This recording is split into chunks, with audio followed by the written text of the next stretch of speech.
enough, warriors. The Frozen Sea Showdown is here. 8 Brancos, 2 sides. Ready your hooks. Well, the rules? Real simple. Hook 'em over, then bash 'em. Or hook 'em back and stash 'em. Remember, kills will make you stronger. More kills, bigger targets, so swing those hooks. More kills, better hook, so wipe off their looks. Crabs in the river, hook 'em. Reel 'em in for new skills. Stun. Magnet. Reflect. Chests in the cave, hook 'em. Reel 'em in for new skills. Team heal. Team super hook. Crazy ults. Total chaos. Triple hook. Recall hook. Trick hook. No equipment to buy. Auto upgrades for all. Take one down, get your hook back. Hook, kill, reset, repeat. Hook till you can't hook no more. Remember these words. Hook, kill, reset, repeat. Hook till you can't hook no more. Hooks ready? Let's go!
Between dreams and nightmares.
It's a pleasure to be back with Day 5 of MCT AMER South Playoffs. I am your host, Sina Lily. The competition has reached another level. The teams left standing have battled through intense series, adapted under pressure, and proven they belong among the best. But now, every match feels bigger. The margin for error is razor thin, the stakes continue to rise, and every victory pushes them one step closer to the championship glory.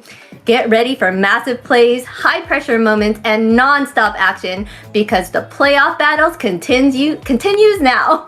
On our casting desk, we got the vivacious casters, Private Dancer and Rico. How are you guys feeling today? I am feeling excited. We are at the top 6 players here, or the top 6 teams. And when this weekend finishes, we will be 2 teams short as well. Yes, you are totally right. And weekend by weekend, we are seeing things are getting wilder and wilder. And today is not that different because today we got the upper bracket time. So my goodness, it's going to be very, very, very good. Yes, it's gonna be amazing battle today. We have Entity 7 versus Dreammax at first, and then after that we're gonna have Alpha 7 versus 9Z Globant. They've come a long way, right, 9Z? Yeah, but with that said, all of these teams, we're going to go ahead and see what led up to this as we take a look at the format. Welcome to AMER 2026, the official league for Mobile Legends Bang Bang in the Americas. In this video, we'll walk you through the format of the competition.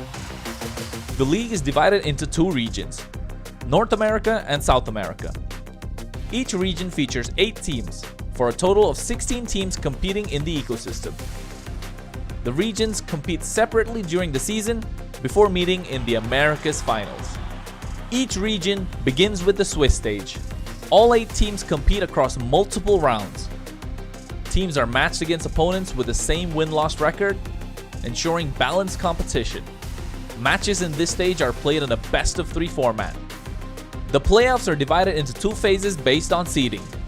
Lower-seeded teams begin in Phase 1, where matches are played in a single elimination format. Higher-seeded teams advance directly to Phase 2, which uses a double elimination bracket. Matches throughout the playoffs are played in a best-of-5 series. In Phase 2, teams that lose in the upper bracket move to the lower bracket for a final chance to continue. The playoffs culminate in the group's finals. The final match is played in a best-of-5 series to determine the group champion. The champions from North America and South America advance to the Americas Finals. Here, they compete to determine the best team in the Americas in a best-of-7. Everything leads here. AMER 2026 starts now. Yes, every series from here on out is a major test of skill, endurance, and adaptation. One strong performance can shift momentum completely, and every team is fighting to keep their championship hopes alive as the playoff battles continues here. Yeah, it's a very interesting one, this Swiss format here, because it gives teams the chance to not only lose or twice, for example, but at the same time, it's not that long that like the time that you need to take synergy, to take experience. So it's a very interesting format, by the way. Yeah, and speaking of format, it is what has earned Entity 7 and Alpha 7, I want to say, about a 3-week break from being able to compete in the playoffs. They've had it easy. They've been able to sit back and watch all the rest of these teams compete and maybe get those little study guides out, see what makes these teams tick. And that's going to be wondering, will that be something that comes into play here? You have teams that have a lot of momentum behind here, taking on teams who've just kind of been able to relax here in the playoffs. Yeah, they did a wonderful job in the Swiss stage, but the 9Z and Dreammax have come a long way since then, and we've seen it on the last weekend, and they did an amazing job. Yeah, so that's why we call this is a very interesting one, because as we were saying, at the same time, you have this a short tournament that we, as we can say, at the same time, it gives a chance to teams not to readapt these strategies, but to take this kind of synergy, as we were seeing in 9Z's case, for example. So 9Z took this tournament so far to take the players to play together, like get those synergy, and the best of all, this communication gap that you were doing. So now it is time for Nazi Globant show their full potential versus Alpha 7. It's going to be a very hard challenge, by the way. Yes, but before we move on, we're going to check out these global bans and how they work. We'll have the global ban in MCT Americas to bring more dynamism and special strategies. Under global ban rules, each hero can only be selected once by each team. After every match, the 5 heroes used are banned for the remainder of the series. The pick ban applies only to the team that used the hero. The opponent may pick it next game. In best of 7 matches, the global ban resets for both teams if it reaches the final game. Expect new strategies, fresh picks, and much more.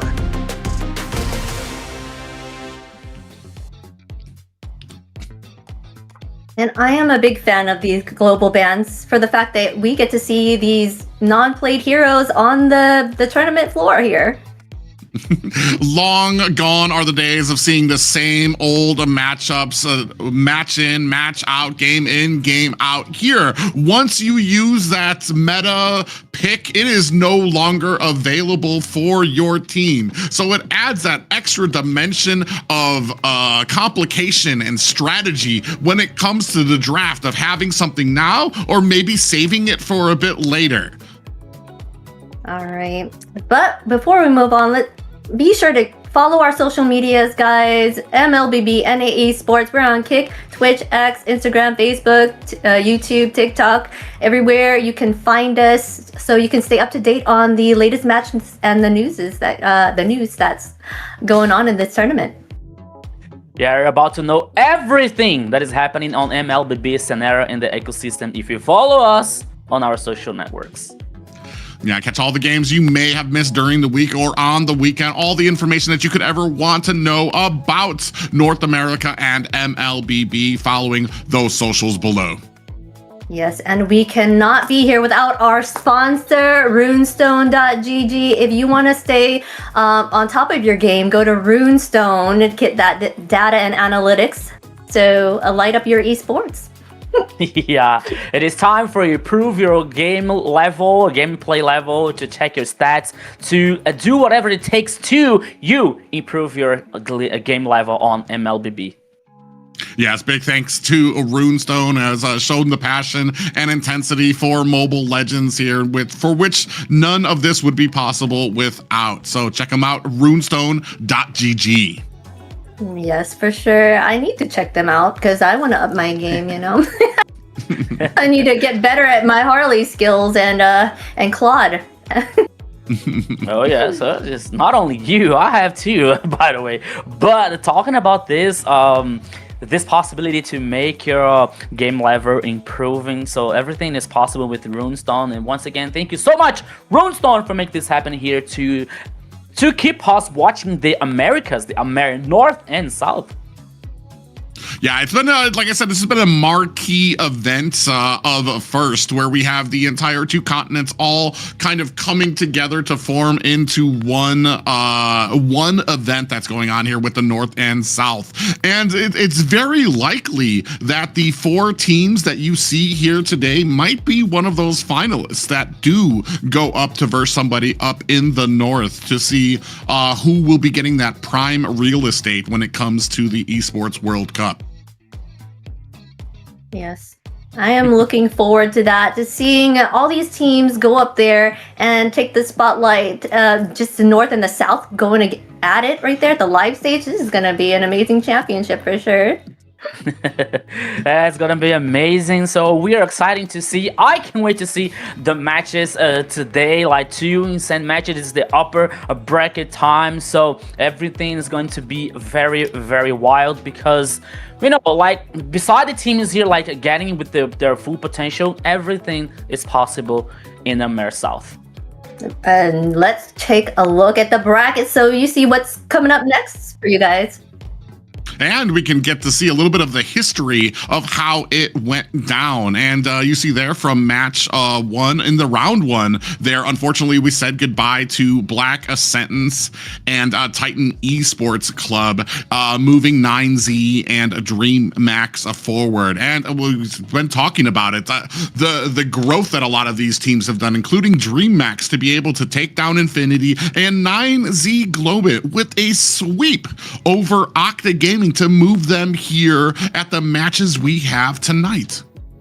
Yeah, that was a huge surprise about 9Z here beating Octa Gamer last weekend on 3-0. We were talking about, like, before the broadcast, this guy, okay, this match will be very, very, like, interesting and tied up because the two teams were, like, too strong, but we didn't expect this 9Z with a 3-0 versus Octa Gaming. So today we got 2 matches, and I think that probably is going to be in the next weekend. Infinity and Octa Gaming waiting for the losing teams from today between Entity 7 and Dreammax and Alpha 7 and 9Z Globant.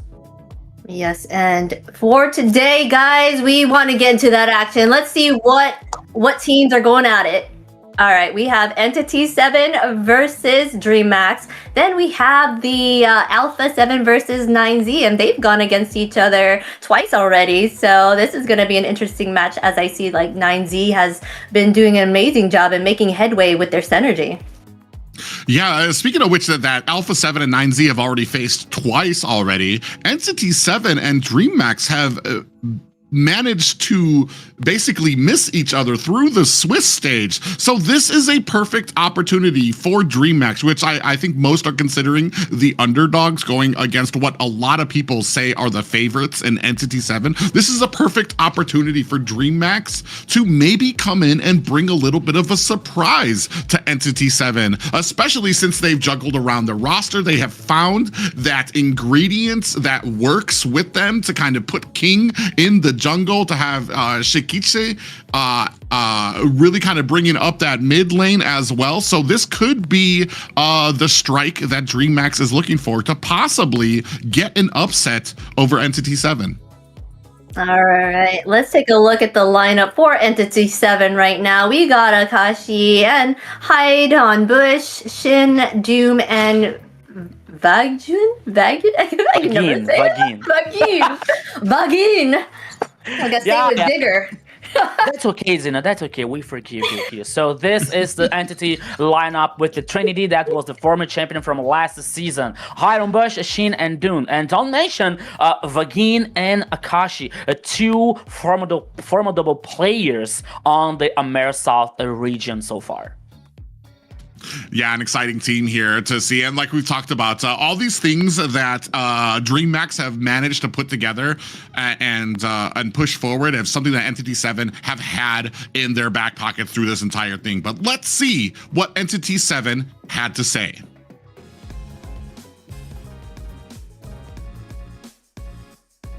Hola, ¿qué tal? Soy Doom, tirador de Entity 7. Shin, Claude Batsmaru, Laila, Freya, Black de A7, Carry,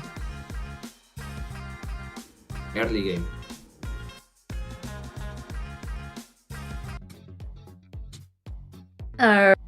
And we're gonna look at the enemy team for them. It would be Dreammax with Gu, King, Shikiche, Zeus, and Blink. Yeah, I'm sorry. Okay, go ahead. Go ahead. I was about to say a very strong roster that I feel a lot of us have grown attached to because we have seen them work their way through each one of these rounds here to get to this point, Rico.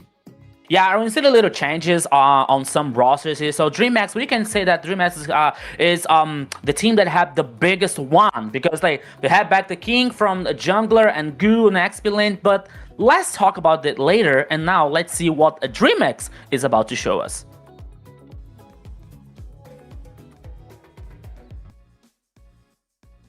Salve rapaziada, eu sou o Blink, rotação da Dreammax, e hoje vou fazer aqui Uma brincadeira de respostas rápidas. Blink. 2019. Harley. Zilong. Luiz. King. Ling. Flash. Collector do Granger. Nossa, Joy. Saber. Zushin. Eu.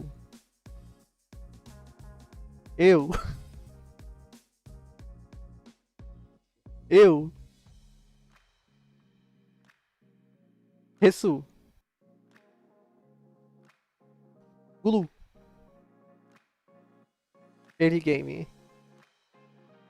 Shot color.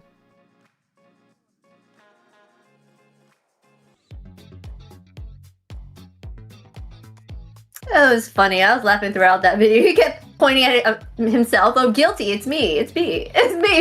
For most of those questions there. Yeah, it got us some surprises here, like at least for example, Blink, that he was doing like his favorite skin. It was about the Granger's collector. He's a roamer, so I think that maybe sometimes that he plays with the Granger and a gold lane. Please, Blink, don't say that you play Granger in a roaming. Please don't say that.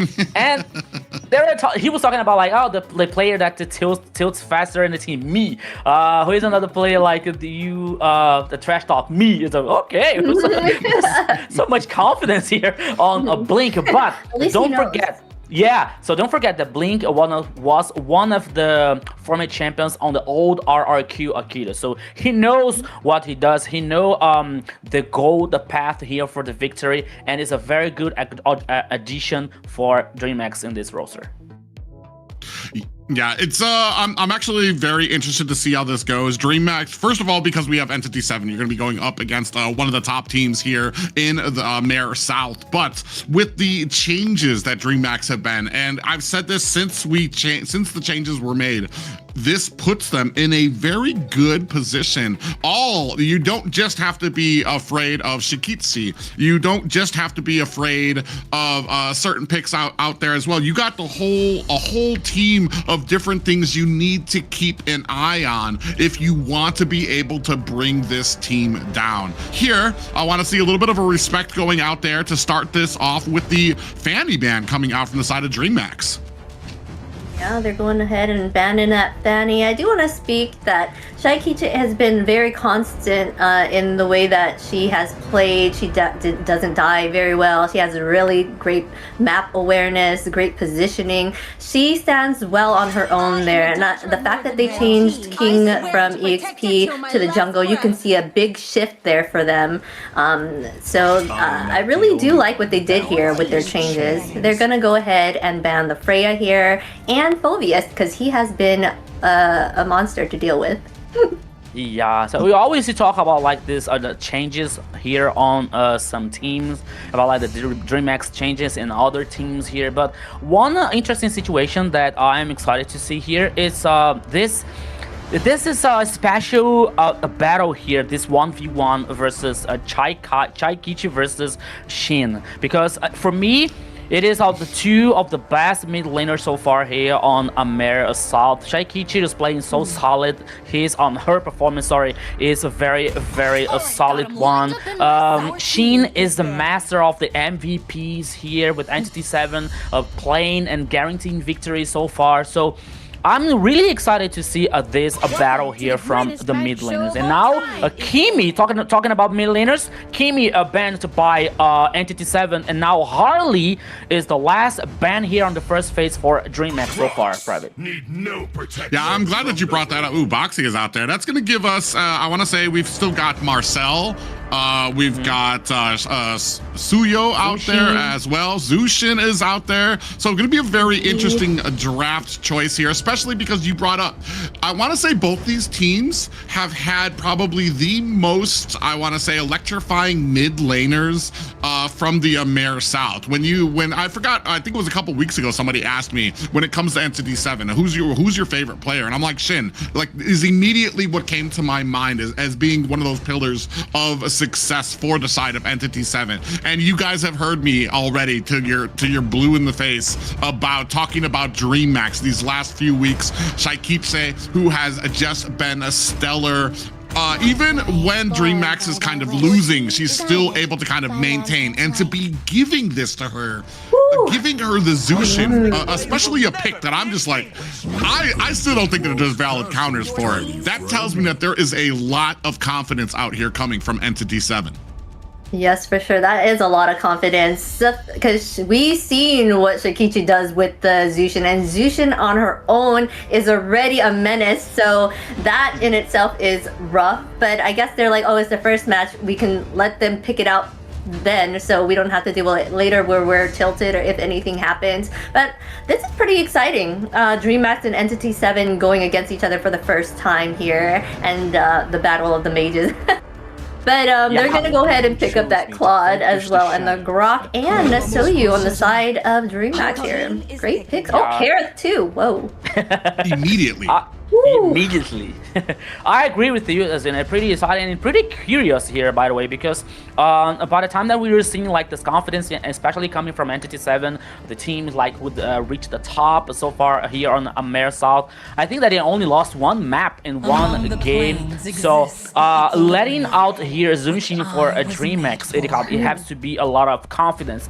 And now bringing Claude and Grok. Okay, Claude with the Blazing Duet and some ability here has some chance to get trying to burst Zunshin, for example. But for me, Grok, especially with its tectonic charge, to get to Zunshin here is not going to be that easier for a Blink here. Or maybe the idea is another thing, as another kind of execution here. But now when it comes to Harith, there's a very strong late game on the gold lane here. So now I think that Dreammax is worried about like getting the physical damage, but not only that, now it is time to get the resistance of this composition so far, probably.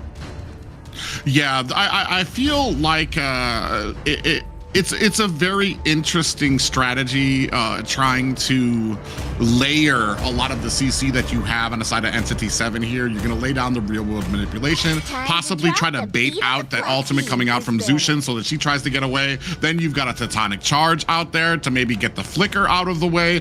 And once all is said and done and the smoke is cleared and we're all done with a lot of the CC, you can possibly have the Claude come in with that Blazing Duet, because now you're all out of everything you're trying to use to escape. But that doesn't really come online until that mid game. And I want to say, I mean, early game, Eve and Grok, they do have a fairly good clear, and they're going to be able to rotate, I want to say, fairly quickly here. That's what I'm going to be looking for on the side of Dreammax. Do we have something else in the early game that will help us to try to really get the dominance, especially for picks like Suyo and Zushin, to really kind of take off in the early game? Because once you kind of get to that mid and late, Claude's going to be able to come online once he has that Trinity build here. Oh, and we even see a Joy pick getting taken off the board by Dreammax. So both of these teams have done the respectable amount of homework for each other. Yeah, both teams look very strong with their drafting here. So it could be anyone's game for sure. The way it all comes down to how their micro and macros are, right? They're gonna go ahead and pick up the Lapu Lapu, who's extremely tanky. It does a massive damage as well. So, yeah, this is gonna be rough.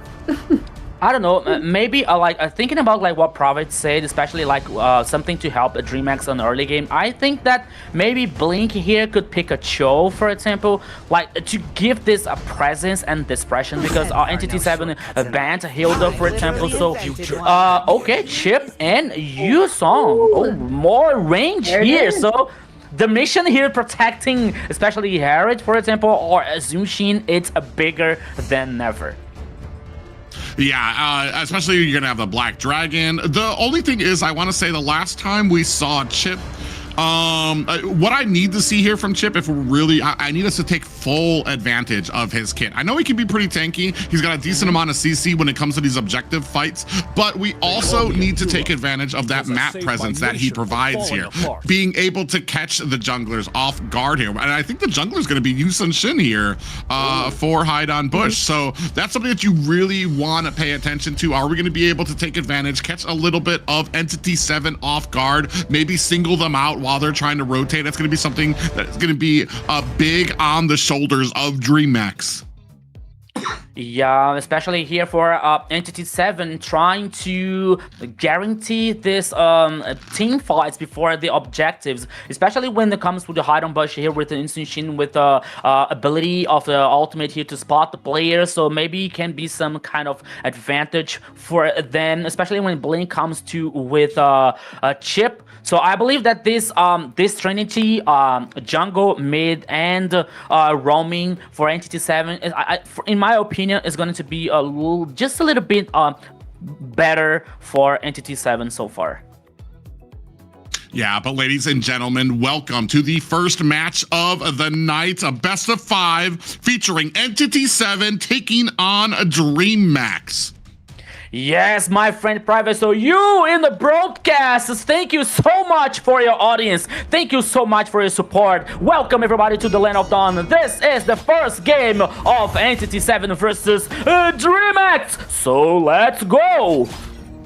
Now, you already saw a little bit of King got a little bit of a visit there from the roam. Going to go ahead and feed that information. So now back to his team, they're going to understand what buff he ended up starting off on there as well. I do like the Lapu Lapu pick here too, because I feel like it adds another layer of getting to that back line, putting on some CC, something else to hopefully waste out a lot of these damages or these dashes and these disengages from Shikitse. Now, a little bit of problem here. Blink might be in trouble here. 4 members of Entity 7 putting the damage onto him. He is going to be able to escape. Yeah, I was concerned about just a little about like a Vagin situation, because he wouldn't steal on level 2 on this possible team fight, for example. Like Blink was a way off ahead, but somehow Entity 7 dealt in a good way with that situation. So far, no kills. You are seeing now the emblems system here from both teams. Like something out of the box when it comes to quantum charging, pure rage, for example, on the mid lane here for Shin, for example. But now it is time to Dreammax, especially Blink, as he likes to play aggressive. He likes to play especially to get this info, but he is on a half HP. It could be a problem. Yeah, Vagin's gonna go in against Blink, who takes a decent amount of damage. Shin is right there for the side recovery as well to try to put some damage onto the roam. And it does look like Entity 7 might not be in a great position for this first hurdles. Speaking of which, coming in through the mid, and King able to find himself a retribution. And the fight has actually broken out here. Entity 7 don't want to let them go without a reply. Blink very low. Concussive blast does not go off fast enough as Shin able to find the first kill, and Akashi with the flicker away. Goo gets taken out by Shin as well. You get the turtle, however, you lose 2 in the process. Yeah, the turtle was for Dreammax here, but a nightmare might come out for Dreammax, because there was a turbo kill for Shin. This Ivy is going to grow up so much in this game. For a moment, I thought that Wakashi was the first player here to get killed, because Lapu Lapu, the ultimate, was not so good, like was in vain, and he got just a little bit lost in the team fight, but somehow Entity 7 got a bigger response coming out from this team fight here. So now on the mid lane, on the river, here we go again.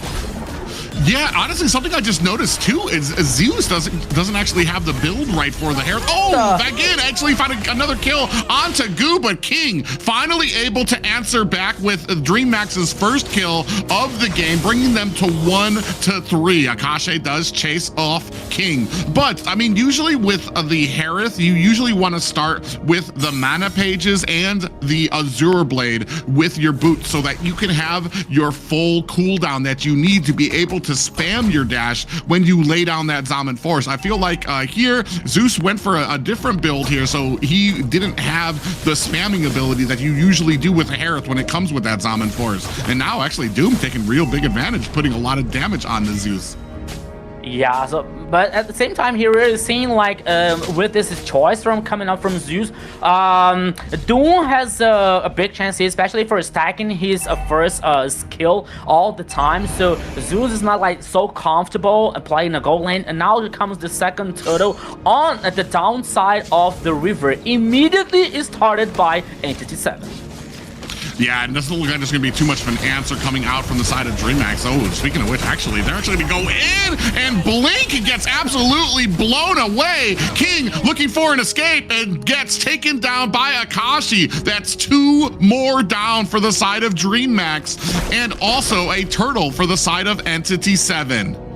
Entity 7 here has a big response, especially coming up from Chip. Oh, Shaikichi!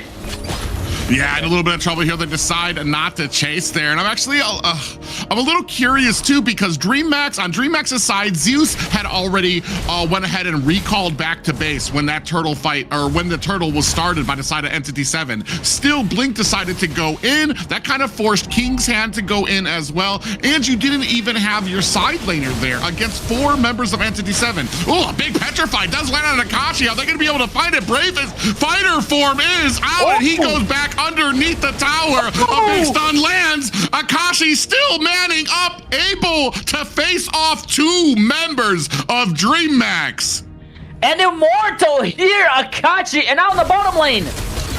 Oh yeah, big pop-up lands with the Blazing Duet. That's gonna be Zeus down for the count. Still trying to come in here with those teleports coming in from Blade. Goo able to find himself a kill onto the jungler of Entity 7 on the backside, taking a little bit of damage, while Doom on the side here gets taken out by King. So Dreammax able to answer back.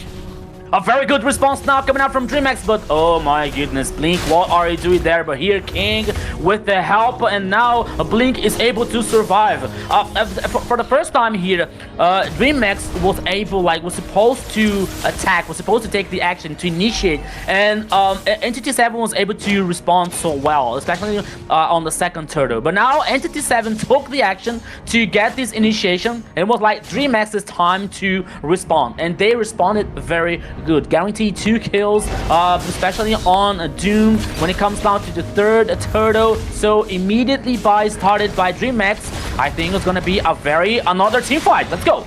Ooh, yeah, you see that Black Dragon trying to clear out a little space, trying to make a way for Doom. King able to find the Retribution. Blazing Duet onto the back line, praying damage as Hide on Boost finds a kill onto Goo. Trapped underneath. Are they going to be able to find themselves an escape? King puts some damage on the Shen. Hide on Bush is able to find a kill onto Blink as Zeus returns the favor. Akashi in a little bit of trouble here, gets picked up, thrown back, but Shakiche is going to have to find a little bit of room to get away from Akashi, but that's going to allow Entity 7 with that fight a push into the mid lane tier 1 tower.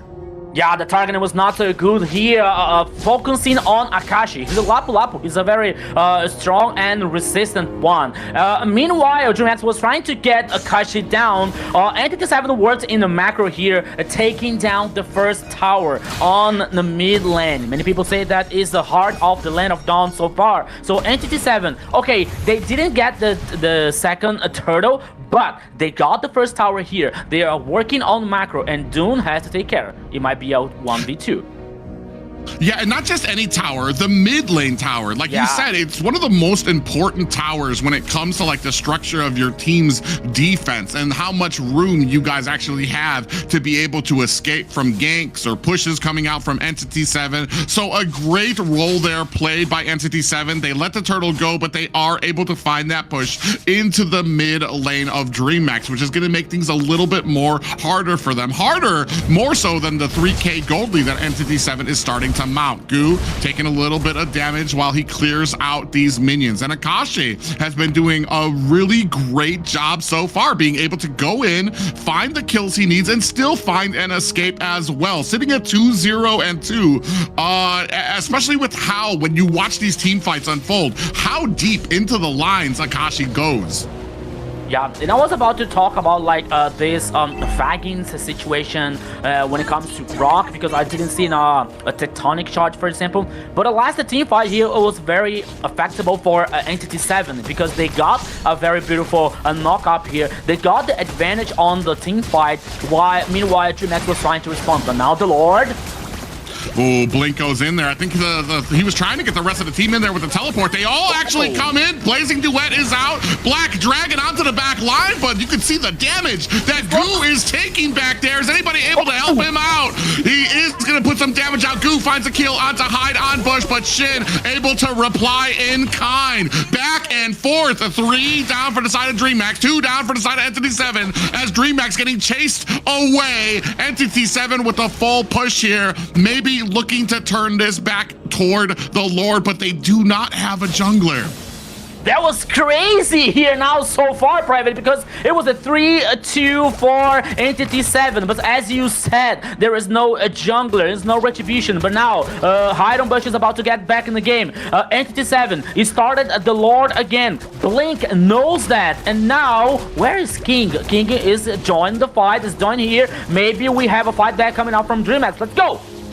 Oh, yeah, we have a wall coming out there. Do we have the teleports? We don't have an altar. Oh, Blink has the teleports out right now, but Hide on Bush able to find the retribution. Black Dragon onto the back line of 3 members of Entity 7. Does find a kill onto Hide on Bush again, but answered back from Shin. Again, the reply coming out as King chasing down the rest of Entity 7, trying to make them pay for that Lord. Blazing Duet comes out, finds Shikitse. Is this going to be enough to turn it around as Entity 7 putting the damage onto Blink? 2 members left for Dreammax and a Lord cruising his way through mid lane. These 2 tempo here, team fight coming out from Entity 7, so better. When it all appeared that it was going to be a very good for Dreammax, getting down 2 players. Now and after, it came Doom with the Blazing Duet and Akashi. So far here, Private, he is a 3-0-5. A very strong Lapu Lapu so far on the XP lane. And a curious fact about Akashi, Private. Akashi spent a long time on the MLBB scenario playing as a gold laner, and now he's an XP laner and he's playing very solid.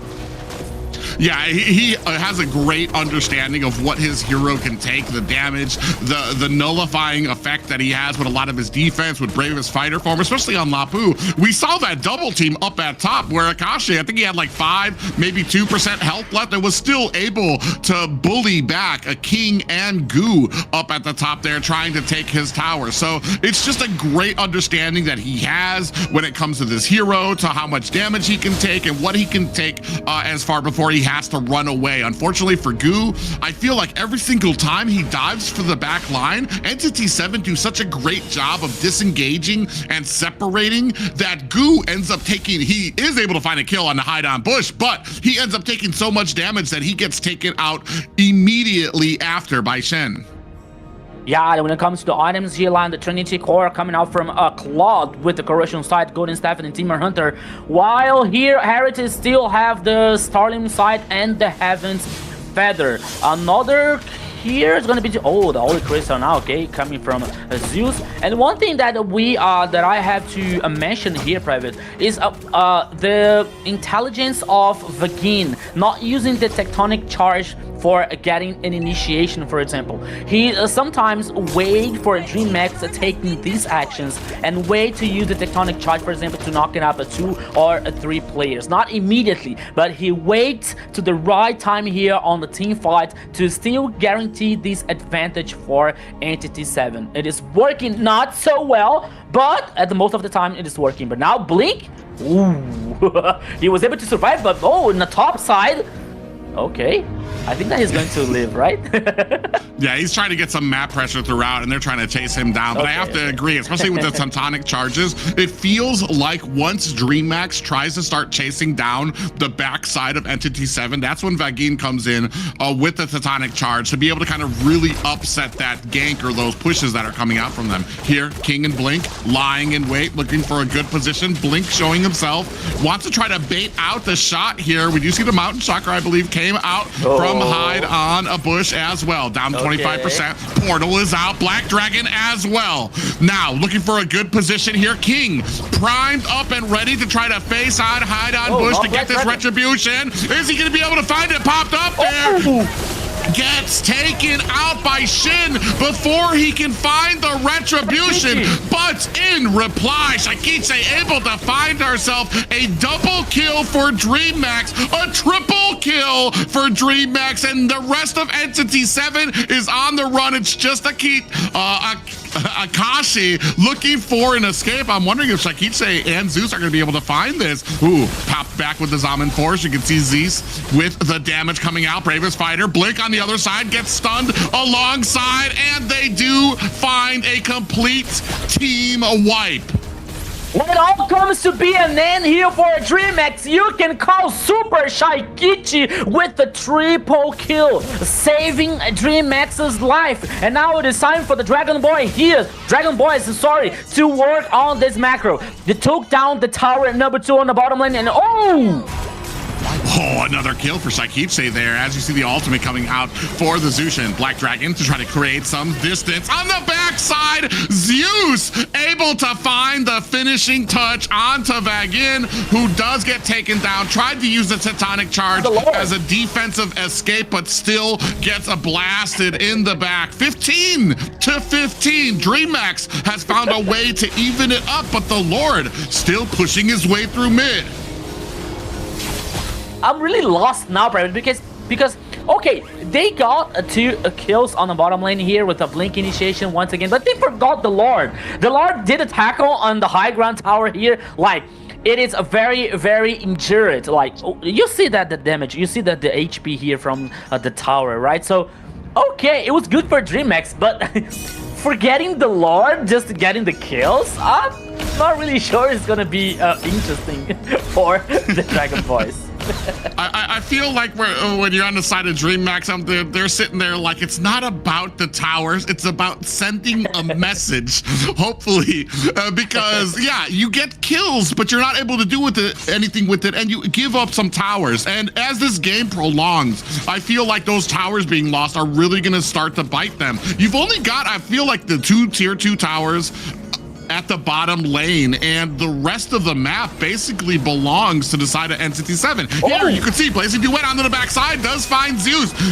Black Dragon unable to save the job. Shaikiche has to use that flicker to get away. Akashi in trouble, does use that Bravest Fighter form to get himself out of harm's way. That does not stop Entity 7 with this push at mid now. They're going to make short work of that high ground tower, but now looking for the disengage. I thought that they were about to try to finish the game, you know, because there is no Zeus at all. But now they decide to head back because 3 seconds remaining for the next Lord. Okay, Dreammax has 1 player last, but they have King, a jungler, a retribution. Here we go.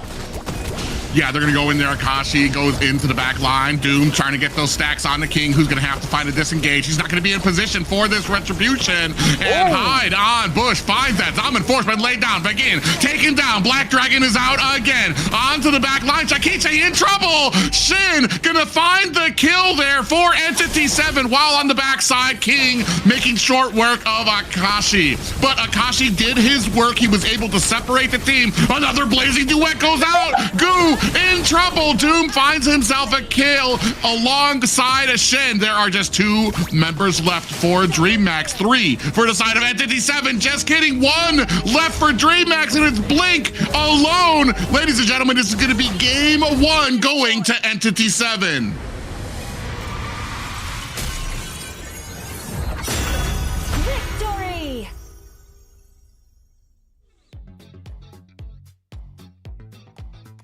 Wow, what a battle there that was. Entity 7 started off strong, getting 5 kills there by the 5-minute mark. And Turtle, they kept that on, but they kept things pretty even in gold, but they had great macro. I think that's kind of was like the factor in the win here, because it didn't seem like Dreammax was covering their bases there or making sure that they can keep that map control. So at the end of the day, it was Entity 7 taking it all.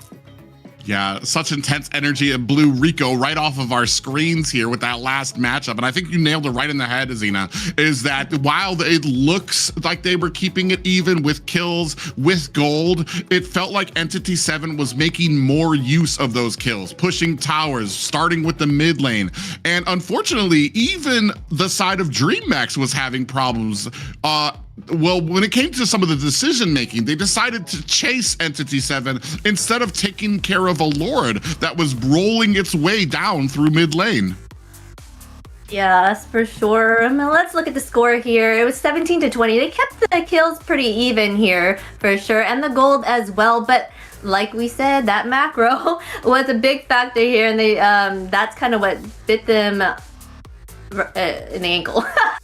They kind of like stopped them from getting any farther here. Blink did not do very well here. He did die a whole bunch. You did say that he was not a very tanky front here, and Akashi was shredding on them. He had they had that team fight participation for Shin here, and Doom doing an amazing job in keeping that control and dishing that damage to Dreammax. Yeah, it's kind of amazing here to take a look at the team fight participation, 90 and 80% for Shin and Doom there. So even right from the beginning, before Doom even had all of his items, he was becoming a factor in a lot of these fights. Not just that, but Akashi constantly inside the midst of the fight and able to find an escape. Look at the focus on him, and still able to get away with that flicker from them, and even able to bait them out to find 2 kills for the side of Entity 7. And while he might not have had the flashiest, he didn't do like Shen. I think Shen had like 12 kills or something like that in that last game. Akashi definitely was the pillar that helped enable that for this team. And even here, 2v1, still able to find the fight and the stun onto them to where they both had to turn around. They didn't want any more Akashi saving his tower underneath there. Just a great balance of all of the abilities that he has, an understanding of the XP lane and what he needs to do before he has to look for an escape. So a great job by Akashi, but I feel like the MVP is probably going to go over to Shin, who did a great job. Like we said, 90% of those fights, he was completely in it, and that was enabled by this strong front line coming out from Entity 7. Yes, for sure. And to speak on Akashi, he did like the beginning of the fight, he did not die. They tried so hard to take him down, and that was really amazing to see that he survived that. He even almost took out one of the other teams that was trying to like take him out right there. But yes, Shin did an amazing job keeping control, and that really was a big factor in the win. I gotta tell you guys, it was so wild here that my internet connection couldn't stand this first match so far. But I'm back here just to tell that Akashi was really on a fire. But once again, Entity 7 reading that situation that they have to deal with the turning point called Shaikichi. Because at the point of the game, Shaikichi was like able to be the responsible for keeping a Dreammax on the game, especially on like one of the team fights I think that was this team fight when she got a triple kill here, like getting the Dragon Balls on the game. But by the time that Entity 7 read that and said, okay, we have to deal with that, we have to neutralize Shaikichi, so they took the chance, they took the opportunity to finish this first game so far.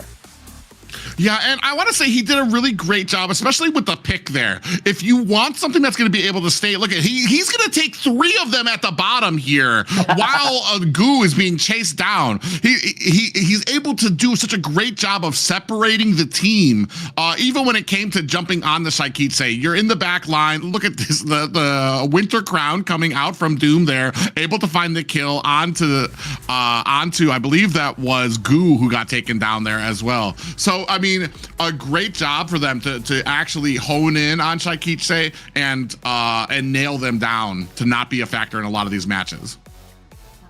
And of course, our MVP here is the great controller Shin. He with 8-10 KDA, 68.9k total damage, and 632 golds per minute. Did an outstanding job out there for his team and made sure that they got that win. Yeah, I wonder how many MVPs that Shin got so far here on AMER South. Like, I think that is more than 5 times here getting the MVP. He's the master of the MVP. But once again, playing so well here, especially with Ivy here with the KD 8 to 10 here, especially like getting this range and this control with the ultimate to get this advantage for Entity 7. So most of the times, like Shin playing with a very good position here and waiting for the right moment, especially when it comes to this second tempo team fight, when all the players from Dreammax is using their resources, using their ultimate, and then getting the time here for, like, you see now the real-world manipulation after like the whole Dreammax getting to taking the action, getting initiation, and like after that Shin was able to respond back.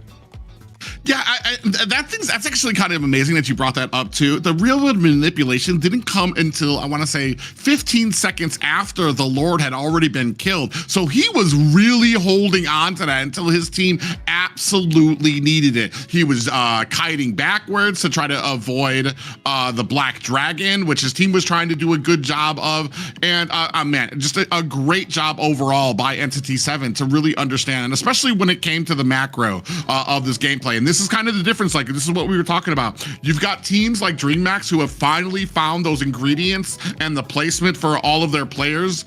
But when you're talking about Entity 7, they've had that stuff ingrained in them. They understand, and they're on the other level of now when it comes down to these fights. They understand what they need to do, what they need to be pushing. They don't waste any time on fights that aren't going to amount to something. Immediately able to push into the mid lane in the I want to say the beginning of the game too. And then unfortunately for the side of Dreammax, it almost seems like it almost seems like the opposite, where they have the roster down now, they have the play style down now. They just need to understand when it comes to macro the importance. Do we want to chase for kills and let this Lord push in through our mid lane? Maybe there's a little bit of a juggle that needs to happen when it comes to some of the decision making and some of the kills that we get. Some of those are unnecessary. Yeah, we tied it up, but we lost like almost our entire mid lane for that.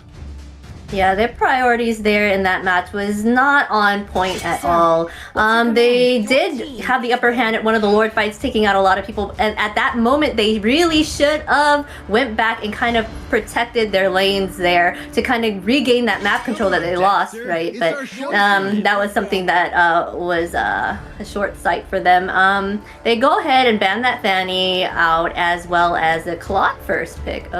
First ban, okay.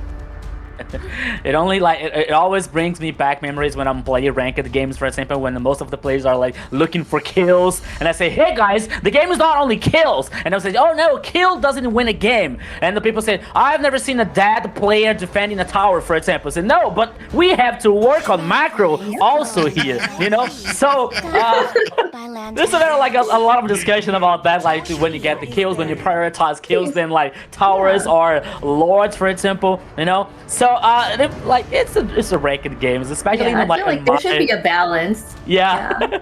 On my levels here. But now Zunshin is the banning from a Dreammax, and here I want to talk about like a situation that maybe we are thinking that maybe are on the same page, that Dreammax are trying to play with Zunshin, and the game was hard, but they didn't win. So when it comes to Zunshin now, I think that this Zunshin won't be open to the rest of this best of 5, because it comes with the Entity 7. They have a big plan. They had a big plan versus Zunshin here, and worked very well. So if they play with Zunshin, I think that the result can be like much bigger for Entity 7. So I think that Dreammax is still thinking at the same way. So I don't think that this Zunshin won't be open for Entity 7 so far. Yeah, it's going to be a Harley pickup for Dreammax as they ban out the Uranus. And then I think they were kind of waiting. You saw that they had that you had the Freya pick come in very, very late. And there's also some other picks out there, which is why I feel like Dreammax is kind of stalling a little bit. They took out the Uranus, which is kind of pointing towards Harley being picked up, because Uranus does a great job of really kind of being that wall in front of him when he uses that deadly magic to block it off of getting those cards onto your fan, or onto your team there. They're gonna go with it anyway, but there's a little bit of a decision there, so I'm kind of wondering, because the Phobius is out as well, so I think that's where kind of the decisions were kind of coming here. Do we want to go, or we're just gonna go with the Marcel on the side of Entity 7? Yeah, it looks like they're picking up that Marcel here. We have not seen a very consistent play with Marcel. A lot of teams aren't understanding how he's played correctly, but as we move on in the tournament, I'm starting to see that people are starting to know how to play him without that trio combo, other combos. They're starting to learn what combos and placements for his ultimates are good out there. They're gonna go ahead and also pick up the Trizla, which was one of the combinations. They also had Guinevere, right? It was a Guinevere, Trizla, and Marcel pick. So I wonder if they're gonna do that trio pick. They have Valentina to also give that golden hour. So we're gonna have to see this duo golden hour put out there. Yeah, so I was about to talk about, like, when it comes to Marcel, the other situations of composition that we might see here. So far, Entity 7 is like repeating some situation that we are used to see here with Marcel, like working with Terizla or Guinevere, or even Shangi, for example, with the Meteor Shower here. That could be a very interesting one. But now when it comes to Harriet on the gold lane here, like focusing on this late game, and now Valentina, and I think there was a good response for Dreammax, because Valentina here, like with this ability of coping the ultimate, it could be like not the best response for Marcel, but maybe they can turn the things more tied up here in the second match. Yeah, very interesting. I mean, you've got the Terizla out there. I'm wondering, they took out the Selena, which is very interesting. When we talk about people who have had a good understanding of the Marcel, I feel like Entity 7 has been one of those that have had a pretty good grasp on Marcel. I feel like they're one of the first teams that I saw through the entirety of the AMER tournament, them and Alpha 7 South, who were able to use Marcel with these great combinations out there. Here, looks like we're going a little lighter when the combinations, I think what I've noticed when it comes to Marcel combinations, we don't really, I think the initial burst was, let's fit the entire composition around it. But now we're at a point where I feel like when it comes to compositions with Marcel, they just want that one thing that will meld well with him, and they're going to kind of use that to tag team with him, whether it's a Terizla and Marcel, whether it's the Beatrix and Marcel. They usually kind of stick with one that will be able to kind of help carry this pick through this composition here. Now, no more picks or no more bans coming out from the side of Entity 7 or Dreammax, looking for those final two pickups by a Dreammax. I believe we're looking for a marksman lane and that XP. Oh, there you go. They went ahead and picked out the Arlet and the Granger there. Like you always say, Granger is a good choice against Harith to kind of give him a lot of that mobility, and Lunix here as well to kind of have that escapability from Harley's ult. So, Entity 7 draft is pretty strong. Late game yesterday, late game today, and late game for the future in Entity 7's composition here, especially with Lunox and Harriet. But I'm really curious, like, about how is Entity 7 going to work with that composition, working around Marcel here. Okay, we got this situation with Terizla here with the penalties on, for example, but not with Suyu, for example. So I want to see how Vakin is going to work about this golden hour, more for engage or disengage here. And when it comes to Dreammax, it's a very good composition one, especially when it comes to knocking up players here with the control with Goo on the XP lane. But he has to take care because Arlot is not so resistant here. So when it comes to working on objectives, around objectives, Dreammax might have some problems. Yeah, Arlott always kind of, he always was a question mark to me too, because his kit kind of goes against sometimes what a lot of people like to use him as when it comes to like, a lot of people like to use him pretty tankily, but he gets his regen from the damage he is able to dish out from there, which kind of makes him very squishy when it comes up against a lot of these tankier XP laners that you get out there. Hilda, I understand the picks here from coming up from Entity 7. There's not a real great amount of targets here for Harley to be able to take down. You've got the dashing abilities from Doom. Shin's going to be able to use that brilliance, like Xena was talking about. Akashi is a pretty tanky if you're going to be using the deadly magic there. And Hide on Bush has got the same mobility issues that Harley's going to have trying to lock him down. So it's going to be very interesting to see how King can come into a lot of these engagements. It's going to come down to, I feel like, a lot of that placement where we've seen Harley be able to, like, you have to basically scan the entire map to find out where he is, because he's going to be able to, he's got a long distance he can climb to get into that turtle pit, get the retribution, and get himself back out. Early game, I do like what we were thinking from Dreammax with the Hilda pickup, but when you have the Marcel on the opposite side, is that going to be enough? Because Hilda really does not shine when there's a lot of CC on the opposite side to slow her down, to keep her from getting away from a lot of these pot shots. But Rico, take us in to game 2. Yeah, so let's go, everybody. We're about to see what is going to happen now on the second game. Everybody, welcome to the Land of Dawn. You here in the chat, you are the main star of the show, so don't forget to send the like, to share the broadcast, to share the live, call your friends, because here is Entity 7 versus Dreammax. Yeah, ladies and gentlemen, this is very interesting for me. I'm wondering, especially in the early game, both roams here have a great early game, especially if you play the Marcel very aggressively, constantly going in. Look at right here, immediately going in, getting that stun. Blink is going to have a lot of trouble when it comes to trying to make use of the harassment that you usually like to see on a Hilda pickup. Yeah, Vagin here still on the level 1 here, while Blink is level 2. Vagin! Oh yeah, Blink actually trying to go in, gets frozen immediately. And this is what I was talking about. You've got that great damage coming from Shakitse.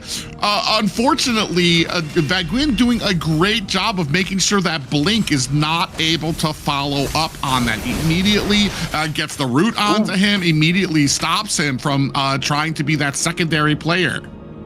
Yeah, not only about like getting the harassment coming from Hilda for example, but Shaikichi is a very good mid lane, so she knows what she's doing. She knows the tempo, she knows the right movement here when it comes to the mid lane players so far. So when she does this knowledge, when she does this control, it is a very good situation for Dreammax. But on the mid lane here, the party is going on. Yeah, Goo going back. King actually off screen able to find a kill on the Hide on Bush, and a little bit of a fight going on at the mid lane as well. One down for each side. I believe, was that Entity 7 who was able to get the first blood? It was King actually. Yeah, okay. Coming from Dreammax. Yeah, it was first blood from King, and then Shin could take the kill on a King so far. So the mid lane here from Lunox is very nice. From King is very good too. So it's a Harley. He needs this early game very strong. But now the turtle. Yeah, big fight going on. 4v2 members right now. Shin in trouble here as Harley. Whoa. King tries to come in and find a kill. Blink able to find one of his own onto Shin. So a great job coming out from Dreammax, and Hide on Bush able to reply with the turtle there, but and finds himself a kill onto King as well. Oh, a big flicker penalty zone coming out from Akashi, and Shaikiche might be in a little bit of trouble. Has to use that IMU golden hour to freeze the onslaught. But whose was this golden hour? I'm shaking right now. But now here comes the response coming out from Dreammax. Let's go. Oh, yeah. Actually, yeah, that wasn't Shikisa because he still has her ultimate there, so I'm very confused. That might have been a little bit of a misread from Entity 7.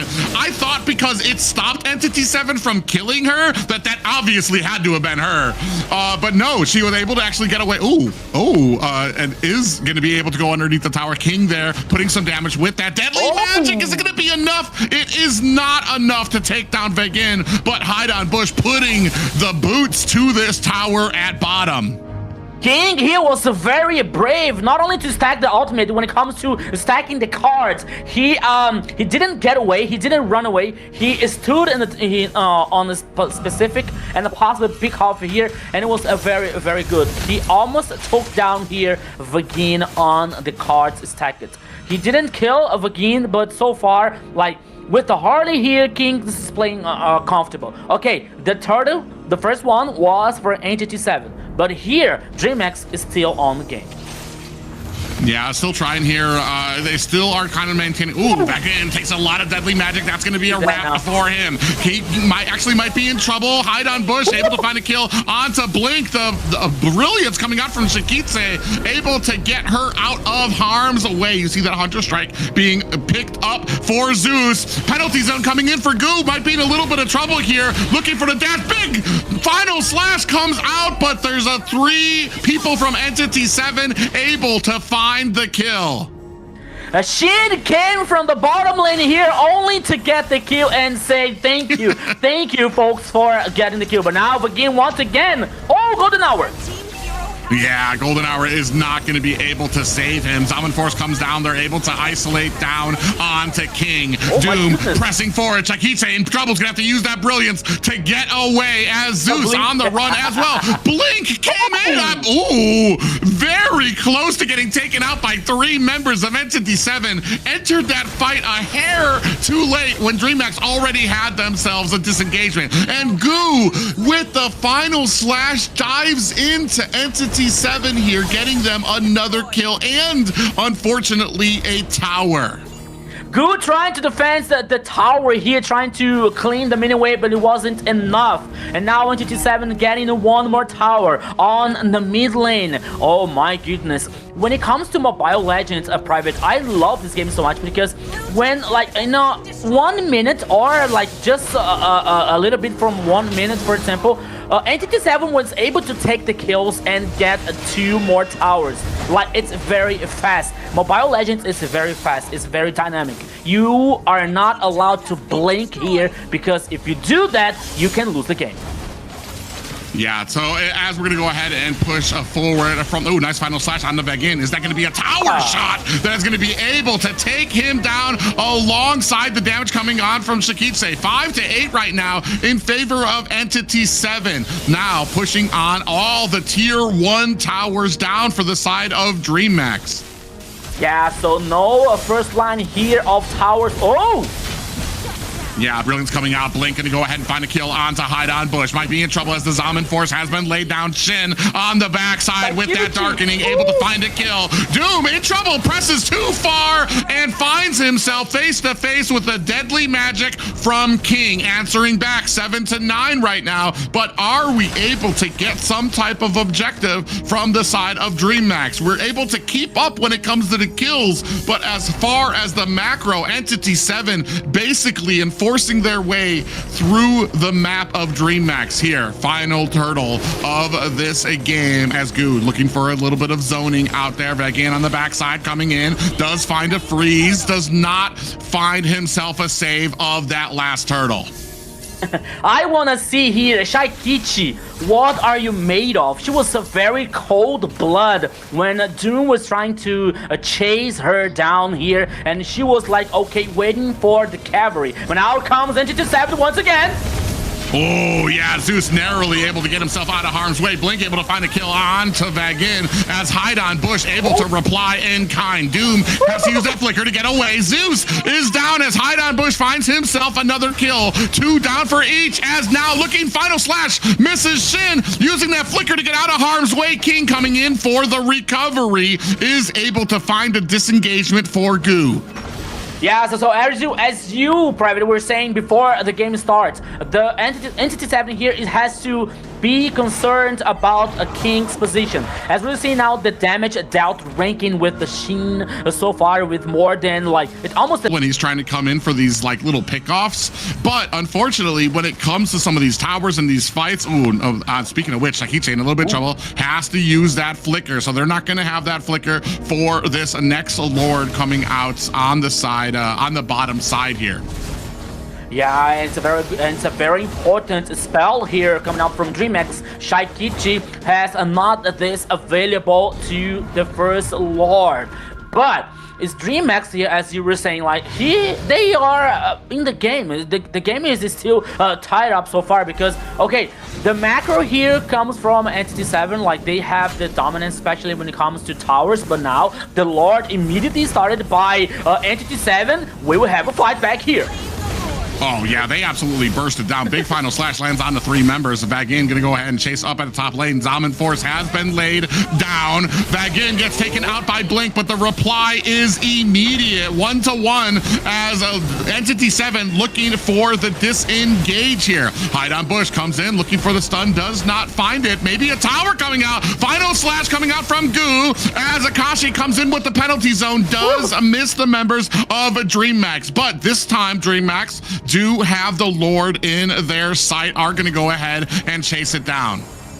Yeah, Dreammax, this time you are not allowed to forget the Lord. You have to take down here, have to neutralize this objective. Meanwhile, Entity 7 is trying to push their other sides, the minion waves. The first one here in the mid lane. So King now is about to neutralize. The second one on the bottom lane here. Will he have a party on the bottom lane? Here we go. Yeah, you can see 3 members versus 2 of Dreammax. Now come in the reinforcements from the side, Shakiche and King. Ooh, look at the damage that comes on, but King gets taken out by Hyde on a Bush. I believe that was an evil Queller that was able to find the final shot there. 10-13, now trying to push their way through this mid-tier 2 tower. Almost high grounds left for the side of Dreammax as Entity 7 makes short work of this tier 2 tower at the mid lane. Another evil Queller comes out just to say hello to Dreammax at that mid lane and minions at the bottom and top. Oh, a big flicker and a good golden hour on the backside. Is that going to be enough to take down Dreammax? They push their way through this high ground tower. Akashi in trouble, taking a heap of damage, including the deadly magic coming out from King, is able to find the disengage. That was a close call here coming out from Entity 7. They almost lost some players in the process, but they were able to head back. They were able to handle that situation. They didn't lose a single player. They took down the high ground on the bottom lane here. Super minions for Entity 7. 12 minutes of the second game so far, and Entity 7 once again with the high advantage. Yeah, and I'm actually kind of curious as to what Akashi has on, because he didn't take any damage. A lot of that damage coming out from the side of Dreammax. And still here, now gonna need to look for a way in as this next Lord on the board. Lord here getting melted down. Oh, here we go. Oh. Yeah, not even a chance for Dreammax to kind of come in there as they immediately get confronted with a golden hour. Goo is the next one on the chopping block. Blink and Zeus looking for an escape as they chase down Blink. King on the backside with the deadly magic. He's going to get taken out by Doom. That's 2 down immediately here for Dream as Blink looking for an escape. Might not be long for this world. Gets taken down by Hyde on Bush. Just 2 left for Dreammax. A penalty zone lands onto both of them. Down is Zeus. Shaikiche alone to try to defend this core against Entity 7. Minions rushing in. Shaikiche putting on the damage, looking for the defense, trying to take out some of these minions as a Goo on the back end is not going to be enough to stop this game to win for Entity 7. No chance here for the Dragon Boys, and the first match here is 2-0 for Entity 7, Zena. Wow. Wow, what a match that was. They were doing so well at the start. They were keeping things even between Dreammax and Entity, but at the end, the Lord made the difference. That thing tunneled down, took out everything, and the only thing Dreammax could do was try to defend, and that was not working out, but there goes 2 wins here for the side of Entity 7. I feel like on 2 fronts, we had some issues on the side of Dreammax. One being an enabler for King on that Harley. Yeah, they took out Uranus so that they were able to pick up the Harley, but the only 2 targets that you really had were Terizla and Marcel, who had both immediately built Radiant Armors. The other targets that you had for him to be able to try to chase down were very mobile, had so many dashes that they could use to get away, and of course the brilliance that you could use from Shin. So just very hard for him to lock anybody down. Shaikitse, even with this onslaught, doesn't suffer any deaths here, but still not able to fit in to find that damage to really be able to take advantage of this pickup as well. I feel like I think I saw a lot of IMU brilliances coming out from Shaikitse to try to get away from the heavy chasing ability coming from Entity 7, and a great job by them again. The other front being the macroing ability when it comes to these fights and find the objectives, not just the turtles, but to be able to find the kills and the towers that meant so much for them, especially in the early game. Yeah, I agree with you here, Private. And on the Dreammax side here, like I was concerned about like Goose's choice, especially when it comes to Arlott, because okay, he has this mobility and this fact that he can knock it up the players, for example, knock it up with this control, and maybe at on some point of the game he can work on the split burst, for example. But he was like totally neutralized. He was not able to do much for Dreammax, especially when it comes to that communication situation on execution and team fights, because sometimes we used to see like Goo trying to do something and knocking up like 3 players from Entity 7, but there was no follow-up. There is no like a sequence on the execution coming out from a Dreammax, because King was so far, Zoo was not so comfortable like with the Granger, for example, on this team fight. So sometimes I felt like, okay, Goo was trying to do something, but the rest of the teams were not on the same page here, especially when it comes to Blink, for example, and Zeus. Zeus with Granger was like, I think that he got only 1 kill, and Blink as a roamer got 4 kills here with Hilda. Okay, we can discuss about like, okay, Hilda is very strong. She can do this harassment on the jungler, for example, and with this mobility and the movement speed can get these kills. But still, Zeus is a gold laner. Zeus was playing with the Granger, and when it comes to range here, he was supposed to get some kind of advantage on the team fights, but he wasn't enough here for Dreammax to guarantee this victory or some kind of advantage for versus Entity 7. And what we saw here was once again Entity 7 playing forward, playing aggressive, even though when Vagin was not so like free and not with a very good execution with Marcel, but still Entity 7 knew the way to get this victory on the second game. Alright. They read the game perfectly and punished every mistake. Who will be our MVPB? Drum roll, please. It is Hide on Bush. Of course, our MVP is the jungle on Entity 7. 10-6 KDA, 54.1k total damage, and 849 golds per minute. Yeah, I mean, a great job by him there, and I feel like Rico hit a nail too that I wasn't even considering too. Is especially when it comes to these top tier games of like min-maxing, where every kill matters, where every tower matters, who those kills go on to is very, very important. Whereas if you're the Hilda, yeah, you're doing great, you're getting kills. I think they had 4 there, and then it's like, yes, but who did you take those kills miles away from.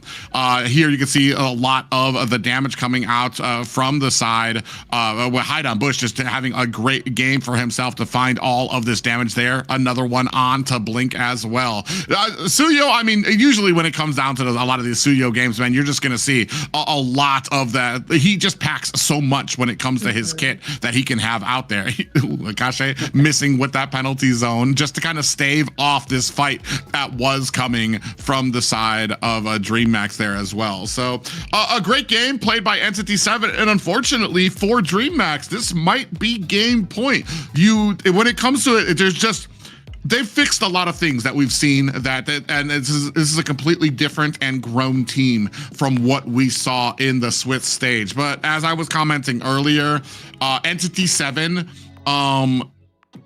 it's hard to notice the improvements that they've made because they started off so well already. A lot of these things that a lot of these teams are looking to fix and looking to sharpen the sword, so to speak, are things that Entity 7 has already had sharpened, that they've already understood, and they understand it on such a deeper level to where when you're seeing a lot of these fights going on, even while Dreammax is able to kind of keep up pace, the focus that Entity 7 has to be able to like, all right, we're gonna split this, we're gonna get this tower next, we're gonna be able to get this Lord next. They do such a good job of it. And I feel like we've done a good job too when it comes to being, one thing that we haven't talked about is the XP lane coming in from the side of Dreammax. I feel like this has been, we were focusing on Shakitse, we were focusing on the fight between them and Shin, how King would do. They're still doing very, very well, but I feel like the big weak link right now is that XP lane where Entity 7 is just really is doing a dominant job being able, I believe it is Akashi taking on, who is it? Goo. Is it Goo or Goo? That Goo is just having a very rough time with this matchup thus far. Yeah, Goo is one of the newer additions to the team. He was taking place of King. Well, King moved to that jungle position, but Akashi has always been kind of pretty strong in his EXP lane there. Especially with that Lapu, he just knows what damage he can take and how to move in and out and survive any type of thing and be very that sustained for the team, right? To kind of be that additional shield to back up their roamer. But they're gonna go ahead and ban out the Claude here, and the Rock starting out. They must really hate dealing with a Claude, and the carry. Oh gosh, they're taking out all of the gold laners there, and Zushin is not going to see a live day, and Fanny. I'm thinking of Freya ban will be next. It has to be Freya because so far here we haven't seen her let it go. Amera South. But it can be Freya, it can be Phoveus, for example, that didn't appear on this match. And I'm really curious about that. So Dreammax, what are you about to ban on this third choice here? Because for sure, okay, it is easier. It is more certainly if you ban Freya, you have to think about like the first choice coming out from Entity 7. But if you ban, Yep. I was gonna say, if you let the Freya out, you have the Phoveus that can counter out the Freya. I feel like this is probably the juggle that they were looking for. But I mean, Entity 7 was the one who kind of had this out there. So what do you go with? You pick up the Freya, which we haven't seen, which can be countered out by the Phoveus, or do you scoop up the Phoveus? Oh, they're gonna go with the Freya. They said, is this the first Freya game here in the South? Yes, I'm excited to see this. It is the first Freya pick here in the South. Very exciting, and it's in the hands of Entity 7. Whoa, and they're like one of the top teams right now in the South. And of course, the Phoveus is there to back it up to kind of counter it. So we'll see how this fight goes. It's gonna be exciting. Guys, we're talking about like Freya first time here like AMER South. Is for me, it's like something like we just covered the fire, you know, like, oh yeah, Freya! There's not a single game here, but now she comes with the Entity 7's composition. But the response here coming from Dreammax is Leo Mort and Phobius. All right, it's a strong side here, especially when it comes to XP Lane. We were talking about like Goose situation here, so I think that if Dreammax gives some kind of a protagonism from Gu here, maybe things could be different from for the Dragon Boys so far. I was about to say like I don't remember like a Doom, a gold laner playing with a Freya, for example, in a gold lane. You know, like I only remember a Doom playing with the true marksman or sometime with Lunox and a Harriet on the gold lane. But now I think that he is coming with the Freya on the gold lane, so let's see what is going to happen in that composition. Finally, a Kalea pickup when it comes. I don't know why, and maybe it's something I don't understand. But when it comes to Harley pickups, I feel like Kalea is like one of those immediate things that I would go with. He's not going to have a Purify. He's not going to have a way to get away from you. If you use Kalea, snatch him up with the Tsunami Slam. As long as you have the burst on your team, that's going to be a one dead Harley for your team. Freya's going to be very interesting here. I do wonder, because everybody's now expecting it in the gold lane. It would be kind of a little bit of interesting if we just throw her into the XP. I doubt it's going to go into the XP just because that's where Phobius would be sitting, and I feel like Phobius is a great counter for the Freya in the early game. Once you start getting the mid and late, absolutely nothing stops Freya. I don't care if if you're riding on a boat or a train, she is going to be able to knock that thing out. Here, moving on to the second start of the banning phase there, you can see that Katakacha, Alice being taken off, some big tankier front lines for the side of Entity 7, no longer an option. And I feel like Entity 7 are reading the Tsunami Slam so that they're going to be taking off that bursty damage from the far side. Here, they're going to take off also when it comes to the CC that you'll have from the Zeshion. Yes, for sure. They are target banning the mage picks here as they're going to need their golden mage here on the side of Dreammax. I wonder Gord. what they will be. Gord. Oh, yes, that's true. Gord is the meta right now. A lot of people are choosing him. I don't know. Yeah. What do you think, Rico? Yeah, I agree with you guys, but Gord here, like, he has no escape, he has no mobility. I don't think that with the execution, it is very, very good. But you have a Freya, you have a Harley with the teleportation, you have a Kimi, which is like a very good one on mobility here on the mid lane. Maybe I think more on Lunox here for a mid lane.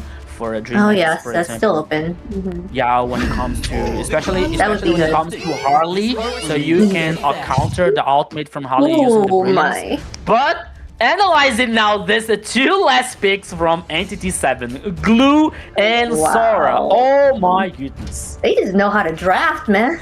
I do like the Linux pickup too, especially against the Glue. We've seen this combination before when it came. Yep, there it is. The Kalea and the Linux pickup was able to burst down Glue so quickly. As soon as he went with the split, you immediately use the Tsunami Slam, and there's no more Glue out on there. And I feel like that works with a lot of these tankier pickups as well, not just when it comes to like some of the squishier ones. So yeah, definitely a great read by you, Rico. There, the having the mage pick up there for Shakitse. But ladies and gentlemen, we might be on the last game here for Dreammax, who need to find an answer for the overwhelming offense that they faced in Entity 7.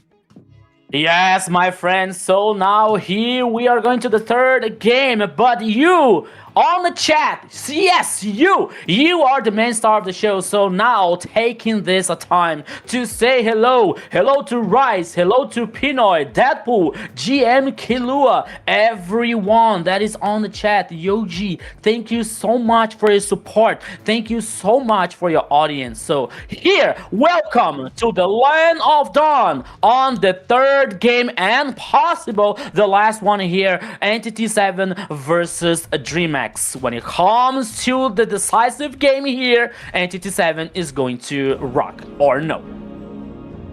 Yeah, Entity 7, I mean, they have been full force, pedal to the metal when it comes to immediately putting the pressure onto Dreammax. And then when it comes to a lot of these fights that end up, even when they end up losing the objective, they do end up somehow being able to find like 2-3 kills chasing down Dreammax on the back end. So it's something that Dreammax need to be concerned about. As you see already, the rush coming in onto the side of Dreammax's jungle. Damage for Iron Bush, who's going to have to find himself a teleport away. Chakiche on the back end with the flicker and an auto attack. Finds the kill there. Iron Bush on the back end gets taken down by Goo. Just as we were talking about the offense from Entity 7, Dreammax from out of nowhere find 3 early game kills.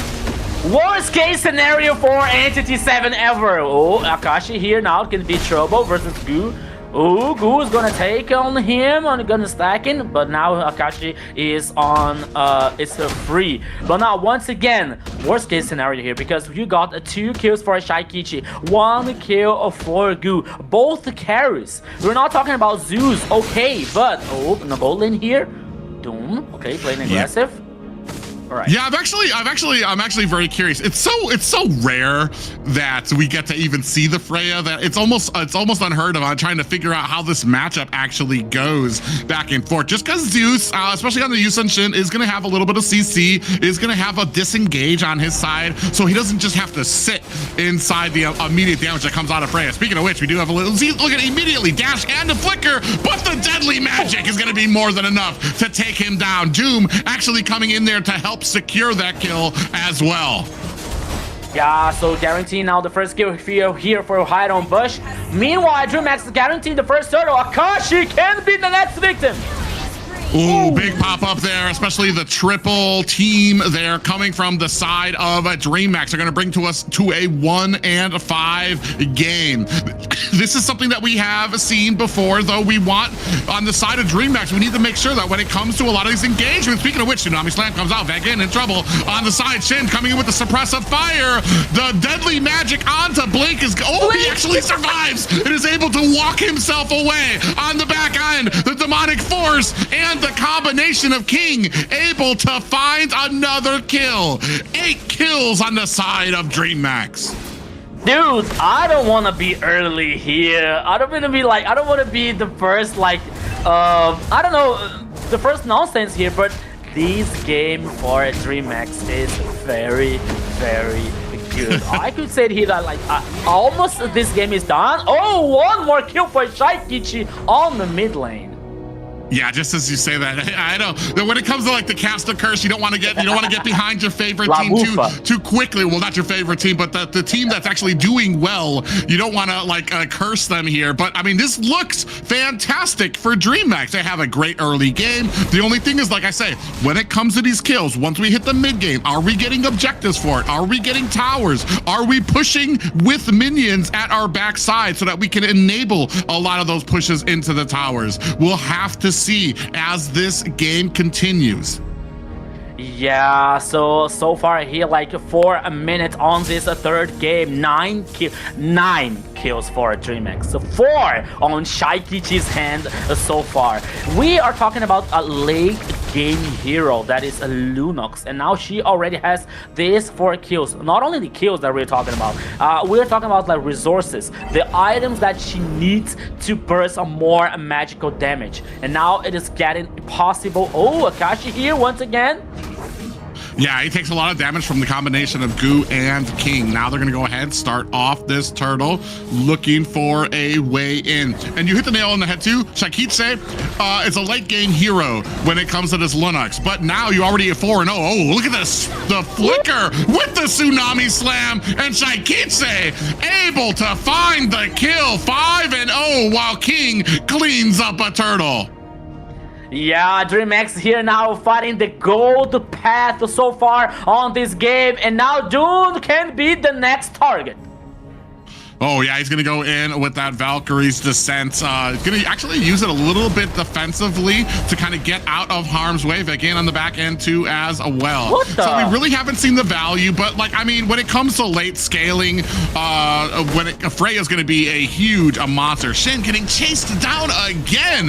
Definitely, maybe, and that's the thing, too, when it comes to a pick like that with the Kimmy there, maybe it was more or less to try to take that away from Chaikiche and maybe don't really have that super great skill like Chaikiche has on the Kimmy there, as he's been getting caught a lot. Another Tsunami Slam followed up by the Phantom Steed being chased down. Akashi underneath the tower gets taken down by King. Blink there with the final blows on that mid lane tower. Now continuing on this fight, the split comes out with the slam. Goo in trouble as Doom comes in for the kill, finding one onto Blink now, trying to find it. Another one onto Zeus underneath the tower. And this is why Freya is banned out through most of our series. I can't believe that. No.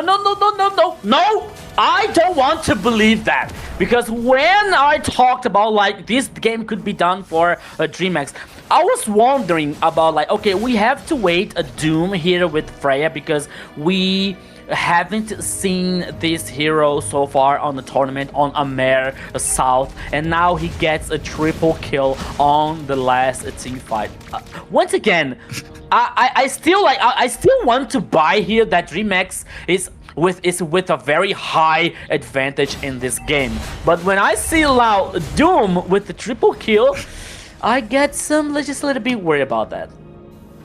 Yeah, we're going to see here, you do have Doom on the opposite side of the map now as we're starting off this objective. King trying to get prime positioning as they're chasing off the rest of Akashi up at the top. In Dreammax, there's really just no contention for this next turtle as you see them kind of going in a great defensive stance there as Akashi getting jumped out by 4 members of Dreammax is still going to be able to find himself an escape. Doom able to find a tower at the bottom, but up at the top, Dreammax found a tower of their own. Yeah, once again here, the third turtle comes for Dreammax, and meanwhile, Entity 7 is trying to compensate on the bottom lane here, taking the second tower, but King came here to defend, and okay, I think now, Private, I think that Entity 7 is going to like wait just a little bit, trying to work on the macro here to like neutralize Dreammax's actions, Dreammax's initiation, especially when it comes to Blink with the Tsunami Slam and the following up with Chaikiche. But as you see, that's the third tower that Entity 7 takes down.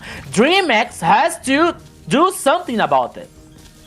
Yeah, you're sitting at 4 and 12, yet the towers are still in favor of Entity 7 right now. The gold is only about 1K behind them right now, and that just tells you of the macro ability that Entity 7 has, which is just unmistakable throughout this entire game. Ooh, actually coming in, Phantom Steed is out, looking for a pop-up. Oh, but we're gonna go ahead and I guess that's gonna make it a little harder on us casters here as we take a look at the game still going on. King taking a lot of damage. Might be a little bit of a CC coming in there as Vagin gets taken out, but the tower at bottom is down as well. 3 towers to 3, 24K to 27.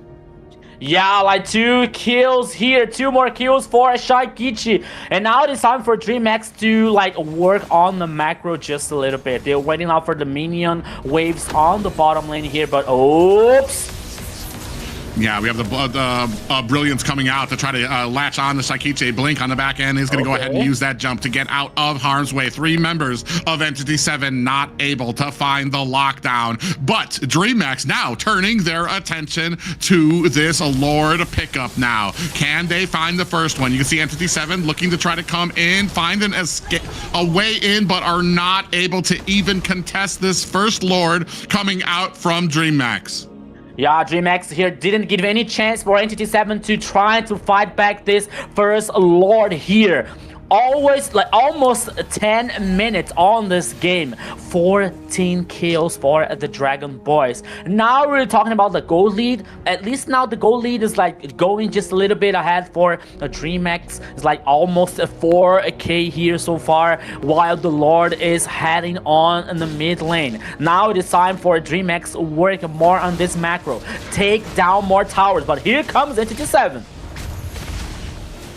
Yeah, you see the push coming in up at the top lane as minions are starting to sprawl out. At the mid-line tower, you see the Lord pushing for the side of Dreammax. Entity 7 trying their best to push it away. Still have the tier 2 towers at the bottom and the top side as Dreammax getting a little bit of a push there, courtesy of the Lord at mid lane. Blink now trying to turn their attention to the buffs on the side lanes of Entity 7. They are looking for the disengage, but hopefully now looking to clear out the jungle from the side of Entity 7 as well. Again, going forward, trying to press their advantage, if any, are looking to maybe be able to get this purple buff. No, it's going to be scooped up by Dreammax, and they're actually going to go in. Tsunami Slam on the backside. Akashi gets taken out as well as Shin. King forcing forward as Shakichi finds another kill. Onto him. That's a complete team wipe. 21 seconds on the board for these layaways here. Is it going to be enough for Dreammax to be able to find a kill or this tower down and a core? Yeah, here comes Dreammax here for the first victory. The game is not over yet. Here, Private. Here comes the Dragon Boys. Victory for Dreammax. And now is 2-on-1 here, Xena. Oh my god. It seems that Dreammax found the recipe there. They knew how to counter almost everything. They countered the Lunox with, they countered the Harley with the Lunox. They countered the Freya with the Phobius. They countered the Harley with the Blink, who was what's the word? What was her name? That roamer, Kalea, right? So they did a really good job there. And they I guess it was like they got cornered and they were fighting and clawing their way out, and that's what they did here in this match. I feel like maybe a little bit of a confidence overplay by Entity 7. I feel like they had some picks in mind and they kind of almost ignored what they were seeing on the opposite side. Every pick that they got countered out immediately, and they still, honestly, for a game where Dreammax had basically all of the counters, it was still pretty close until that final push, especially when it comes to macro. When it came to really getting a lot of those towers in the early game, it wasn't as dominant as it could have been with that big of a lead. I think it was like 4-19 at the end, 4-12 at one point during mid lane. But here, this kind of shows you can't sleep on Dreammax with when it comes to a lot of these drafts and stuff. You can't just allow a lot of these counters to come out. Yeah, I wonder who's gonna be the MVP. Yeah, who will be?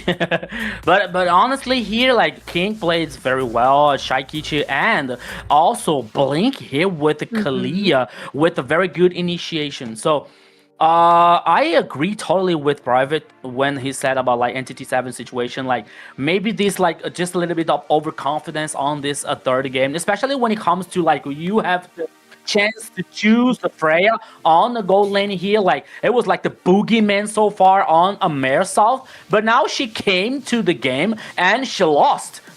Maybe like in my opinion, maybe it's a good point here, like because now the rest of the teams, they say, yeah, okay, Freya is not that so invincible as we were taught, like as we were thinking about, like so maybe now Freya can appear more times here. But once again, Dreammax, even for the first minute here, guaranteeing the kills with a very important ones. Shaikichi, Gu with the Phobius, which has this stacks here, like working on this ultimate and getting this backline to burst the damage. It was really good for Dreammax. And this execution that was really, really good. When it comes to Kalia with the Tsunami Slam and Lunox here with the second skill causing a damage, and the Phantom Steam coming out from King, for example, it was like a very good execution for a Dreammax so far. So they got the wiped out on the licensing fight here, guarantee the victory, and now the game is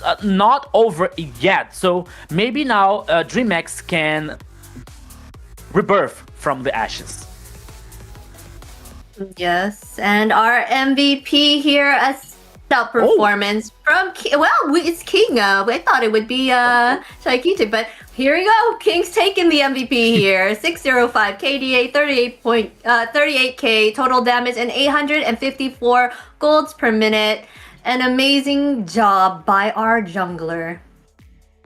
I don't remember what the stats were, but I imagine that King probably had more team fight participation when it came to a lot of these objectives, being able to hold them, and then coming in with the Phantom Steed there as well. You can see here finding himself, I believe it was 2 kills here, just the damage he is able to dish out, especially when you're ahead on a Leomord. Oh, look at here, just from the side, boop, able to find Shin just on the right from the bush out there. Another Phantom Steed coming out as he flanks the 3 members there. So I mean, it wasn't as I feel like Shaikitse.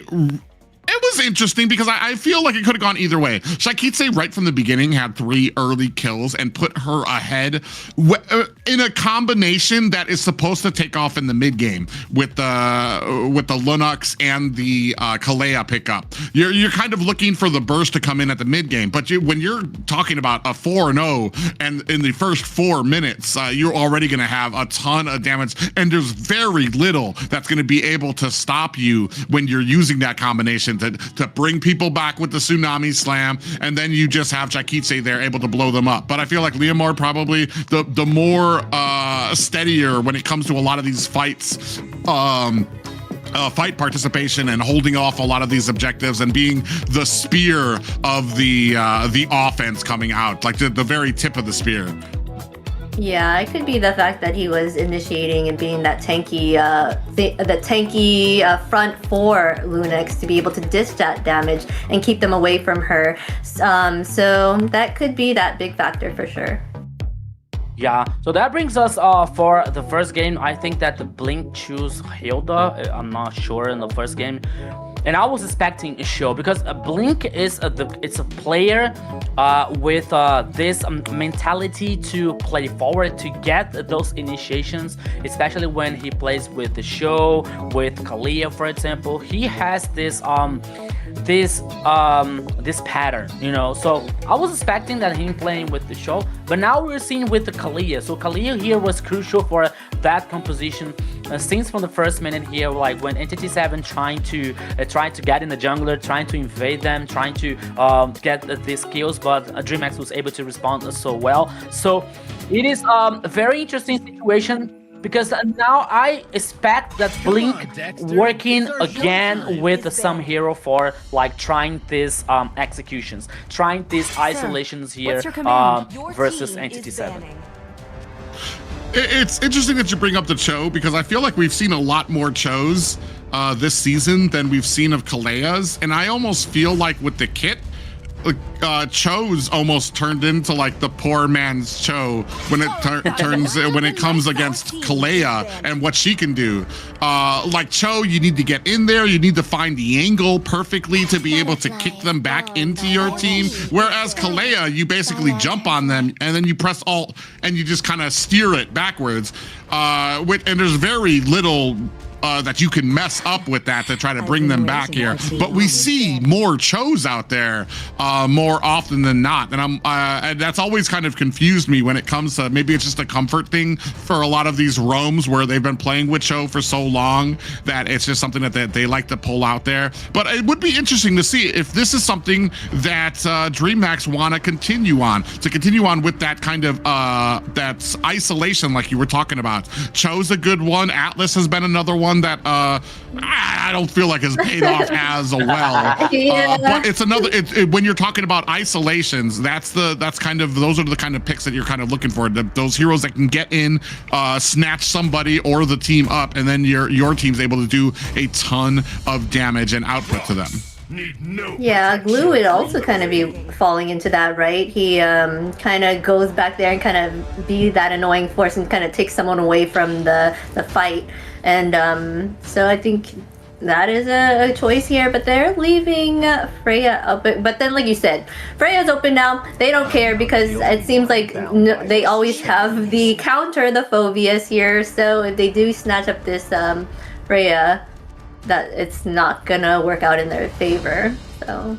What did I tell you guys? What did I tell? I told you, I was like, maybe one good thing about Freya being picked and losing the game. So like maybe the teams now are looking for like in the other way, you know, like okay, Freya's not so invincible like at all. So yeah, so maybe we can focus on another hero or another situation here. But now Dreammax has the chance to get Freya on the goal lane here for Zeus. The question is Zeus being comfortable playing with Freya in the goal lane here? Because, okay, we're not so familiarized like with some new gold laners here, like working with two Musclemen on the gold lane. But as we were seeing, Dreammax is more concerned about like the jungle and the mid lane, and maybe they can work on the gold lane like later. Yeah, it's pretty interesting. It just took one game to drop Freya from like S tier to like D in the eyes of these two teams. It's over. Yeah, just like it's completely. If you have phobias open, then it's completely over. gone. She's standing the way of. She's back there with Maya and Aurora right now, as far as like priority in these picks coming along right now. You got the Fredrin and the Eve out there as well. You don't have the scariness of the Lapu for Entity 7 because I believe they used that earlier in the first match here. And I'm actually very curious as to where we're going to go with Shaikiche here. Definitely not allowing her to pick up the Kimmy. That's been one of her favorite pickups. And even after that, using it in the last game, they're going to take it off the board again here on the side of Entity 7. And I'm wondering where we go from here. We've got to, I think as far as tankiness on the side of Dreammax, we've got that pretty much out there. So now we're kind of looking for possibly a CC and damage. I'd probably veer more towards the side of damage for the side of what we can use to try to fill out the rest of our composition from the side of Dreammax.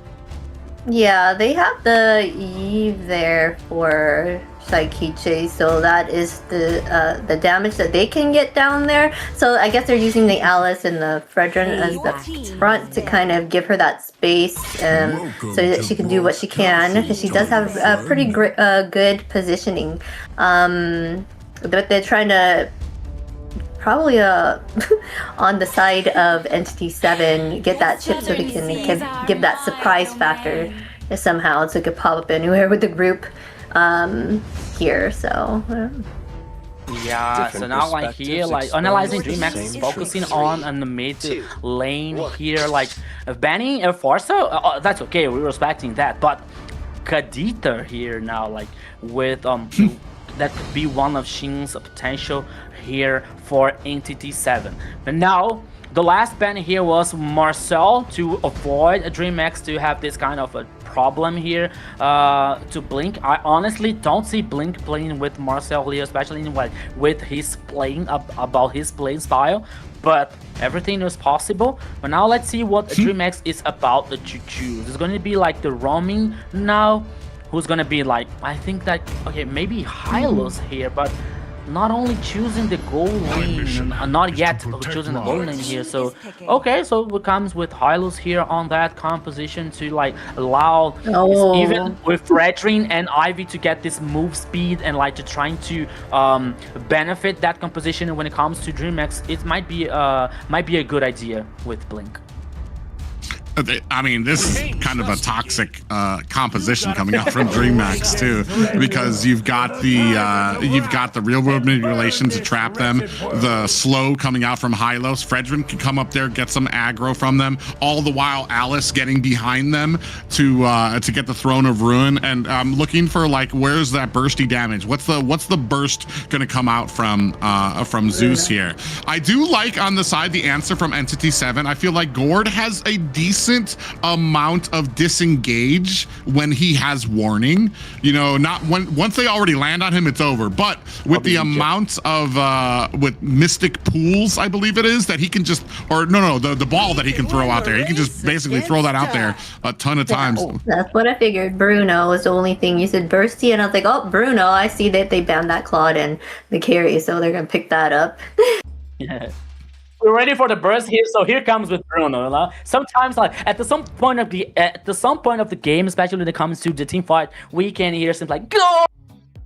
from Bruno or something like that. But when it comes to like this both teams execution and composition, you have Akashi now working on Favius. A good way here to stack on Bruno, especially, or Ivy here. By the time that they don't have at least Shaikichi with Ivy here, because Bruno has his cape. Hydon Bishin working on Phantom Steam and Shin with this stun situation coming up so far. So everything is going to be possible on this game here, my friend Private. Yeah, and it's going to be very interesting, especially because I feel like one of his shining points has been a Bruno. So if anybody is going to know how to counter him, I feel like it's going to be Doom. So they're going to have to be very careful about that. As we move into, I believe this is game 4 of our series here of Entity 7 taking on Dreammax. Still game point for Entity 7, but signs of life from Dreammax beginning to show.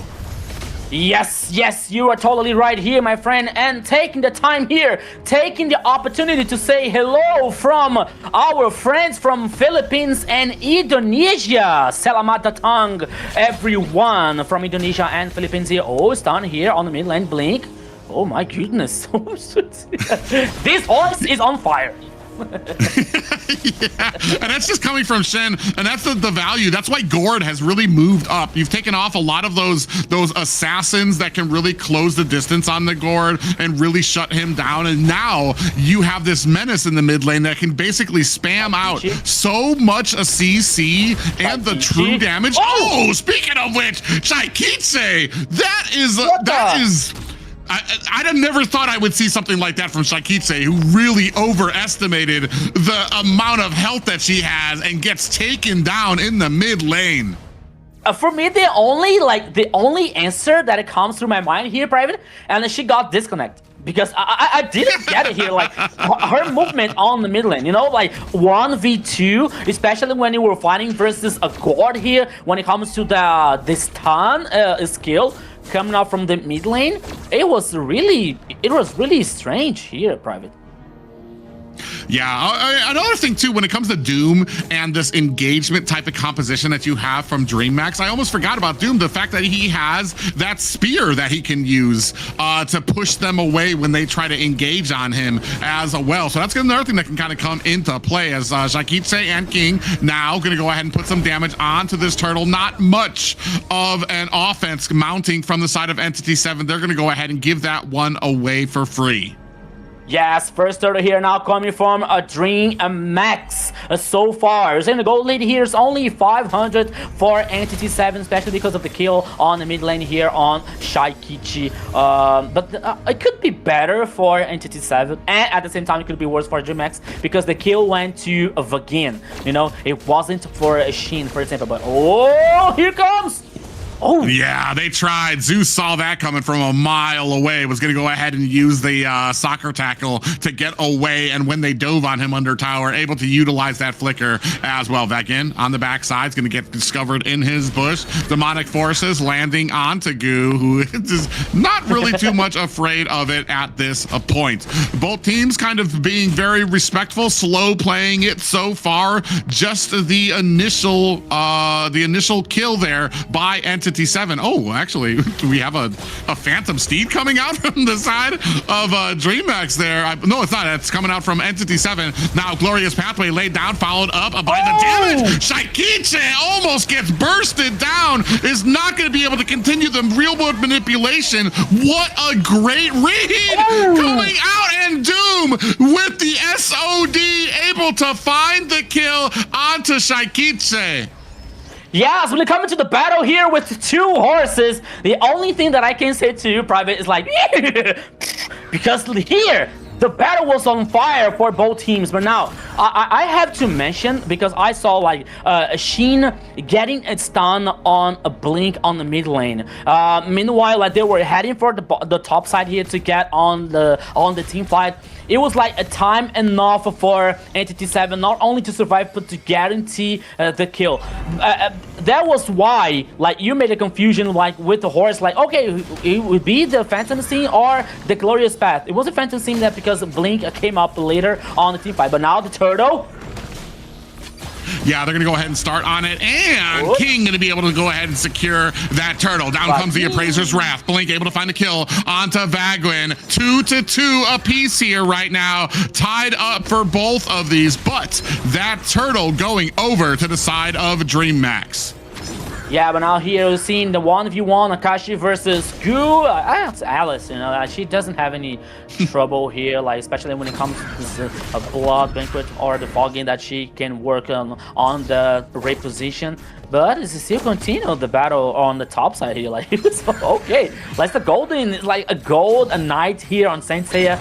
There are two, like this battle here, 1v1. But the focus now is on the next objective. Maybe, yeah, the third turtle heading up on the downside of the river. So both teams are heading up. But here, now we're seeing Hidon Bush and Akashi. But Gun knows that because he used the first skill here to get this info. And now you're seeing glowing wand on Shin's hand at this point of the game.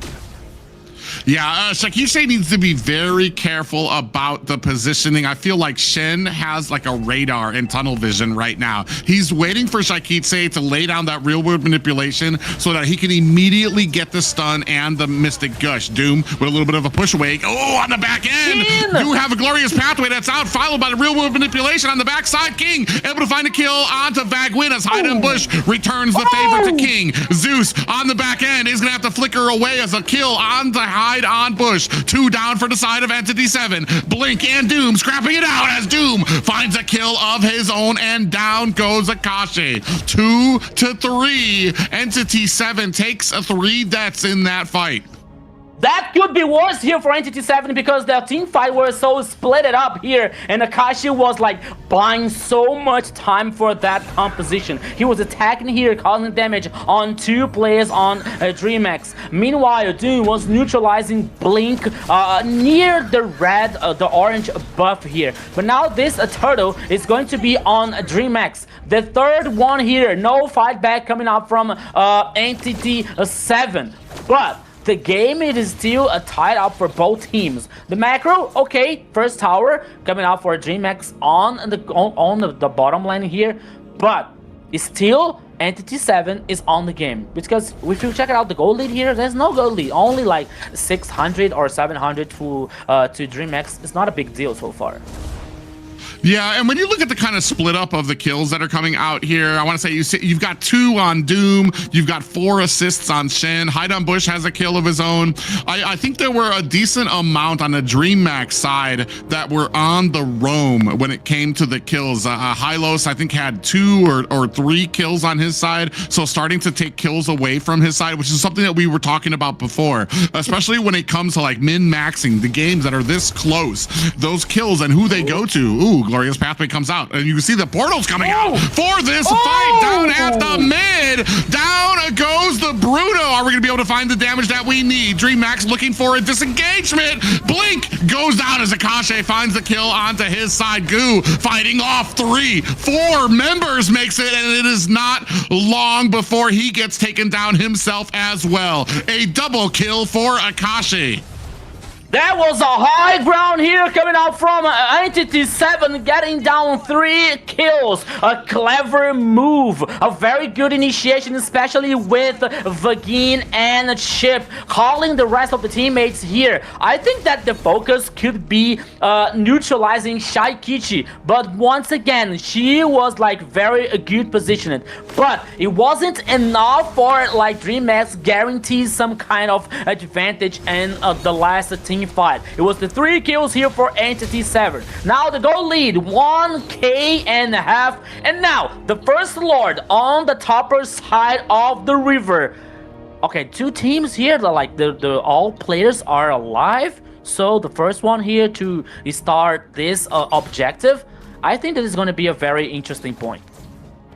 Yeah, it's funny too because I think we discussed before Shin and the way he uses that real world manipulation. He wasn't using it at the beginning of fights. It was almost like 15 seconds after the fight had been decided is when he was using it. Here, Shakitse keeps making a target of herself every single time that real world manipulation comes down. And there's another SOD lands right onto Shakitse. Now coming in with the damage back in, able to find a kill onto King on the backside. Hide on Bush, finding a kill on the Zeus, taking out Shakitse, and Goo gets taken down as well by Akashi. That is 4 down for the side of Dreammax. Not a single death taken by Entity 7, who are now looking to push their advantage.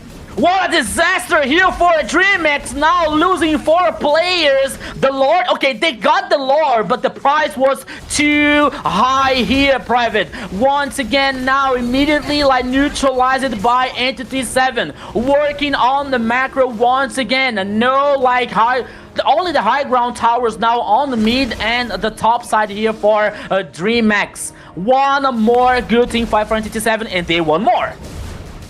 Yeah, you can see the towers beginning to be pushed here. I feel like Shakitse, they just have all focus is on her. Every single time that real world manipulation comes down, you see the huge focus come down. Even the SOD, the Spear of Destruction from out of nowhere, from across the map, Doom coming in to try to find the kill onto Shakitse. They are definitely have a big focus on the mid laner of Dreammax here. Not just that, but I mean, a great pushing power here now as you take a look at the macro. I believe 6 towers down for the side of Dreammax. Only the high grounds remain. Entity 7 having a beautiful game here thus far. Shin stole the purple buff. Analyze that's out this battle here for the guaranteed buff. Shin with the guard stole that one line here for Entity 7.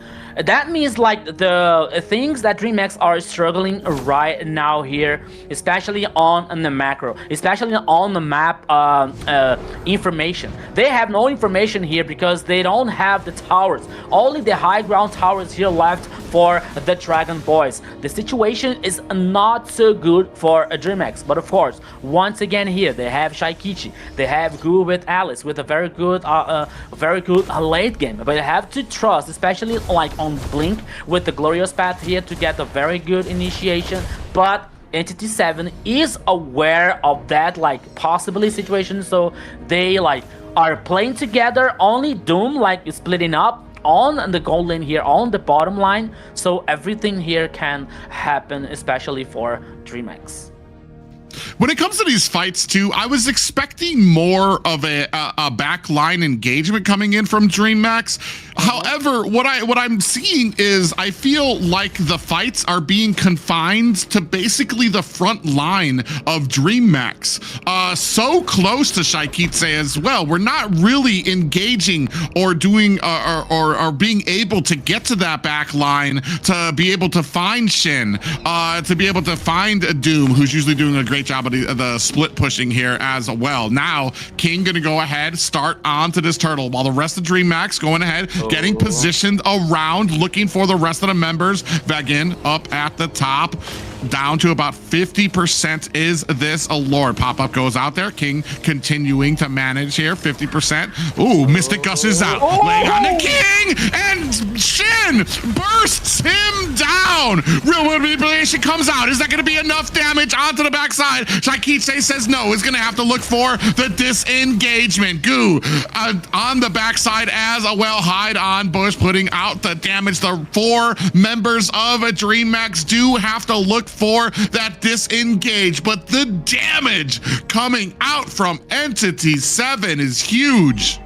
Yeah, so here once again Entity 7, that is that we can call trust, we can call confidence here, because Doom like was split up on the gold lane, on the bottom lane here. Okay, he tried to hit with the ultimate, but it was in vain. But once again, with a 1 player less, Entity 7 was able to burst damage. It was able to getting kills, getting the Lord. And now the Lord heading up on the top side. Here comes the Rocky from Entity 7. Yeah, and that's kind of a disappointment too, because as soon as that Mystic Gush comes out, like here's another Mystic Gush. And a perfect answer there from Shaikitse. And that's exactly what I was gonna say is we need to be able, as soon as that Mystic Gush comes out, immediately find the answer, be able to push Shin away from laying down all of that damage. Now Goo in a little bit of trouble does use the Throne of Ruin. The Lord now swinging away at the core. Blink and Zeus on the backside looking for a way in here, are gonna find a way to burst down this Lord at their gates. Dreammax down 12-5 and about a 6K gold lead by Entity 7. Yeah, so super minions on the mid lane and the top lane here now for Entity 7, and they decide to head back. They decide to the safest way. They decide to not to take any kind of risks here, to give any chance for a Dreammax so far. But now possibly they were waiting for another Lord or someone for a Dreammax getting lost in the jungle to finish this game. Yeah, and right now, I feel like this is going to be a big learning point for Decided Dreammax. We've been talking about their macro gameplay. Ooh. On the back end, actually charging into the team. We do have a Glorious Pathway used defensively, and that is going to help Dreammax secure this escape. 38 seconds left on the Lord, and you can see on the back end, Doom going ahead with the split pushing ability out there. But one of the big things that's coming out is that a lot of these Mystic Gushes, they don't have an answer for Shen right now. He's sitting at 11 assists right now, 1, 0, and 11 right now. You could see up there, when it comes to the damage, he's been a huge part of it.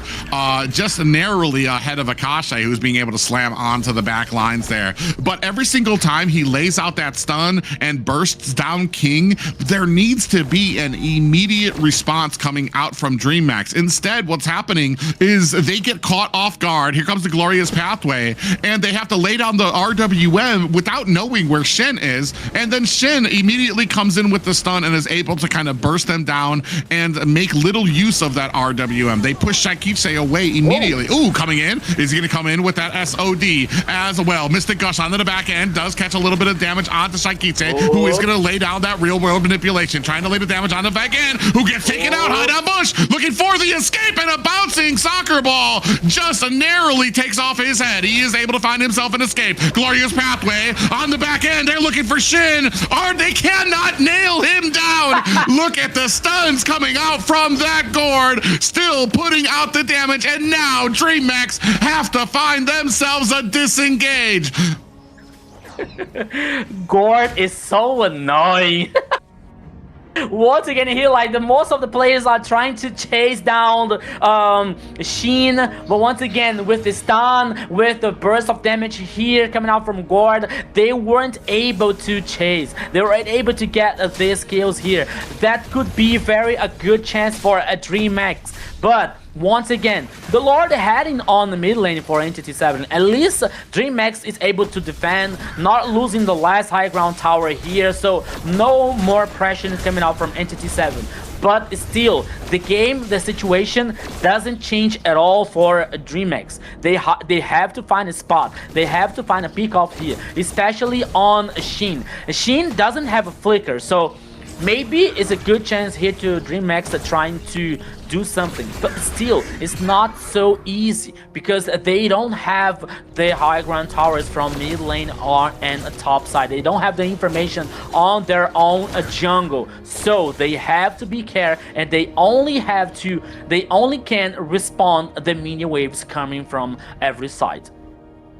Yeah, we've got 3 Radiant Armors built on the side of Dreammax. Unfortunately, at this late of a game, I feel like those Radiant Armors don't really protect you from the value you get out of a Gourd, because I think after 4 ticks, he's going to be able to do true damage onto most of your team there. And that's been the biggest problem with King trying to hold these objectives in the turtle or in the Lord pits here. As he gets stunned, he gets immediately set upon by Shin and the damage that he outputs there, and there's a very little of a response coming out from the side of Dreammax. Now you're still behind, you're still kind of looking for some of those angles. We did have, I feel like it was a little bit more of a comfortable fight as we're starting to get later and later. They're starting to understand what they need to do in some of these fights, but it's just so hard, especially when you're this far behind. You're starting to get to a point though where the items are going to start evening out. You can only get 6 items, so I mean there comes a wall eventually where you're going to be able to catch up, and that's no longer going to be an excuse for losing a lot of these fights. Lord has now been involved. We got 2 seconds left on to that, and now you can see getting into position. Entity 7 on the front line is vying and trying to get some vision onto this Lord. You can see it being set upon already by Entity 7. We're going to go ahead and start it. Dreammax possibly looking to kind of come in here, but they have a threat when it comes to Doom going throughout all of these lanes, making sure to clear it out. I don't think they're going to be able to counter this Lord. Yeah, look at Sheen here. Sheen is like, it's so brave. He doesn't care about like any dangerous, possibly dangerous situation at all on the jungler. He's playing like forward. He's playing like to get this info, to trying to stun someone in front of him. And not only that, it was enough to guarantee the Lord for Entity 7 once again. So this evolved Lord. We are like with 20 minutes on this game so far. When the Lord comes up, I think that Entity 7 is going to cause more pressure. Yeah, they're looking to kind of close up this push, possibly be able to line up this. You can see the bottom and the top lanes being cleared up. They want to line up these lanes so that all 3 are crashing at the same time. Make it so that Dreammax is not going to be able to funnel in all of this offense. Immediate big stun comes out from Shin on the back end. Now looking for that Mystic. Gosh, then it comes out there. Shankitse almost gets blown apart. We do have an SOD onto the backside. I don't think that the Moskov actually wants to find that teleport just yet. Lord is swinging up onto the core. They have minions on their side, but still looking for the kills, looking for the opportunity that they can find to be able to push down Dreammax. Real manipulation comes out. Down goes Shin. A Throne of Ruin lands onto 2 members of Entity 7, and Dreammax do find themselves a bit of breathing room. It is not over yet. It's not the end for Dreammax. They still survive. They got down here Shin, the guard, the annoying guard here. So now Entity 7 decided to fight back, but oh, Dreammax one more. Yeah, you see the damage coming out. King's got a decent amount that he's going to be able to withstand. The gourd has been the real issue through a lot of this game. I would be pushing my luck here. If I'm Dreammax with the gourd down, with Shin down, I would be pushing into all of these towers as much as I could. That's been the biggest problem. The biggest threat for King is all of that true damage that has been coming out of here. Sitting at the 21-minute mark. Shin still got 6 seconds before he comes up on the map. Yeah, so now here Shin is going to back online again. 20 seconds for the next Lord Vagin. Okay, now he's able to survive. The Lord once again is going to be probably is going to be free for Entity 7, because Dreammax, they are not allowed to like step too forward for from their base, you know, from that jungle here, because it might be too dangerous. Once again, Shin, look at him. Goo like was spotting him now. Oh, Shin on Goo, bursting a lot of damage, but now Blink here. Let's go. Yeah, I mean, you don't have the Mystic Gush anymore. I almost feel like once that Gush comes out, I feel like the rest of the team should be finding an angle to try to get in there and find it, especially because Shin showed himself there. We need to be more responsive as a team from Dreammax if we want to be able to kind of get this game away from Entity 7. Now down to about 50%. I don't think we're going to find too much. Another Mystic Gush comes out there on the King. Still no answer coming out from Dreammax, and they all get pushed back here as another Lord goes to the side of Entity 7. Yeah, but now like they're keeping just a little bit here to guarantee this Lord. I think that maybe to trying to synchronize the mini waves coming up from every side, but now here one Lord again. This Lord like from 23 minutes. I believe that's gonna be like 100k Lord HP so far. Once again, Entity 7 is going to like try to finish this game. The question is, will be Dreammax able to defend once again? I mean, you've got no towers to protect you. The most you can hope is that they mess up when it comes to syncing up all of these waves, but you can see them already lining up on the side lanes, trying to make short work of all of these minions out there. So you're gonna have the full pressure of all 3 lanes crashing down on Dreammax's core all at once. So Lord now crashing in as the side lanes begin their descent on in. Now coming in with the demonic force as well as the phantom steed coming in. Akashi takes a lot of damage. He's going to have to be able to get out of there. Damage going on to the core. Real world manipulation has been laid down. King able to find a kill onto Hide on Bush. The defense is in. Dreammax looking to be able to withstand this charge. They do have a Winter Crown out as well. And another successful defense for the side of Dreammax.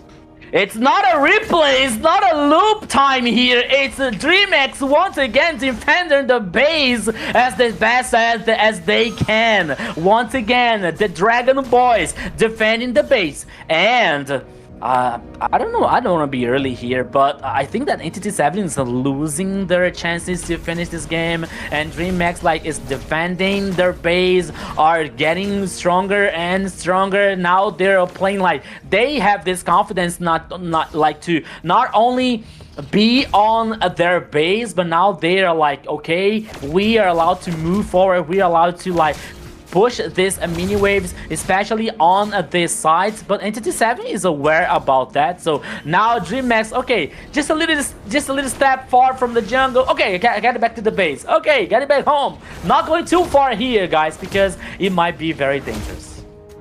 Yeah, there's only so many chances you get, I feel, before one of these mistakes costs you a Lord, costs you 2 or 3 players, where Dreammax is able to start pushing onto your base. Here, I feel like you're kind of even. You've lost the advantage of items and what a gold lead does for you. However, I feel like the comp has been such a great, persistent threat to a Dreammax that they have just yet to be able to come in and contest onto a Lord just yet. However, these pushes are going to be, if Entity 7 cannot find a way to close in. Oh, they go on to Shin. They find Shin immediately, and they're going to blow him up. Immortality has been procced. Out comes the real world manipulation, and Hide on Bush is able to take down Shaikiche on the back end. Goo able to find a kill onto Shin. 2 down for the side of Dreammax. 3 down for the side of Dreammax. Hide on Bush laying it in as Doom finds a kill onto Blink. Out comes the SOD onto Goo, and he goes into the back line. Ladies and gentlemen, I think this might be a complete team wipe on the side of a Dreammax. Entity 7 secure themselves a place in the top bracket of the playoffs. 1,000 minutes of the game here. Entity 7 is able to guarantee the victory. 3-1 in this first best of 5 season. Dreammax was doing so well there again with their they were able to contest them in the beginning, right? It's always during the end of the game they have a harder time with the aggression from Entity 7 there. I just feel like this composition, for some reason, they just found it so hard. Even the engagement was perfect. I felt like that's exactly, they found Shin, immediately dive onto him. However, they could not finish the job quickly enough. You had the immortality onto Shin, as Shaikiche laid down the real world manipulation to try to take him down. But as soon as Shaikiche showed herself, as soon as she laid down that real world manipulation, Hide on Bush charged back there, and she wasn't even able to get those final shots on the Shin. It took a Goo from the back end, and then you've wasted all of these resources trying to take down one member, and you have to deal with the rest of the team here, and Entity 7 able to clean up after that fight. Yeah, so once again here, Entity 7, like, with a very interesting early and mid game here, like, almost the whole game coming out from Entity 7, especially in getting the kills to hide on Bush on Leomord and Akashi here with the Fovias. Doom playing very well, like Entity 7 was able to do and work so well, especially here when it comes to the macro game in this last game.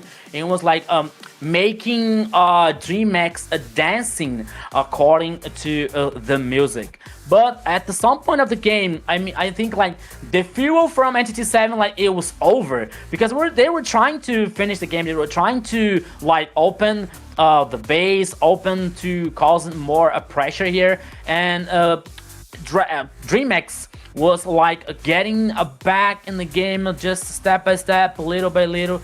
But still, I think that if Entity 7 couldn't get this advantage on early to mid game, and Dreammax were able to fight as equal, it seems from the mid game at least, I think that the things could be different on this game so far.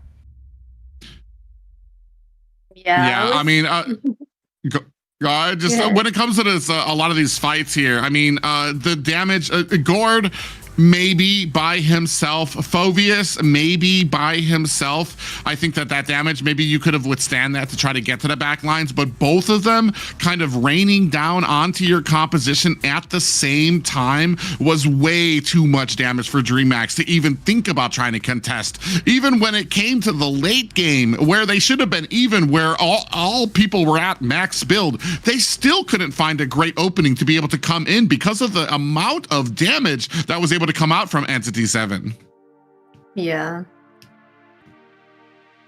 I was thinking that you were right on the mark there, where they only had the damage from Bruno, really, because they need that damage in the draft. You were saying they got to get something bursty, something to kind of help them with this damage, because all of them are control or something to kind of help the damage or do something about there. All right, well, this player was the engine behind their team's success today. We got Doom there with all his right on the mark SODs, except for one of them. But you know what? 3011 KDA, 81.6k total damage, 101 gold per minute. He did an outstanding job out there on the field. Yeah, it was well deserved to hear for the MVP from Doom. Many players of Entity 7 played so well, but here, especially with this global presence coming out from this ultimate, the Spear of Destruction, every time Dreammax was concerning about a Doom joining the fight, joining this situation, and at the same time he was able to do this split push to working on this macro here with Moskov. After 4 items, Moskov is like a machine gun here of damage and auto attacks. So it was really good for Entity 7 to guarantee that Doom could be stronger on this game. Yeah, especially with the fact, I think you pointed it out, there was a lot of great fights that Entity 7 was winning without Doom even being a part of it. Add that to the fact that he was able to join the fights whenever he needed to. There too, immediately able to catch. There is no escape from him. Whether it was Chaikitse trying to get away from underneath the tower, or Goo there at the end, immediately caught himself a spear that pushed him back into the team. And that's just the kind of value when it comes to Moskov. You have the value of the split push, of being able to get in there, and even without him in the fights, able to really head off with so much damage that it was pushing back the side of Dreammax. Yes, for sure. Having a Moskov on the team did give them that map advantage for the fact that he was able to be everywhere. I did say that they were targeting, you were saying that they were targeting Shaikiche a lot. So they're taking one of the major damages and the major constant backing for the team of Dreammax. So that was a great strategy there by them. Yeah, it was one of the things that Entity 7 is able to read so well here, especially when it comes to trying to neutralize the best points and the best parts of one team. For example, in the Dreammax case is Shaikichi, or even a King on the jungle, for example. just to not only neutralizing, but only to avoid like King coming to cause some trouble, to cause some a bad situation for Entity 7 here, especially on around objectives, especially when around like a specific point of the game.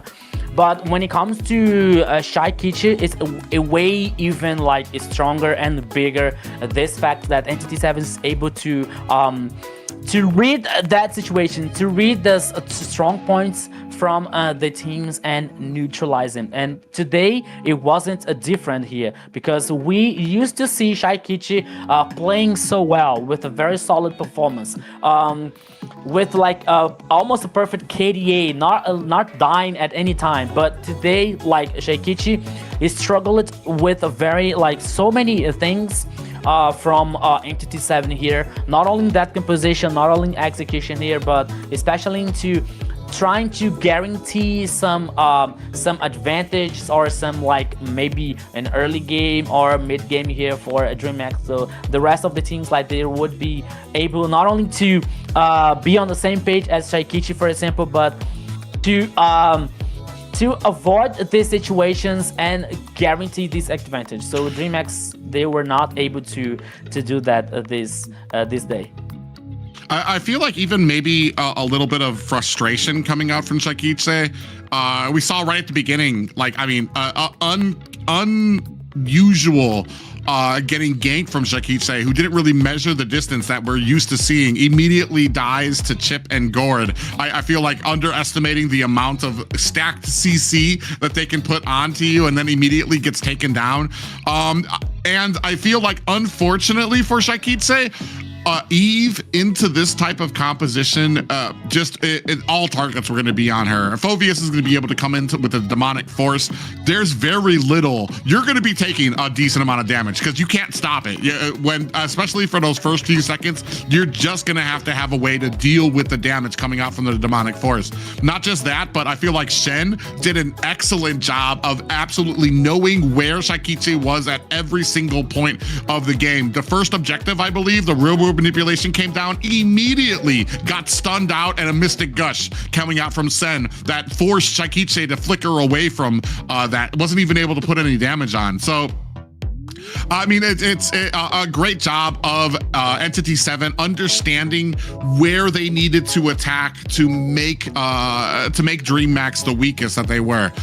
Great games coming out from all of them. Unfortunately, this will drop Dreammax down to the lower bracket, but I mean, we've been talking about Entity 7 since the beginning of the Swiss stage with how strong that they've seemed here, and here they're showing that when it comes to understanding the targets they need to focus on, whether it comes to macro gameplay of making sure that kills count.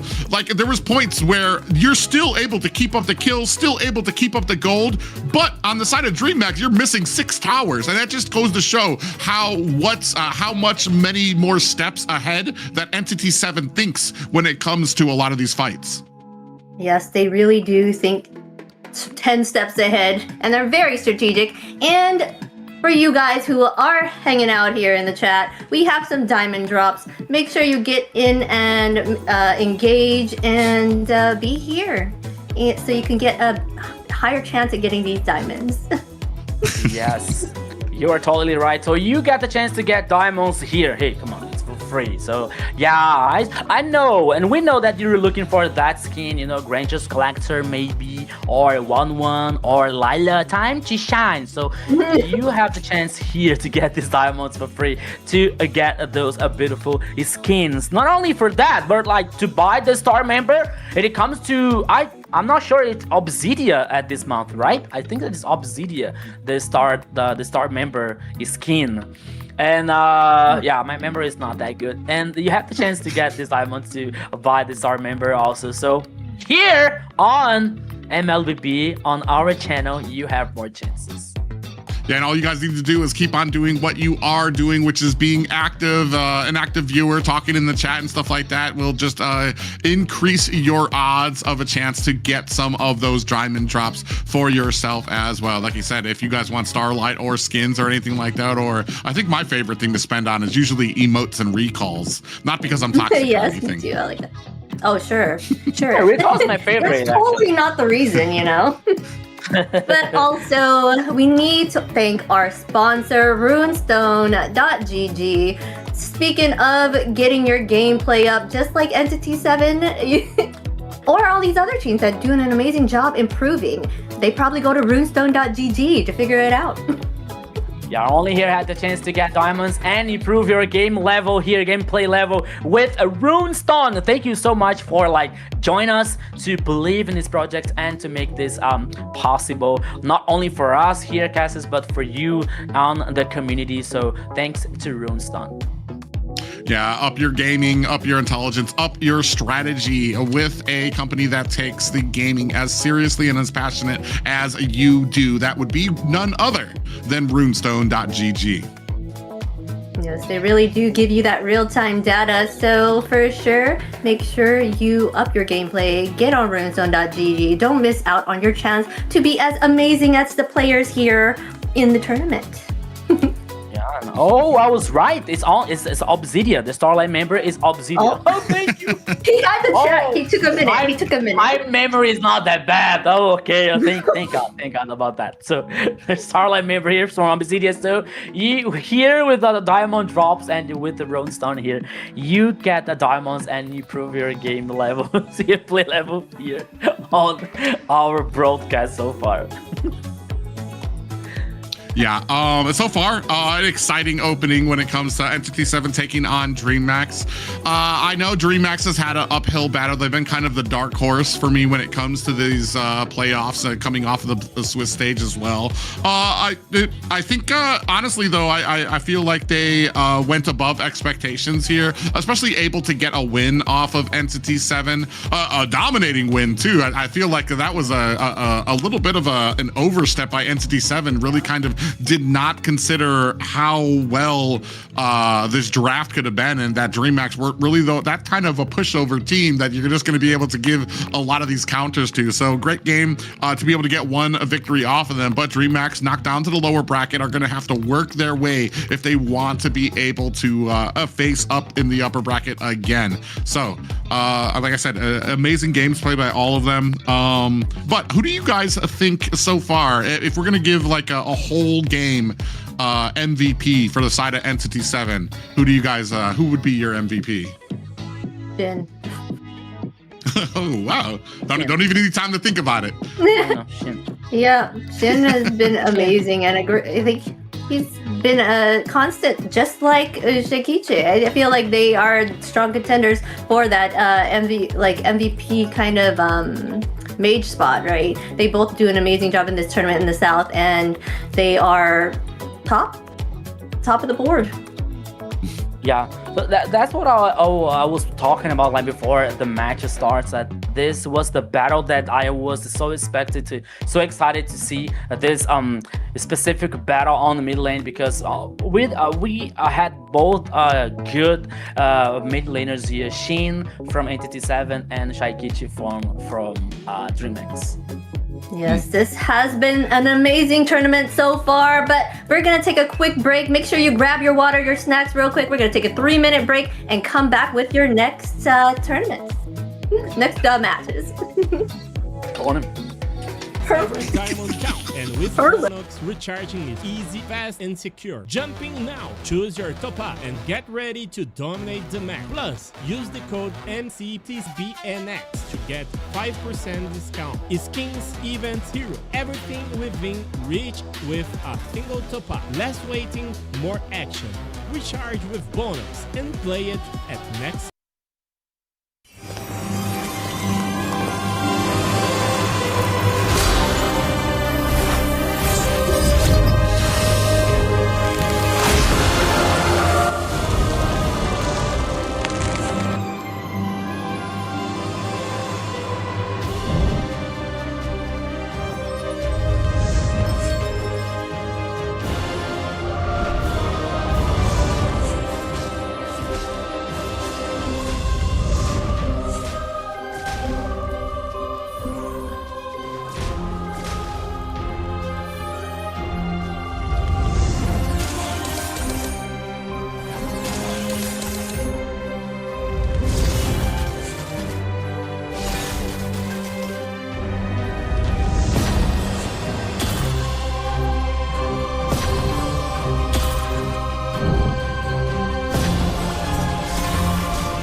between dreams and nightmares.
All right, and we are back with MCT AMER South playoffs. I hope you guys took my advice and went to go grab some drinks and hydrate and all that, because we're getting into the next set of matches. Oh, Yeah, I What agree. was that? I agree, Private. I agree with you. Yeah, I agree. Wise words. Wise words. I can't hear you. Yeah, you got. Ah. Yeah. Yeah. Yeah. Private. I knew it. Dang it. Dang it. I should have. He's a greedy. It's very enthusiastic with his agreement of it. I was about to do some. But yeah, thinking like I was with gonna say, Private. it was a very huge, exciting matches that happened already, and the excitement's only going to get bigger with this next matchup coming as well. Yeah, so you are totally right. So now we are going to take a look just a little bit on today's schedule once again.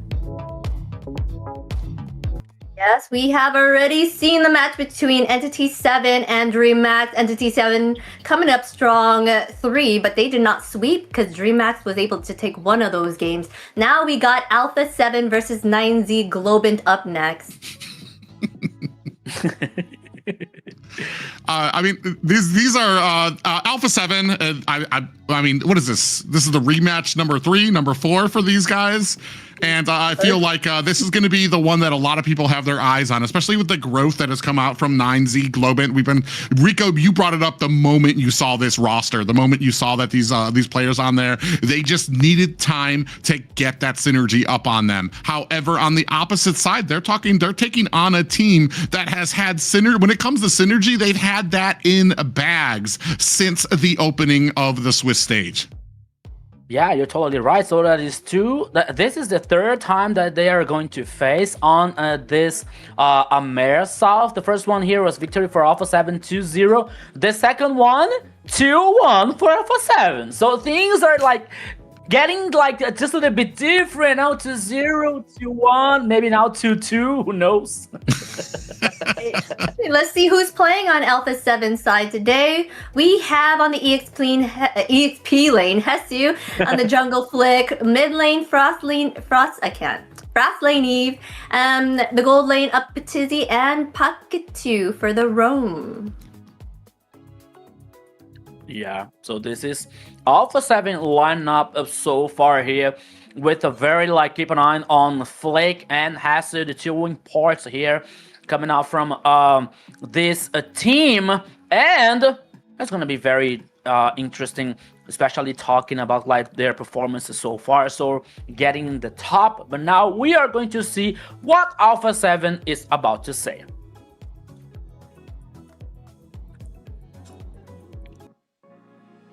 Oi gente, eu sou o Frost, eu vou fazer meu Dream Team tirando meus companheiros de equipe. Eu vou colocar na rotação o Vaguinho, pelo fato que a gente já trabalhou juntos, já jogamos juntos na Dreammax Ice, então acho que já tem uma sinergia, eu gosto do jeito que ele joga também agressivo. Na jungle eu colocaria o King, pelo fato dele ter uma experiência já mundialmente, né, querendo ou não, ele já foi para vários campeonatos. Então ele tem uma experiência boa. Na XP eu colocaria o Rush, eu gosto do jeito que ele joga, eu acho que ele joga com heróis mais tanques, isso me agrada bastante. E na Gold eu colocaria Augusta, apesar que a gente já trabalhou juntos, né, recentemente. Eu acho que daria de aproveitar mais, sabe? Na questão de jogo, assim. E eu gosto do micro dele e da forma que ele pensa também. Yes, Alpha 7 have always been positive, but we are going to look at 9Z Globant's lineup today. We have EXP lane Chino, jungle Luisinho, and mid lane Fashion, gold lane Gusta Lagusta, and the roamer Alboro Crazy. Yeah, a stacked lineup here for 9Z Globant. A lot of history with all 5 of these members when it comes to South America here. But now putting them together, they have finally seemingly found that synergy, that magic that makes them a dominant force. However, is this dominant force going to be enough to take on their adversaries in Alpha 7? Let's see what they had to say coming up to this matchup.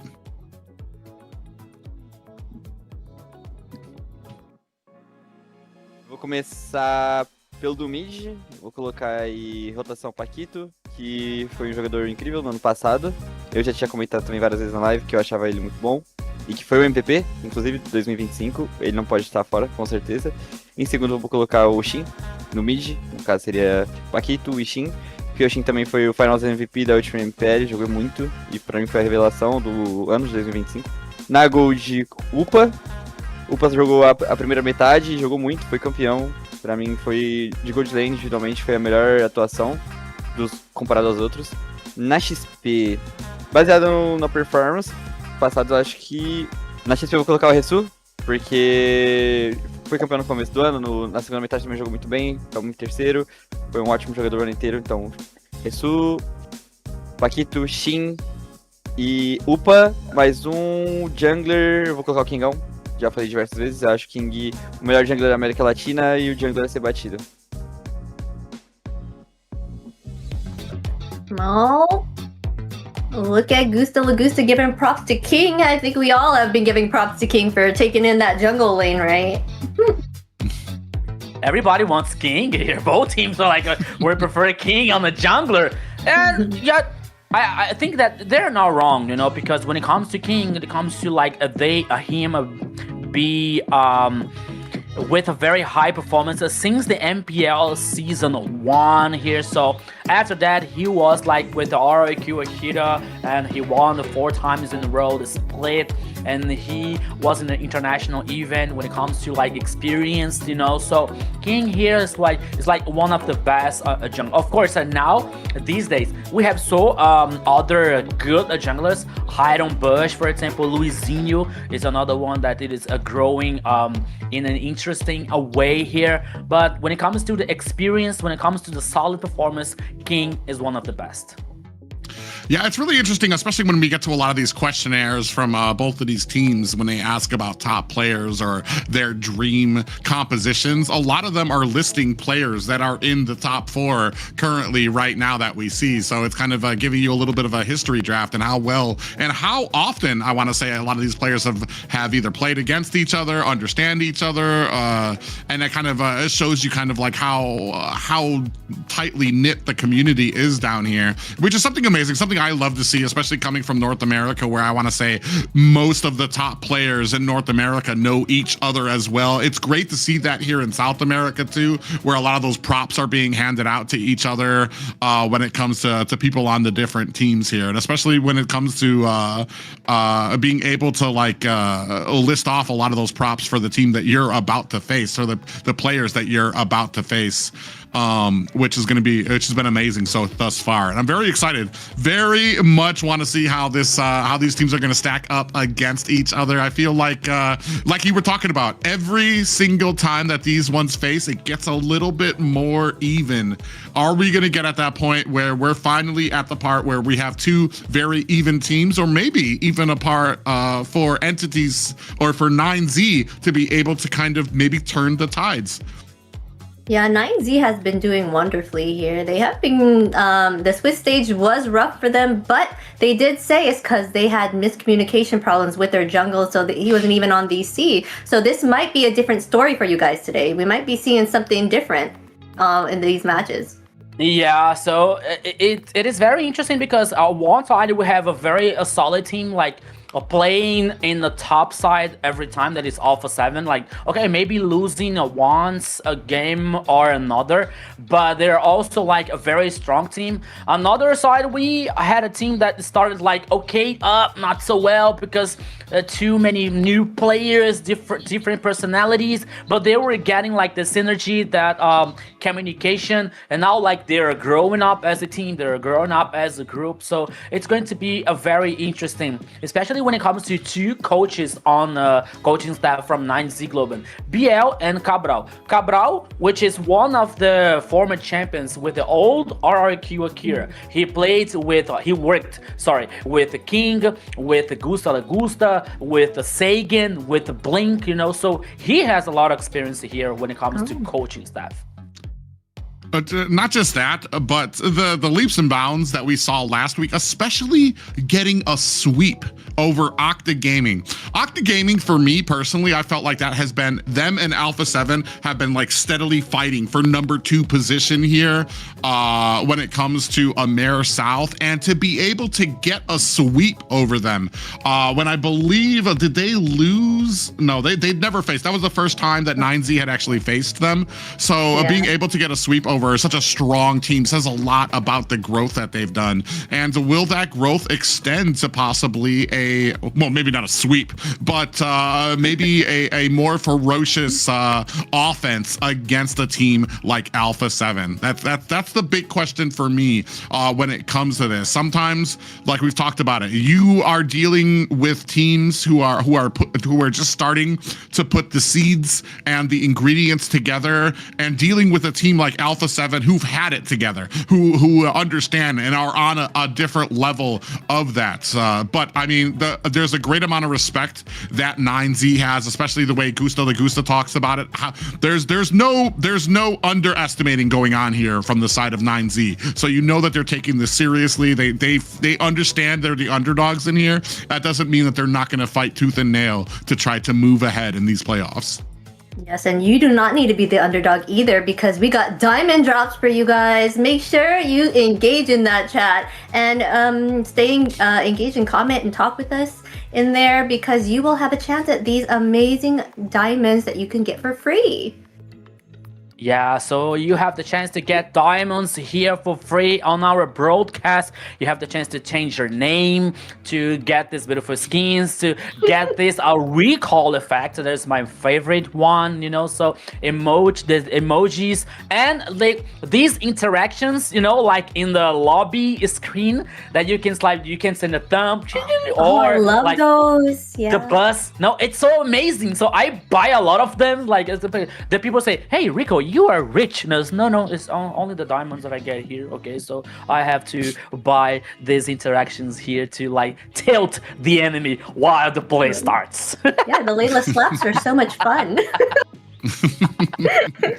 I do like me a good recall and a good emotes. I think we were talking before about emotes. I think one of my favorites was the I forgot whose it is. Who's the sleeping emote? Oh yeah. Yeah, that one's cute. I forgot who it was, but it was super. I like this one. I know what you're talking about. I like those two, like my favorite. Like that, My favorite's I think it was a Kagura's one where she looks like she's like, oh my god, like that little ghost coming out of her mouth, like I'm dying. Oh. I use that one a lot. The Ballman one. I like it. Well, ladies and gentlemen, we are about to jump right into this draft between 9Z Globant and Alpha 7. 9Z Globant going to have the first pick. I wish I should have pulled up stats too when it comes to seeing who has been favored thus far, whether it's the blue or the red side. What do you? And stats? Do you have? For me, the blue side. Oh, the blue side. Yeah, for why? The blue side. Because I think that when I start to play Mobile Legends, I just always used to play in the blue side. Like when I go to the red side, I get lost. It's like, oh, who's a gold lane? Who's the excellent hero? I'm kind of lost. Something like that. There's markers now. I'm just kidding. I feel like Thank God. initially, I used to favor the blue side, but as we've kind of come into a lot of these drafts later on into the playoffs, I feel like we don't have the standard drafts. I feel like a lot of these teams have been going into the draft with the purpose of trying to leave certain things open. So like while you might claim yourself a good pick, you're immediately going to be able to respond with 2 good picks on the red side as well. So it's been something very interesting to see and to develop here. Another Fanny ban. I don't even remember that we've had a successful Fanny here in this South. That's what I was thinking. It hasn't been, from what I've seen, but okay. Maybe we're missing something here. A lot of teams ban a Fanny, especially when they face Alpha 7 because of a flick. So the Fannies that he brought, it was a very good one. Like his win rate is very high. It's not invincible, it's not indestructible, but most of the teams, they prefer avoiding this problem, you know, like this bad situation so far. So maybe here, not maybe, for sure, Fanny and Freya are the bannings so far. I'm waiting for a Zunshin in 9Z. 9Z, where is Zunshin? I'm not seeing it. I think that's going to be Zushin and Phoveus have kind of snuck up. Well, Zushin has always been there. Phoveus has really come up very quickly as like an S tier ban when it comes to a lot of these drafts. We just saw from the last game the amount of damage that he's able to output, and there's just no stopping him until he's finished. You have to sit there and you're like, wait, am I still alive? Okay, now we can finally start attacking Phoveus because he's done with the demonic slams he's able to issue out on us. Zushin has been one of those. We did see, I think, last series that there was a decent being able to kind of I'm not even sure really counter her. It wasn't the countering Zushin herself. It was basically the priority of the team fights being far away from Zushin while a Lapu was back there basically harassing her the entirety of the game. Yeah, they're gonna go ahead and ban the Yves instead of Zushin here. I guess they find that more of a threat than she is. They are taking their time here to figuring out what they want to ban. That goes to show that they kind of respect each other, right? And making sure that they don't give out any freebies here. Yeah, so for me, like the surprise here, like both teams are cooking. Okay, now Alpha 7 comes with the Zushin here on the second ban. All right, so now they have to work like on Fovio's banning or Baxia's banning, for example, or maybe like their early game ones like Harley or Suyo. You know, there's so much. There's so many broken heroes for so less. Bans here, at least on the first phase. So both teams have to think like very much before these bannings.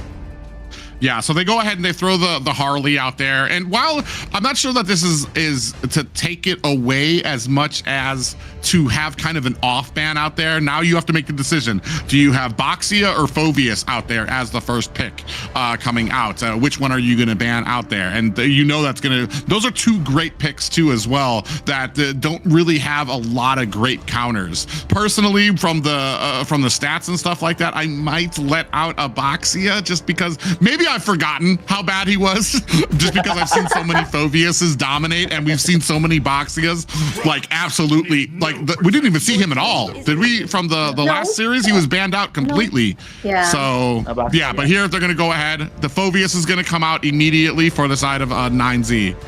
Yeah. Yes, for sure. But I guess Baxia, he makes a really good support jungle. I always noticed that he was more of a support jungle. Like I always see him low in kills but high in assists, you know? So he gets that engagement to the team. And Rico, he's trying, he's like, come on. Phoveus, come on. There it is. It's the book. It's the book, Zina. So you have the book here, the rule. You got it. The guide. Okay. If you ban Baxia, it has to be. It has to be. Yeah.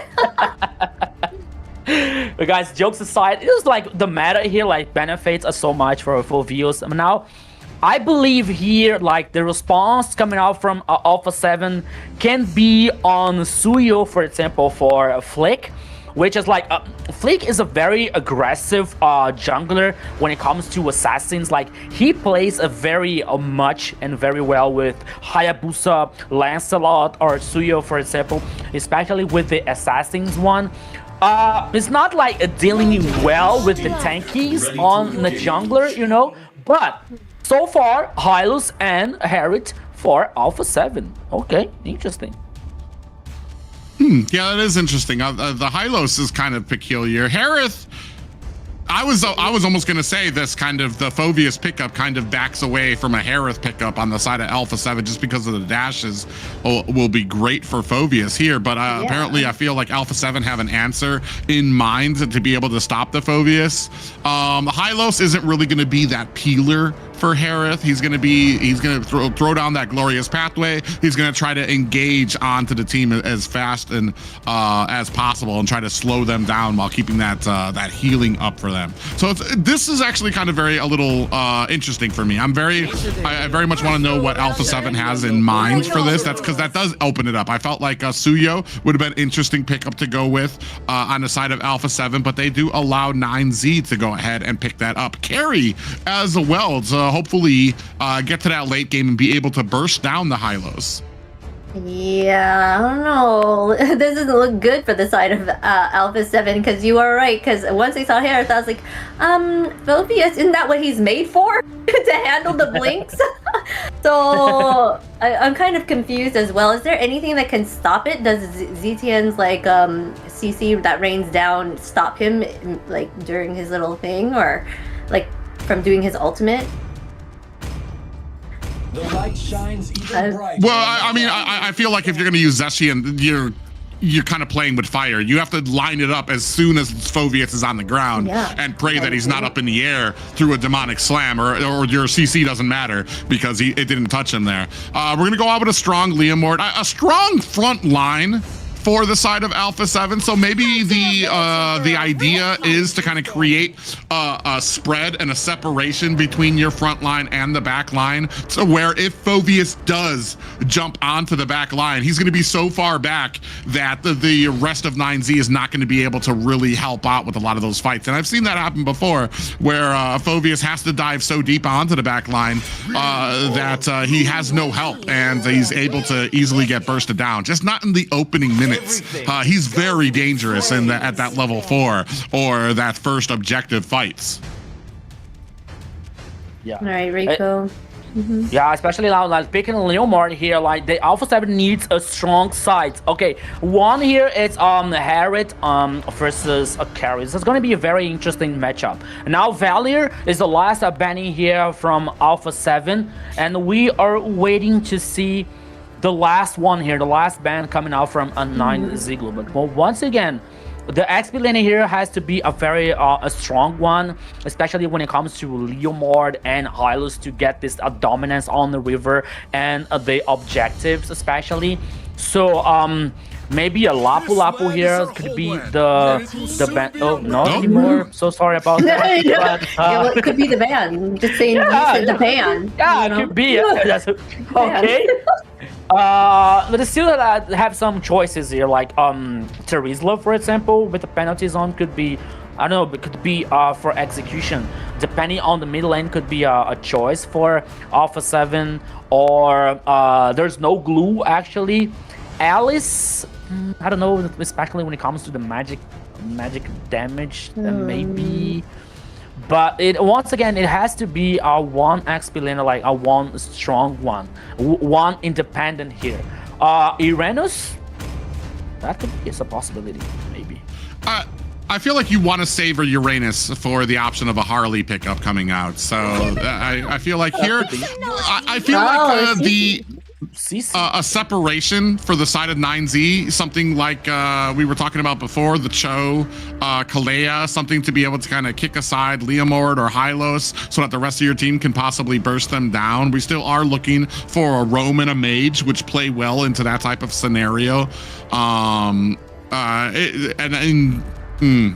It's just a very strong front line here by the side of Alpha 7, and I'm wondering. And then you've got the engagement into the back line by CC as well, who's going to be able to kind of really nail into the backside with a decent amount of regeneration when it comes to her health. Kind of looking for those last 2 picks, like we said, looking for the mage. Ooh, Kaja.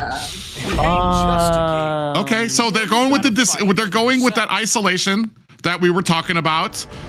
It's not the Kalea, it's not the Cho, it's another version of it, the Kaja. I only wince, and I'm sorry. I nothing against the combination. I don't feel like Kaja has been as successful in a lot of the picks. And I feel like when it comes to options, Kalea was taken off the board. Okay, Cho is still out there. Who else were we talking about before? I think you talked about Glue, which was taken off the board. So, I mean, there really weren't many options for it unless we're not as confident on the Cho on 9Z Globant, possibly. Yeah, that could possibly be it here. They picked up the Gourd. I wonder what they will be choosing here for Alpha 7 there. They're missing their mage as well. Right. Oh, Zetian! I was right. But, well, like you said, it does probably need that timing. Timing to make sure it gets correctly. Yeah, but it's still here. I don't think that Kaja is going to sing, as a bird, no, or something like that, because the target on the other side. Harriet has a dash. Leomord has the Phantom Steam. Paquito has the Glorious Path. The CC has the mobility. The only thing left is Zetian that can work so well on the ultimate to spot the enemies and trying to avoid this kind of a pick-off coming out from Kaja. So I'm not seeing like a very good situation so far for 9Z Globant here, Private. Yeah, that was kind of my concern, is like, who is your target? Anybody else but Harith, I think, is going to have a problem if you grab them. Harith is going to have some disengage tools to be able to get away as well. If you bring, God forbid, you bring a Leomord back into your team and you're going to be fighting off a Phantom Steed powerful in the back on your backside too as well. Maybe it does work the same way. I feel like the Cho was a great counter for the Hylos out there, but Rico, go ahead and take us into the beginning of this second series. Let's go, everybody! Welcome to the Land of Dawn. This is the first game here. 9Z Globant versus Alpha 7. The upper bracket on fire so far. Taking the chance and opportunity to say hello once again to the people on the chat. Thank you so much for your support. Thank you so much for your audience. Thank you, Rice, Dress Ray, Pinoy, Eagle, MLBB, Miyazaki, everyone, that fool. Thank you so much. And let's go, my friend Private. Yeah, I feel like there's a possibility here. 9Z Globant, especially with Feshin on the Gourd. Here, you bring out the Gourd, you bring out the Mystic Gush, you bait out Flick to try to come in with the Phantom Steed, which I feel like I feel like Feshin is going to be a huge target. But when Flick comes in, maybe you can go ahead, latch him up with a Divine Judgment and pour him deeper into your team, I guess. It's interesting. I want to see what 9Z Globant. We've doubted them in the past. They've come up so well, and they've got such a great base for excellence right now that I don't want to doubt what this composition can bring, especially with a Phoveus on their side. That's going to be able to do a great job of just pouring on the damage, especially in the first objective. Yeah, we gotta agree here that the idea from 9Z working with this Kaja is good. It's not a bad idea. But I think that we are concerned about like the targets on this situation. Because you have a Leomord. Okay, Flick here is taking a lot of damage, so she has to take care. But he's done it.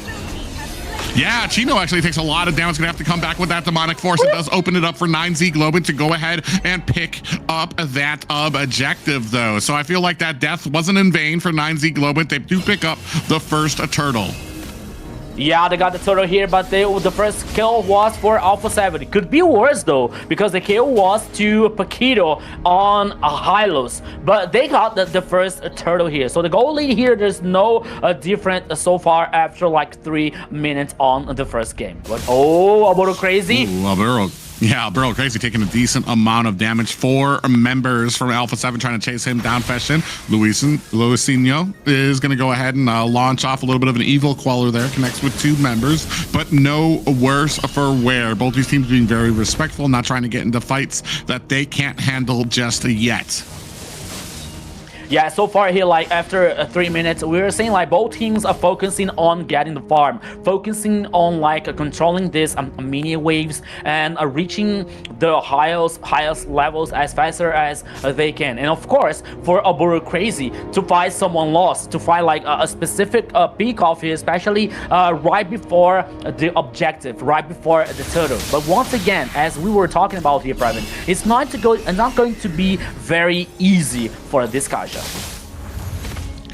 For me, the big strategy for Alpha 7 is going to be able to kind of understand where Fashion is on the map and be able to close the distance on him to shut him down. That's going to be something that's going to be a huge problem for Alpha 7 if they aren't going to be able to answer it right away. 13 seconds left on this first turtle, or on this next turtle.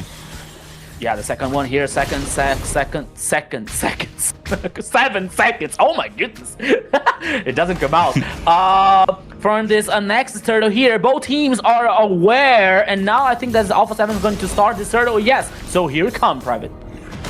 Yeah, gonna go be Hasu there, going ahead and beginning at Paquito on the backside, looking for an angle to get in there, gets caught. Oh, they catch Chino immediately, who's gonna go ahead and start locking down with some demonic forces. Out comes the stun immediately from a lot of the members there. 3 members back there. Chino on the backside. Luisino coming in for the damage. Are they gonna be able to find Paquito? Is down. The big damage coming out of the Mystic Gush from Fashion there, but the turtle does still up. Both sides do ignore it, looking for those kills, and unfortunately for Alpha 7, does look like they are on the back end, the back foot there, backs against the wall as Paquito gets taken out, because that's going to be a big tank for a lot of this damage. Yeah, so the knock-up here coming out from Chino was huge, and it was very crucial for 9Z Globant. Not guarantee the kill on Fashian's hand, but to get the second turtle. Private, 5 minutes after on the first game here, 2 turtles for 9Z Globant. And okay, the goal lead is not a big deal for 9Z Globant, but hey, we're talking about Alpha 7, so this game here is going to be very interesting for 9Z Globant. Yeah, it's really interesting too, because Alpha 7 were kind of roaming around there looking for a good pickoff, and Paquito decided to lay down the glorious pathway to catch Chino. I feel like of all the heroes that you could go for in the early game, Chino is the one that could negate the most damage if he slammed down with that demonic force. They were able to get the stun on him, they just didn't have the burst, and that really kind of led it to keeping them there, which allowed Fashion to kind of come in with the stun, with the Mystic Gust, to really lay on a lot of damage. We take a look at the items here. Yeah, corrosion side for carry, stardom side here for Harriet, like the both guaranteeing the first item here and the boot so far. Glowing one for both mid laners here, Zetian and Gord, and the Ice Dominance and the War Axe here on X lane. But now here in the mid lane, Alpha 7 taking the actions. Oh! Yeah, Mystic Gush comes out there. 31 seconds still till the next turtle is up there as well. Paquito does find a stun onto Alburo Crazy, but first we don't. Oh, a little bit of a pull there onto Paquito. Glorious pathway laid down, and this was the problem I was kind of seeing. You grab Paquito, and what does that really help your team? And now they turn it against them. 2 down for the side of 9Z Globant.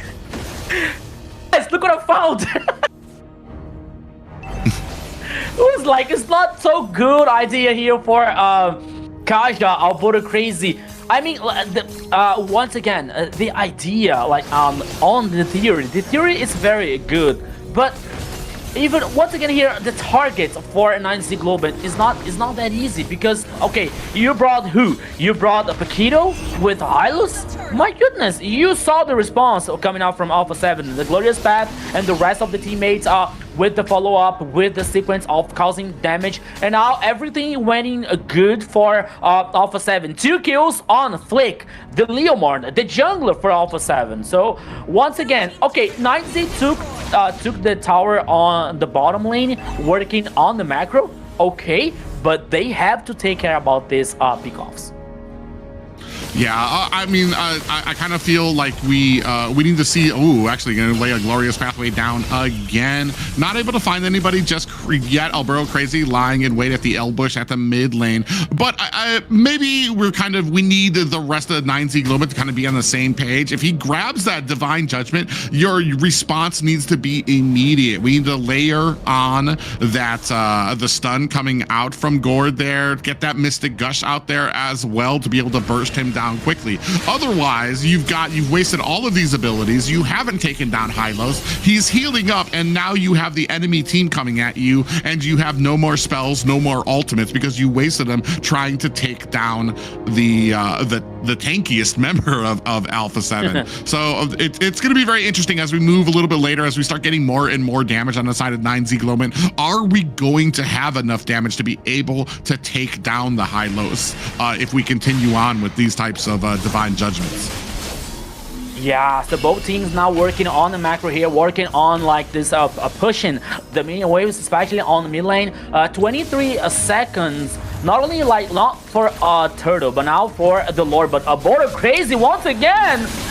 Yeah, and that is unfortunate for him. Got caught and tried to find himself an escape, immediately flickered away. They laid down the Glorious Pathway alongside a Zeshian ultimate, which stunned him, and they were able to pick him off quickly. He wasn't even able to find himself an escape. Not that Akaja is that tanky in the first place, but man, unfortunate for the side of 9Z Globant, now looking at a 3-kill deficit.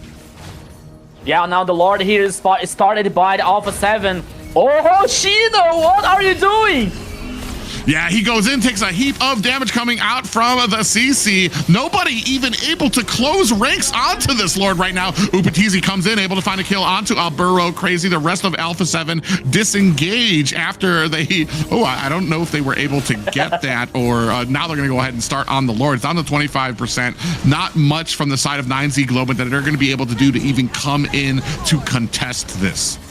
Yeah, first Lord now guaranteed by Alpha 7 in a one good moment on the game so far. So once again, 9Z trying to fight back, trying to find a solution here with that situation, but it's not that easy. You know, at least the goal lead is not getting larger for Alpha 7 so far. It's only like almost 2k or 1k and a half for Alpha 7. 2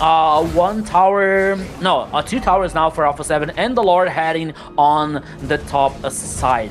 And I think that things are getting complicated for 9Z Globant Private, because by the time that the minutes were passing, the time where it was growing, you know, the more the composition from Alpha 7 is getting more tanky, it's getting more resistant, and it's getting more difficult to this Kaja trying to do something. Yeah, I mean, unfortunately, I understand the game plan that was kind of coming out. It's just right now the execution, there's just too much tankiness on the side of Alpha 7. Not many targets that Albero Crazy is going to be able to close the distance on. Lord up at top just took care of a tier 2 tower. Another one at mid goes down as well. Or actually the tier 1 tower at mid goes down. Yeah, so now here almost at 12 minutes. He's still Alpha 7 causing this pressure, getting a domination here, especially on the map. Oh, here comes! Yeah, Glorious Pathway is laid down, but now already you can start seeing where the minutia of this plan starts coming into play. You don't even need to engage them. You can just use the Glorious Pathway to separate 9Z Globant from the tower, and there's nothing to stop you from sieging on it. I was about to say that, you know, okay, here comes the Glorious Path. Okay, just to zone the players, to zone the enemies, and guarantee one more tower here. So there's a very good useful for the ultimate from Hylos here also. So once again, Alpha 7 getting this advantage, you know, like step by step, minute by minute. They are not like, they're not in a hurry. Okay, they have a carry on the other side here with the Trinity core items here, Golden Staff, the Demon Hunter. It might be a problem for Alpha 7, but the way they're playing like together on these blocks here, especially to guarantee this macro. So I think that 9Z has to do more than they are doing so far on this game. So even for carry, the things are not getting easier to guarantee the victory for 9Z Globant. Yeah, and while I'm trying to think of like what the difference is if we would have had a Cho here to try to execute this plan. I guess the Way of the Dragon has more time of CC to be able to get somebody down instead of like just a nice little disengage there trying to come out from Chino, and a beautiful ultimate coming out from the Zeshian as well. Hesu's gonna be able to find a kill, a double for Hesu being able to find onto 9Z Globant, who have to disengage from this fight again. Meanwhile, you can see already 9Z Globant starting to get desperate, is going to have to go ahead. Luisinho going to go up to the top to try to get himself some split push, but it's immediately going to be answered by Hesu. Yeah, losing 2 players here in the last team fight was like it was not so good for 9Z Globant, so they didn't want to fight back this Lord. Luisinho, as you said, Luisinho headed up for the top side here to push that minion waves. Once again here, Alpha 7 getting this advantage, you know, like turning large in one. It was the Phantom Steed. I thought it was the Glorious Path. It was like, okay, what for this Glorious Path? But no, it was like the Leo Mord here calling the horse to get in the orange buff as fast as he can. But now the Lord heading on the top side once again, and maybe now this Lord, I think that Alpha 7 could take more useful on him. Yeah, I mean, we saw two blade armors actually come out there. Flick and Paquito both pick up the blade armor now, starting to get to the point where they understand that Gusta Lagusta should be coming online, so they're going to make sure that they can kind of hopefully offset that type of damage. Now, Lord up at top, tier 2 tower at mid, almost down. It's going to be down through the minions as 9Z Globant looking to make short work of this Lord. Luisinho unable to protect that tier 2 tower, which is unfortunate for 9Z Globant, sitting at a 1-7 game in favor of Alpha 7. Ooh, they do find Paquito again, and the ultimate again coming out from Frost Lane E to be able to shunt any type of offense that comes out from 9Z Globant as soon as they find that Divine Judgment. Gusta Lagusta here got 1 kill on Upa TZ, and now forcing Alpha 7 to head back. They took down the high ground tower on the top side here. It all seemed to be the end for 9Z Globant on the first game, but Gusta Lagusta got the kill. Once again here, looking at the items. Malefic Gun now for a carry, while Harriet has the Infinity Glaive, the Stallium, the Heavens, and the Holy Crystal. And now carry is heading for the Golden Meteor on the last item here. Radiant Armor and Blade Armor here on Hesu's hand. But one thing here that I see, Private, is at this point of the game, I think that the only thing that 9Z can do is like to observe, not to watch, and wait for a specific time to wait for Alpha 7 to make some mistake, especially on this position thing, because this is the only thing that I can see 9Z Globant doing here to reverse that situation. Yeah, another Divine Judgment lands on the Paquito, and they still able to get away, even taking the full front of the Mystic Gush from Feshin, and he's going to go back to base. Oh, and this has to be unfortunate for 9Z Globant, as they have to be realizing now, it's like, oh, okay, well, because that went perfectly for them. They were able to get the Divine Judgment, they got the stun, full Mystic Gush on him, and it still wasn't enough to take him down. Chino now trying to come in with that Demonic Force, gets stunned and bursted down by the likes of Hesu. Now continuing their way, Alberto crazy from the side. Upa TZ Easy with the kill there as well. Gusta Lagusta looking for an escape. Might not be long for this world as they're chasing him down. Flick does find the kill there. 12-2 in favor of Alpha 7, and they don't even continue on the Lord. 3 players down. Alpha 7 here ignores the Lord, but they still have Fashion here with the guard that can clean wave these minions. But here they come to the end, Private. Yeah, 2 waves are starting to sync up here. Glorious Pathway is out as well. Mystic Gush immediately gets taken down as Hesu finds the kill there, and a team wipe for Alpha 7, followed by the core. Domination here from Alpha 7 on the first game. Here comes the victory. 1-0 to Alpha 7, Zena. Wow. What a game. But both teams, they were doing so good in the beginning, but I think it's more they were trying to feel each other out and kind of get to see what strategy they can use. At first, 9Z was doing well, but after that, they kind of snowballed because it seemed like Alpha 7 was able to get the majority of the kills, and from there, it was like a snowball and they took everyone out, and there was no room for 9Z to breathe. It was I mean, we kind of saw it right from the draft when it came to having the Kaja out there. I mean, it's kind of known a good strategy against a Hylos would be the Cho to be able to single out the Hylos, kick him away from his glorious pathway, and then the team to be able to kind of burst him down. Unfortunately, I feel like you need to really take advantage of that in the super early game to really kind of hold the Kaja down, to keep him like under farmed and stuff like that while you continue to do that. And that just wasn't the case here. And I feel like the selectiveness of our targets, there just wasn't another avenue for 9Z Globant here when it comes to who do we go for, because you weren't getting that far back to get to Frostlane Eve on the Zeshian. Hesu's going to be able to find themselves an escape as well. It's just unfortunate for the side of 9Z Globant, even with the perfect execution of that type of composition. You saw that Paquito was still able to withstand the damage that was coming out.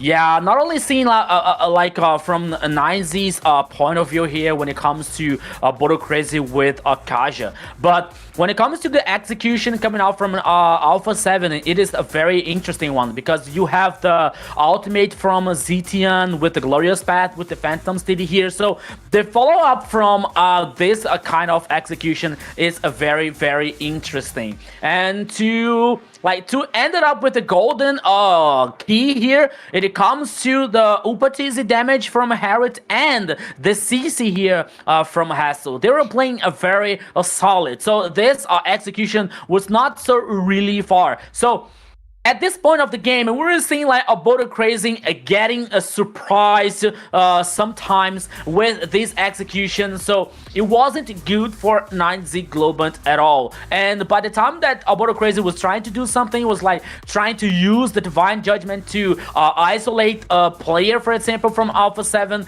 The response from Alpha 7 was immediately. So they were chasing down a Bodo Crazy to get the kill and get the advantage. So far and on this first game, Alpha 7 dominating. all right. Every game, every team fight seemed to start with this player. It is, not start with the Hesu. What? Okay, I got confused. I thought it was going to be the jungler, but wow, Hesu made it and took it. 507 KDA, 36.1k total damage, and 661 golds per minute.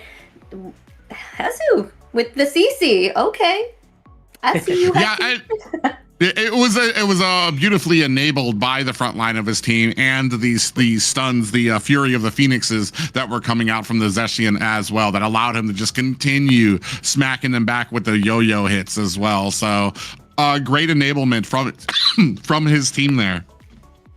Yeah, to be honest, I thought that it would be to Paquito here with Hylos, with 11 assistants. But Hesu here playing so well, especially with CC here, with a very solid XP lane when it comes to CC to like with this damage, continuous damage here with this heavy yo-yos coming from this lady. So Hesu once again like showing his potential, showing his strength when it comes to working as a teammate, working as a team, a group here on Alpha 7. So it is very important, especially for Alpha 7, when the players are together, when you have this team play to guarantee the victory for Alpha 7. I'm almost kind of like stuck trying to figure out what might have been better to go in there. Maybe even the Gourd might not have been the greatest pick up there too, especially with a Hylos and a Leomord on the opposite team. I feel like you're gonna close the distance on a Gourd so well, but I don't know what else could have possibly gone in there. The a Linux possibly, but that's gonna be more to you're definitely aiming for like a mid to late game type of composition with the Linux on your team, and that doesn't really help you out in the early game, which I feel like is what they were looking for, is an immediate answer to really back off Alpha 7. And I feel like it went the opposite way, is that right from the get-go, Alpha 7 realized, okay, there's nothing really that we have to be afraid of as long as we have our front line. Hylos is there. As long as they're using those divine judgments on Hylos, there's really nothing for us to be concerned about. I don't even think they had any backline access on the side of Alpha 7, which was, I feel like, was the real problem. I don't even think Zushin or Zechion even took any damage whatsoever from any of those fights. Yeah, Zechion was not reachable at all. She did an amazing job helping with the control. There was a lot of heavy control on the side of Alpha 7 there. CC also kind of has that little control with her ult to kind of yo-yo them together and get them stuck from, escaping as well. So that all played a major part in this match win for sure. Yeah, and the people were like asking if the 9Z was like did they proc the ZTN's buffer passive, like pushing away the enemies, because yes, I don't remember seeing 9Z like trying to get this backline or trying to flank here, especially to counter this ZTN on this first game. Especially because when a Border Crazy trying to target some hero, most of the time it was like the Hylos one. So the Hylos would say, "Oh, hey, are you targeting me? Okay, let's go, guys." So here, activating the Glorious Path with the Phantom Steed, with the Hall following up of the damage. And so it was not a good idea for 9Z Globant. So let's see what 9Z is going to bring on this second draft here.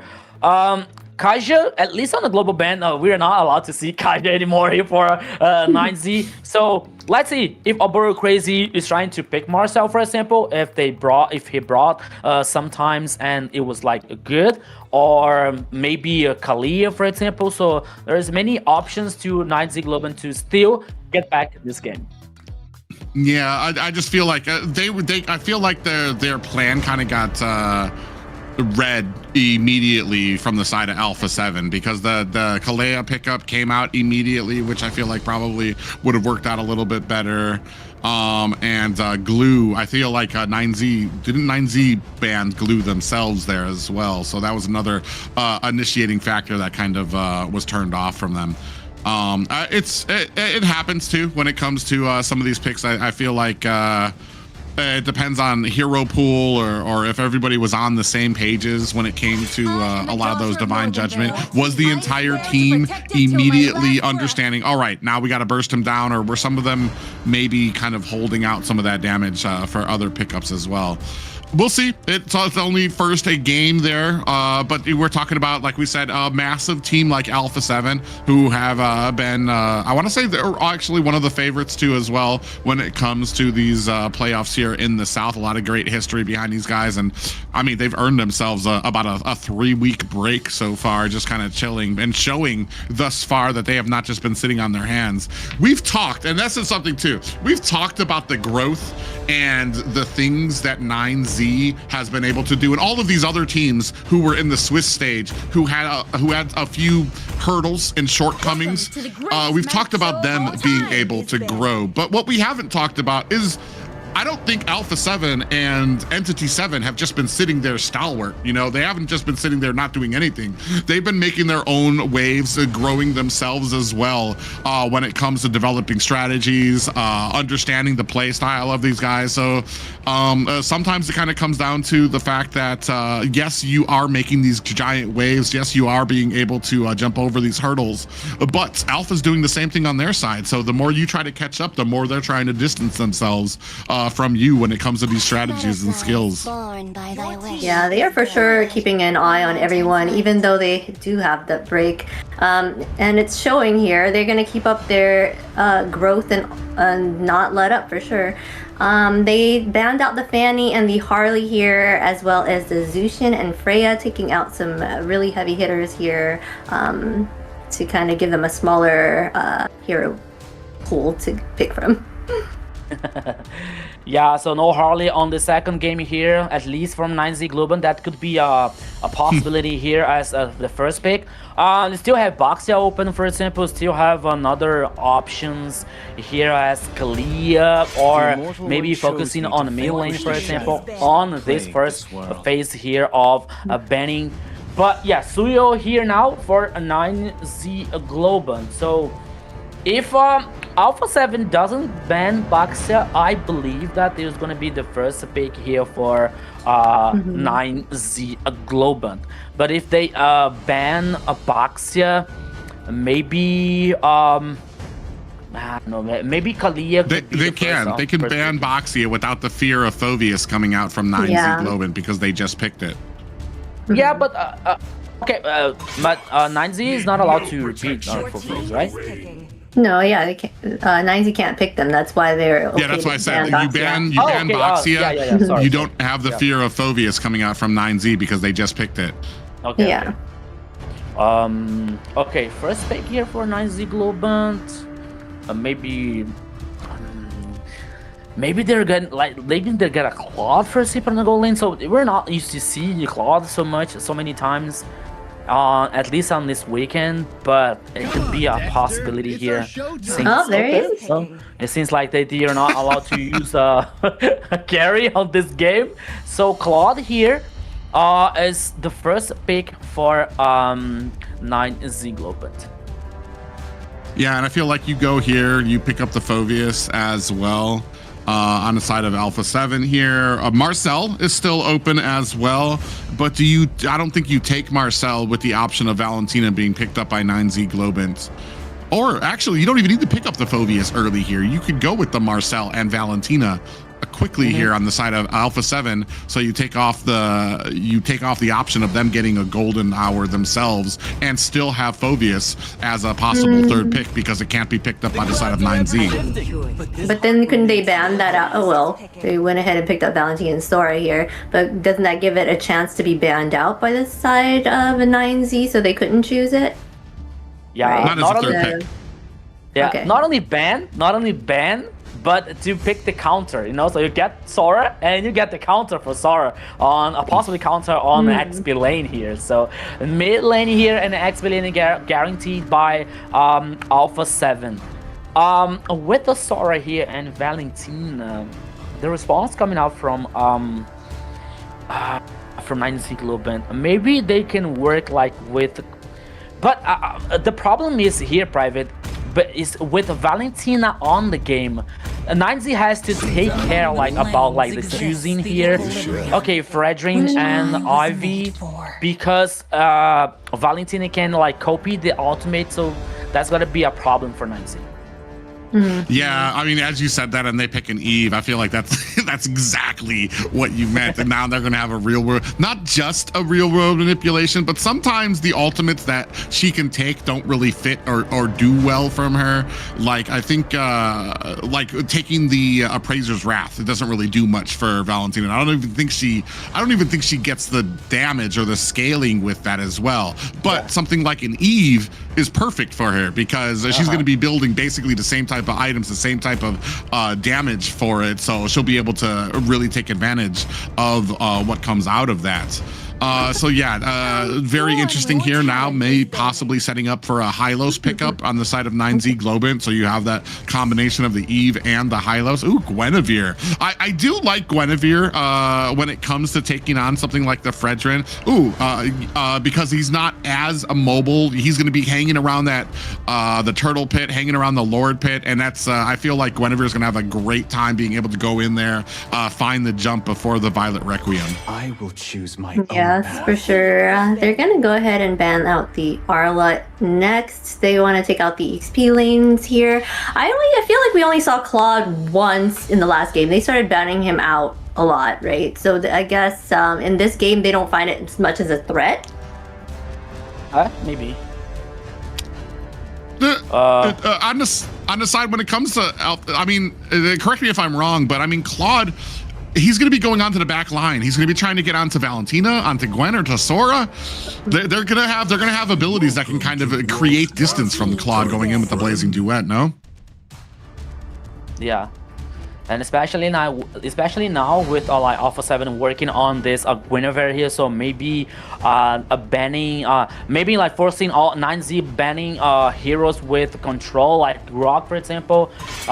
Maybe the next one could be Glue on the roaming here. Alice was the last ban here for Alpha 7. So especially with like this heroes with control, I don't think that Kalia is gonna be a banned here, because with its Tsunami Slam it doesn't make sense with the Guinevere jumps for example. But maybe a Glue for example, maybe Gato Chacha could be another one with a Avatar of the Guardian here, could be another interesting situation for Alpha 7. So I believe that 9Z is gonna focus especially on this roaming heroes with control. So waiting for this last ban here.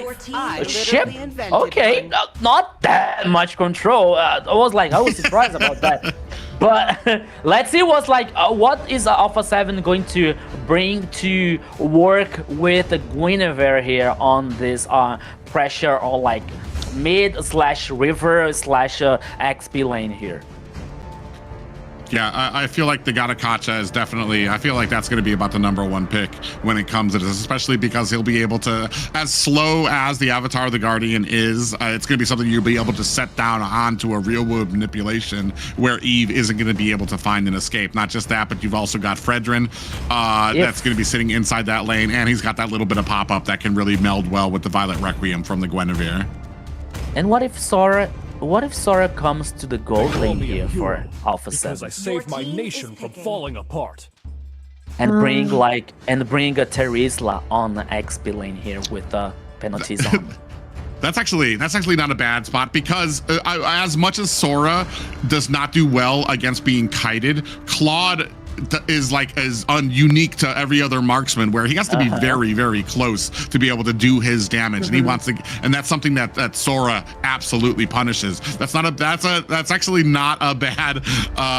Maybe I mean, they don't have a coach on the side of Alpha 7. Maybe start sliding you up in there, start sending out some DMs. if this happens, I was like.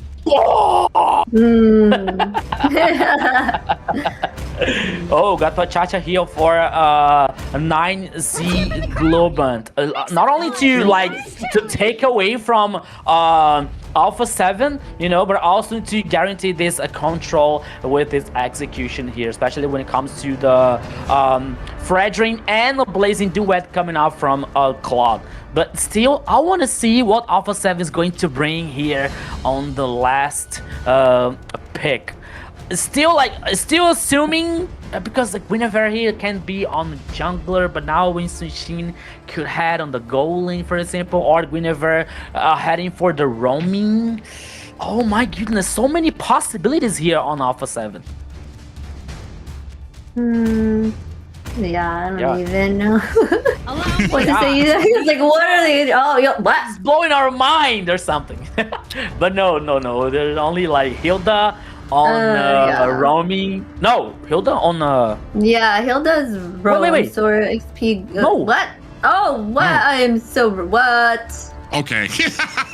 I'm so confused. So I told you. So Guinevere's going to be our roam? Oh, wait. Okay, Paquito, Guinevere, the roaming, Upa Cheesy goal with lane Sora, is the Upa goal Cheesy. lane. Sora. Yes.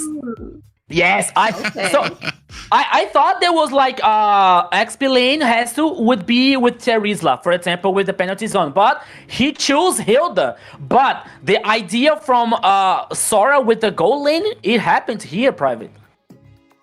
Yeah, I'm actually very curious about Hesu with the Hilda. Well, in the XP lane, which is really kind of confusing for me.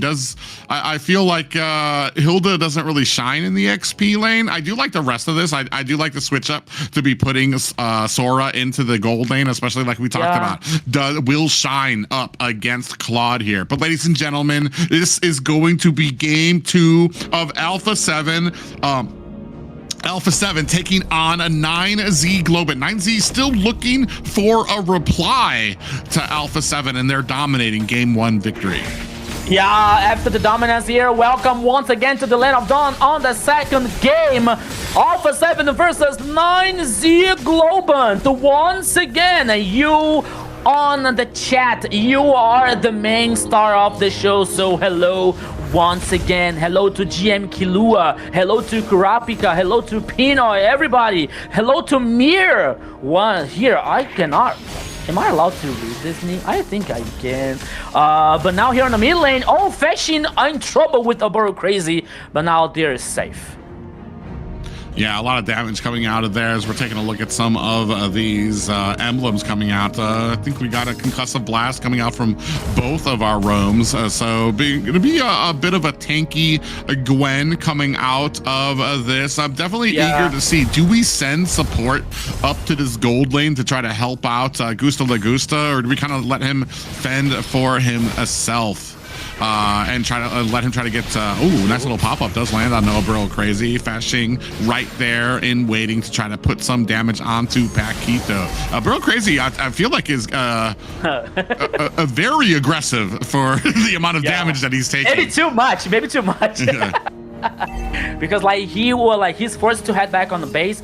Meanwhile, you were seeing checking the emblems like Claude with the quantum charge, while Sora here was like with the brave smite. So okay, maybe for the regen HP here for Sora is a good idea, but versus and Claude, here it comes Hesu.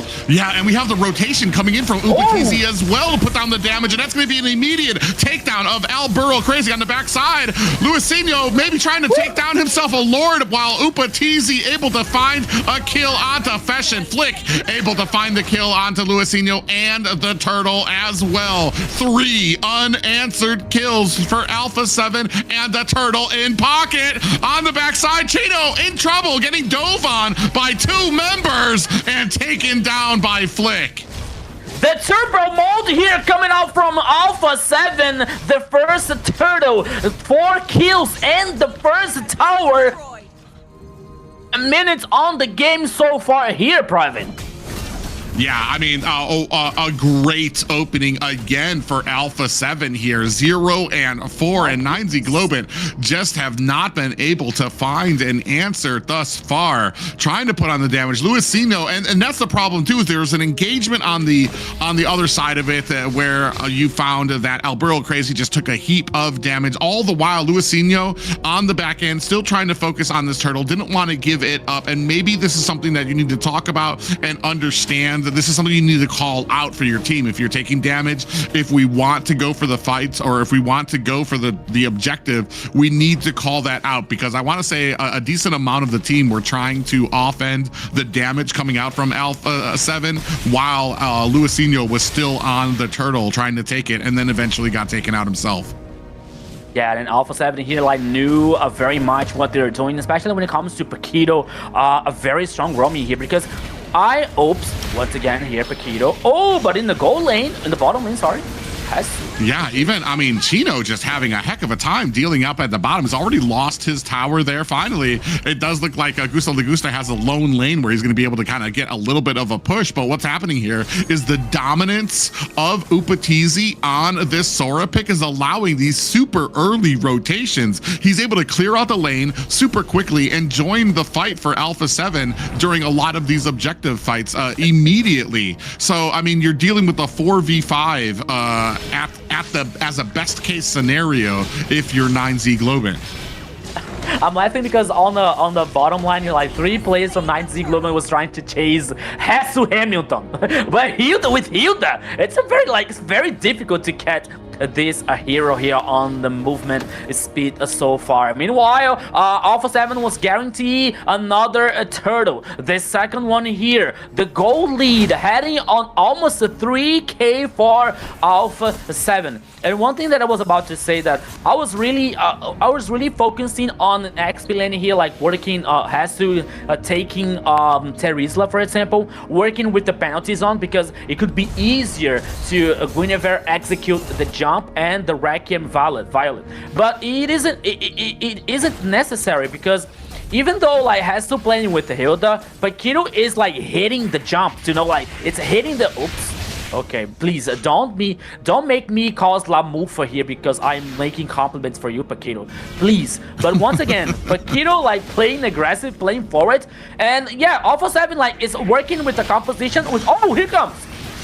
Yeah, Violet Requiem actually comes out of here as well. Is that going to be enough? Down goes Albero Crazy. 2 real-world manipulations have been laid on the board, and down goes Luisinho. 0-7 right now for Alpha 7, trying to chase them down, but decide to disengage. They do have the spread. They're going to be able to take down another Tier 1 tower at the top lane. 6 minutes in, and it is 0-7. 2 turtles and 2 towers for the side of Alpha 7. Yeah, and they want more. The focus now could be on the mid lane here, but there is no minion wave so far. Private, 6 minutes and 24 seconds. The gold lead heading for a 6k to Alpha 7. It's a very full domination here. Yeah, that is, I mean, 1,000 gold lead every minute. Every minute you're getting that big of a lead on your opponents right now. And that just talks hugely about the overwhelming offense that Alpha 7 has in here. They're winning all of their lanes. They're able to push. They're able to get the early rotations to a lot of these objectives that 9Z Globant isn't even able to answer. And I feel like a lot of their compositions looking at a mid to late game power spike here as well. Gusto Lagusta so far probably underneath being fed here as well. And they cannot even contest this next lord or this next turtle. Look at the jungle XP level. Flick 12 and Luisinho 8. 4 levels ahead on the jungler. Yeah, I know Fredrin does have his issues when it comes to like farming. Usually you see him up against like a Suyo, and especially when it comes to mid game or late game, you start seeing that like 5k gold difference coming out. But man, Flick is really making use of the fast jungling ability that he has with the Yusun Shin. And here, sitting at 0-7, I feel like 9Z Globant, like they're at a point where you can't even contest any fights. If it's organized, you don't want the fight. The only thing that you can hope for right now is that you're able to bait something out, that you're able to find somebody that the rest of the team can kind of collapse onto, because any type of even fight that you're at right now is a fight that you're going to lose until like you don't have any of your power spikes just yet at all. Yeah, but now we're seeing once again Alpha 7 dominating the map, getting like stealing the orange buff here from 9Z Globant. It's still the first tower here on the mid lane is standing up from 9Z Globant, but I believe Private is going to be a matter of time here to Alpha 7 take down. We saw the Blade of Despair on Insushin's hands. We're seeing the damage dealt ranking here comes to Fashion, you know, surprisingly to the mid lane for 9Z Globant with 18k. But the reality here is like Alpha 7 dominating the pace, dominating the macro and the micro here so far. And the goal lead, once again, as you said, like 1k per minute almost, is heading to almost 9k. Yeah, I mean, yeah, if it weren't a profession, Alpha 7 would be completely dominant in the damage charts right now. All 5 members up there immediately after Fashion there. So that just tells you how far behind 9Z Globant is starting to slip. Still trying to be active, though. I do like the spread that they have on it. They're trying to kind of keep up with these lanes. The only problem is now, especially when you're this far ahead, the answers that they have, things like the Hilda, when you're ahead, is a big thing. Oh, Flick gonna go in from the backside looking for a damage onto Hesu, but immediately disengages so that they can get the spread to take out the mid tier 1 tower. Yeah, so far here now, one more tower for Alpha 7. The first one on the mid lane here, 7 kills for 0 from a 9Z Globant. The Lord heading on the top side here, 10 minutes on the second game. I have to be honest here, President. I think that to 9Z reverse that situation, I mean, like, we have to believe in the miracles here. You know, I mean, this level difference, 5 levels for Flick. These are the types of games that you see on YouTube where they say ultimate build for Yu Sun Shin, unstoppable build, but then you just see it and it's like he's 5 levels ahead. Of course, he's destroying the opponents here. And right now, 9Z Globant just do not have, they just are not able to catch up. In any of the lanes, I feel like they're down about 2 levels here and doing the best that they can to try to turtle up. There's no answers, there's no abilities that they can come into. Even if they catch Hesu, they're gonna have a problem being able to try to bring him down. A almost 5k gold lead for Flick alone. Yeah, you see the jungler difference here, especially when it comes to the gold lead, Malefic Gun and Sky Pierce, Hunter Strike for Institution so far. While Fredrin is working on the def, you know, like the defense, the chases and the Radiant armor here, but still, it's not a good situation for Fredrin and the rest of the composition for 9Z Globant. But now Alpha 7 is cooking. You see the all the players actually like doing the dance, like the recall dance here. Okay, it's like they're not compromising the rhythm, they're not compromising the pace here. Like, I think that they're waiting for the next Lord, you know, even though I believe that if they can, if they wanted to push, if they wanted to cause more pressure here on 9Z Globant, they could, because they have the jump from Guinevere, they have the ultimate from Sora, for example, which has a great control. So they have Valentina who can use the ultimate from Gato Chacha, for example, but no, they are playing safe. They're like choosing the safest option so far here to finish the second game.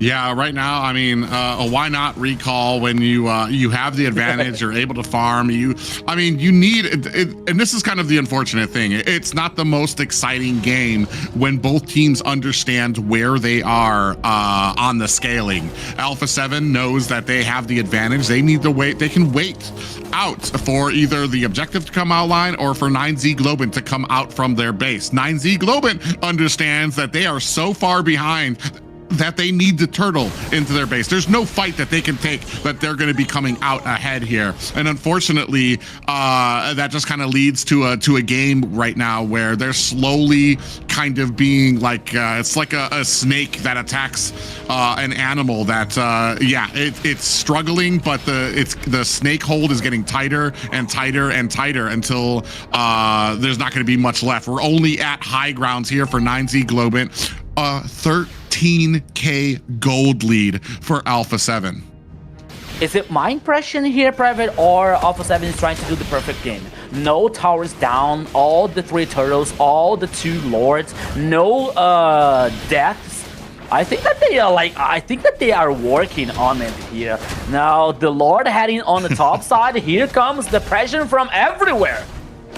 Yeah, now comes the swell as the Lord goes ahead, pushes up at top. Violet Requiem does a land on to the team of 9Z Globant. Looking for an escape. Luisinho looking to put the damage on. Oh, and the first death. Upatizi, kick him off the team. Feeder on the side of Alpha 7 as 9Z Globant finally earn themselves their first kill of the game. Are not even able to chase as they still have a Lord underneath the base swinging away.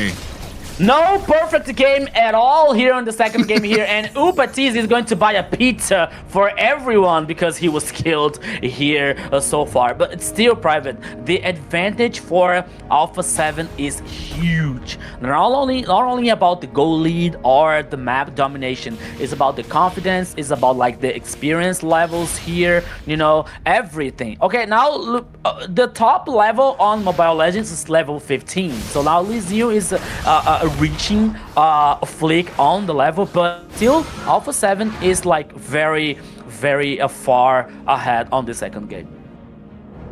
Yeah, I mean, I'm all for like trying to take advantage and stuff like that, but there's only so much of a spread that you can get. I think from this point on, 9Z Globant can only get closer. So, ooh, now Paquito comes in, slides in again with the Violet Requiem. Might be able to find a kill here as Frostlane Eve able to push back Alburo Crazy, finding that kill. 1-8 right now for the side of Alpha 7. Yeah, so one more kill here for Alpha 7. 8 kills so far on the second game. 26 seconds left for the next Lord, but I think that Alpha 7 is trying to do something here. Not only causing pressure, but only to push these minion waves here to try and take down the high ground towers left on this second game. Yeah, looking to maybe put some pressure onto this mid lane here. You see them kind of poking away at it. That's going to be one high ground at mid taken away, and they are going to be able to disengage despite the offense coming from Gusta Lagusta there. You see Paquito there, able to kind of turn around for that jump. Gusta Lagusta was ready for it.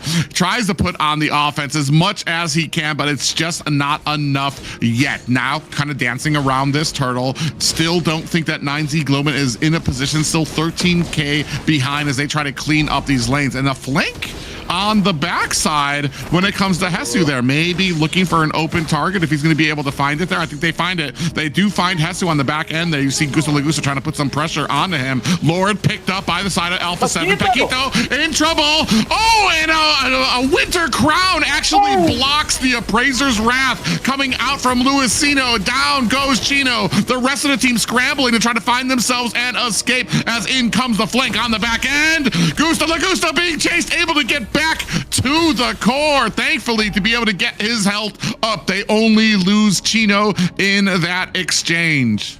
Gusta Lagusta saved by Border Crazy's ultimate here coming up from Gato Chacha, but still the advantage is in on Alpha's hands. Alpha's 7's hands. Now the Lord heading on the mid lane could be the final push here, Private. Yeah, they're probably looking to kind of close this up. You do have Chino down for about 4 more seconds. Lord coming in. Damage coming out from the side of 9Z Globant, trying to put that onto them. They are able to take down the Lord. Alpha 7 do disengage. There's not even a jungle for Alpha 7 to clear out, as they've already cleared that out on the side of for 9Z Globant side. Still have minions beginning to push here, possibly looking for a door inside of this base. Just one more high ground tower on the side of 9Z Globant. Still a 3K gold lead for Alpha 7. Yeah, so still here now, Chino closing up the halberd here. I think that is the last item from CC, but now here comes like Alpha 7, always like with this information, with that visibility here coming out from 9Z Globant. 2 more minion waves, especially from the sides, on the top side and the bottom side here. Only the high ground on the bottom lane here is still standing for 9Z Globant, but still Alpha 7 doesn't fall back, doesn't get safe. They still want to cause this pressure. They still want to push this mini waves to get this information. Holy Crystal now for Fashin and Malefic Gun for Gusta Lagusta. Gusta Lagusta is one of the hopes for a 9Z Global. But so far, Private, check it out Gusta Lagusta's KDA. 0-0-0. He was not able to do anything on this game so far. Yeah, he's not doing any, he's not able to do anything, but he's also not getting caught either. So he's still kind of we've talked about these types of players who despite their team like maybe even getting mollywopped in here and taking some impressive losses, there's still some of those players who can play their own game independently of how badly their team is going. And Gusta Lagusta is one of those players. Maybe not in a position just yet to be able to kind of turn the tides here, but if there is going to be a tide turned here for the side of 9Z Globant, I feel like it's going to be with Gusta Lagusta at the front of the helm here, being able to possibly get in possibly a surprise supplies blazing duet or get some damage out there. Alberto Crazy checks the bush there. Paquito's lying in wait there. You see Gusta Lagusta keeping those stacks up on this Claude as well. Ooh, actually takes a lot of damage coming out from Flick there as well. It does push back the rest of 9Z Globant, and a nice little Vibranium does land on to the backside. Luisinho takes a lot of damage there. Might not be long. Oh, and you do see a Winter Crown coming up from Upatizi on the backside. Fashion able to find a kill onto Flick. Maybe able to turn this one around. Upatizi down. Gusta Lagusta with the kill there. Hesu being chased down. Still has the immortality procced out as well. Gusta Lagusta finds himself a kill. Now looking to possibly turn this game around. 9Z Globant with 3 unanswered kills against Alpha 7. 3 players down for 9Z Globant here. Flake is dead. No retribution coming out from Alpha 7. Now they're heading for the Lord. No fighting back from Alpha 7. And man, from now on, I believe in miracles, privately, because 9Z Globant is back in the game. Yeah, suddenly back in the game, they've lowered this to a 4K gold lead. From a 13K gold deficit, have lowered it down to a 4K gold lead. And that's saying a lot. I know that's not great. I know that's still not a great game right now. But I mean, from what it was here, 9Z Globant looked like they actually still have a chance. Have the Lord going to be crushing down at mid lane. Now trying to get the side lanes kind of grouped up here as well. Paquito lying in wait, looking for a way in as the Lord does its damage to the mid tier 1 tower. Looking for another charge at the tier 2. Ooh, up at the top, we do see another takedown there. Chino putting the damage on. Is he going to be able to find it? Is not able to find the damage against Hesu as Upatizi come in to find an escape for his comrade. Another tier 2 tower at mid and top as well. Final Requiem comes in. Paquito in trouble. Fashion finds the kill there as well. Down comes the real world manipulation. Gusta Lagusta finds a kill on the Flick, and another one onto Upatizi. A double kill there for Gusta Lagusta out, and a kill and a victory for the side of 9Z Globant from the clutches of peril. 9Z Globant as a phoenix here, coming back from the ashes. What a miracle we just saw here, Zena. I agree, Zena. Wise words, Zena. Totally. Wise words. I was like, oh my god. I was going to say full-on domination by Alpha 7 there, but they totally threw it. But at the end, 9Z Globant came back. I think it probably had to do with the fact that they did not have a marksman as well. So the longer they kept going and the stronger that he would be getting too, right? So, I do not use the term throw often, but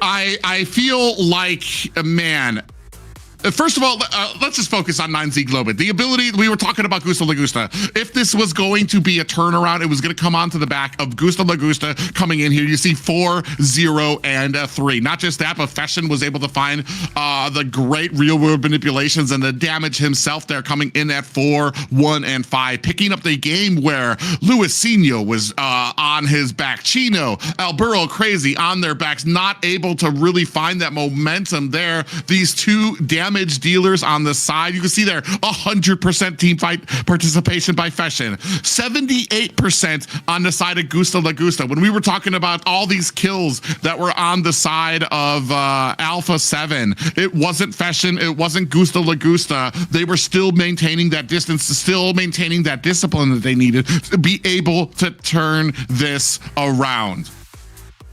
And I only remember here when I saw when I said okay, Gusto with 0-0-0, he wouldn't be able to do something on the game. And I feel like something. Okay, now it is my turn. The duty calls here for me in this second game. What a performance! Fishing here with Ivy, and I believe here. It's one of the biggest case that I ever seen about resilience, about mentality, about patience, because when we see on most of the ranked games, especially when you lost a flick, for example, many people say, okay, surrender. Okay, this game is done. There's no way to get back in this game, And it was like, okay, Alpha 7 dominating the game, dominating the pace since from the very first minute. And I was like, I already said here, once again, and it burns my tongue because I said, okay, from this point of the game, it was like for 9Z Globant to reverse that situation to win this game, it's only in the miracle. And the miracle came. Not only, I cannot say the miracle. I can say that 9Z was like a professional team. They were very resilient here, especially working on Gusta Lagusta and Fishing strength. And they knew what they're doing here, waiting for the right moment. And oh my god, what a victory for 9Z. I know, and when it mattered most, this player delivered in a big way. It was Fashion with that control. 415 KDA, 83.4k total damage, 646 gold per minute. Fashion was a big factor in helping them turn that around. Yeah, both him and Gusta Lagusta, even with the complete offense from the side of Alpha 7 pushing into their line, into their jungle, I feel like both Fashion and Gusta Lagusta were so slippery when it came to trying to nail these guys down. Only one death here suffered by Fashion here, so he was continuing to get the items, continuing to try to work his way to getting the damage that he needed. You see here another real-world manipulation on there, bursting down Flick there as well, and able to find himself an escape from Upatizi, who was trying to come for the flank as well. So, I mean, a game here played by, a great game played toward those last 2 minutes when it comes to 9Z Globant. But, I mean, maybe possibly a little bit of a lesson in that last game when it comes to celebrating before the entire game is over. No, I'm so sorry. I'm so sorry about that. I thought the game was done, but once again, I want to figure out what happened to Alpha 7, honestly, because you had a team we saw Alpha 7 dominating everything from the first minute, right? So the turtles, the towers, the kills. I was about to say okay, maybe they're trying the perfect game here because 9Z was not able to do anything to get anything, but suddenly, all of a sudden, Alpha 7 was trying to play with the safest way. That's okay. We don't want to say about that, but once you have the chance and you have the advantage to push away, to cause more pressure, to trying to finish the game, and you're just okay, just head back, just get it safe, just wait for another lord, for example. And I didn't get it this Alpha 7 performance on the second game so far. So not only not taking the merit from 9Z because they were really, really good on reversing that situation, but Alpha 7, I think that they lost some chances to finish this game though. Yeah, I do feel that they were hesitating too much there. They, like you said, could have been thinking oh, 9Z doesn't have any. They're nothing on us. So they got cocky and had that confidence, right? So they were going in and playing it safe just so they can get that perfect game, and it ended up turning it around. And that's what I love about Mobile Legends, is the fact that it can turn around and you never know until the end. So yeah. Yeah, there's two things for me is when you're so far ahead that first, I know I was joking when I was talking about you need to kick Sora off the team for being the first death, but that fight I want to talk about because you dove underneath a tower to try to attack 9Z Globant, and that was kind of the beginning of making mistakes here. When although that one didn't really cost them, it was a shadow of things to come with how they were kind of treating the game because they were so far ahead. I mean, 13K, I don't think I've ever been that high in a game there, and I might have treated it the same way. But when you're at the professional level, you need to understand that there's, especially that late in the game, like there's a limit to how far ahead you can be, and this is that limit. And after a while, the only thing that can happen is the team can get closer when it comes to how many items that you can get or how much a gold lead actually matters. Also, things coming like freezing out the lanes to make sure that you were able to clear out the enemy's jungle, but you were also pushing lanes in from the side, making sure that they had a constant flow of those side minions, those lane minions coming in there. When you could have frozen them out, force the side of 9Z Globant to try, if they want farm, they need to come out and they need to fight for it and risk getting killed out there as well. So there's these little things that kind of come out. It's just discipline, honestly, and that is an unfortunate loss for Alpha 7, but does speak highly about 9Z Globant to be able to continue keeping that focus, understanding what they need to do, and just, all right, this sucks. This is a bad game. We can't surrender, so let's just keep on doing what we need to do to move forward, and hopefully the enemy will provide us with an opportunity, and that's exactly what happened there. And that's honestly, and I've talked about that. I think I talked about this last week. That's exactly why I never surrender games when I'm playing ranked or anything. I don't care how bad it is. I just like they could make a mistake. Somebody could disconnect. There could be a Wi-Fi issue. I don't know. Something could happen, and we can get this game back under roll. But man, what a victory for 9Z Globant, and I wonder if that kind of sets Alpha 7 back a bit here. You had everything under your control, or do they come back with a vengeance here now that they realize, oh man, we messed up? Yes, for sure. Maybe they won't be making that same mistake this time around. They're like, okay, maybe we're being a little too much there. Okay, now we'll play right. So it might have been that might have been the reason. So all right, let's get into the draft here though. We have Fanny Ban and Phobius to start with Freya as well. Yeah, so now waiting for the second bin here coming out from Alpha 7. Assuming there's still like Baxia open, Zunshin also open here. Oh no, yeah, Zunshin now is the second bin from Alpha 7. So working on like this in this meta and the heroes that we are used to see more here. Like Baxia could be the next one.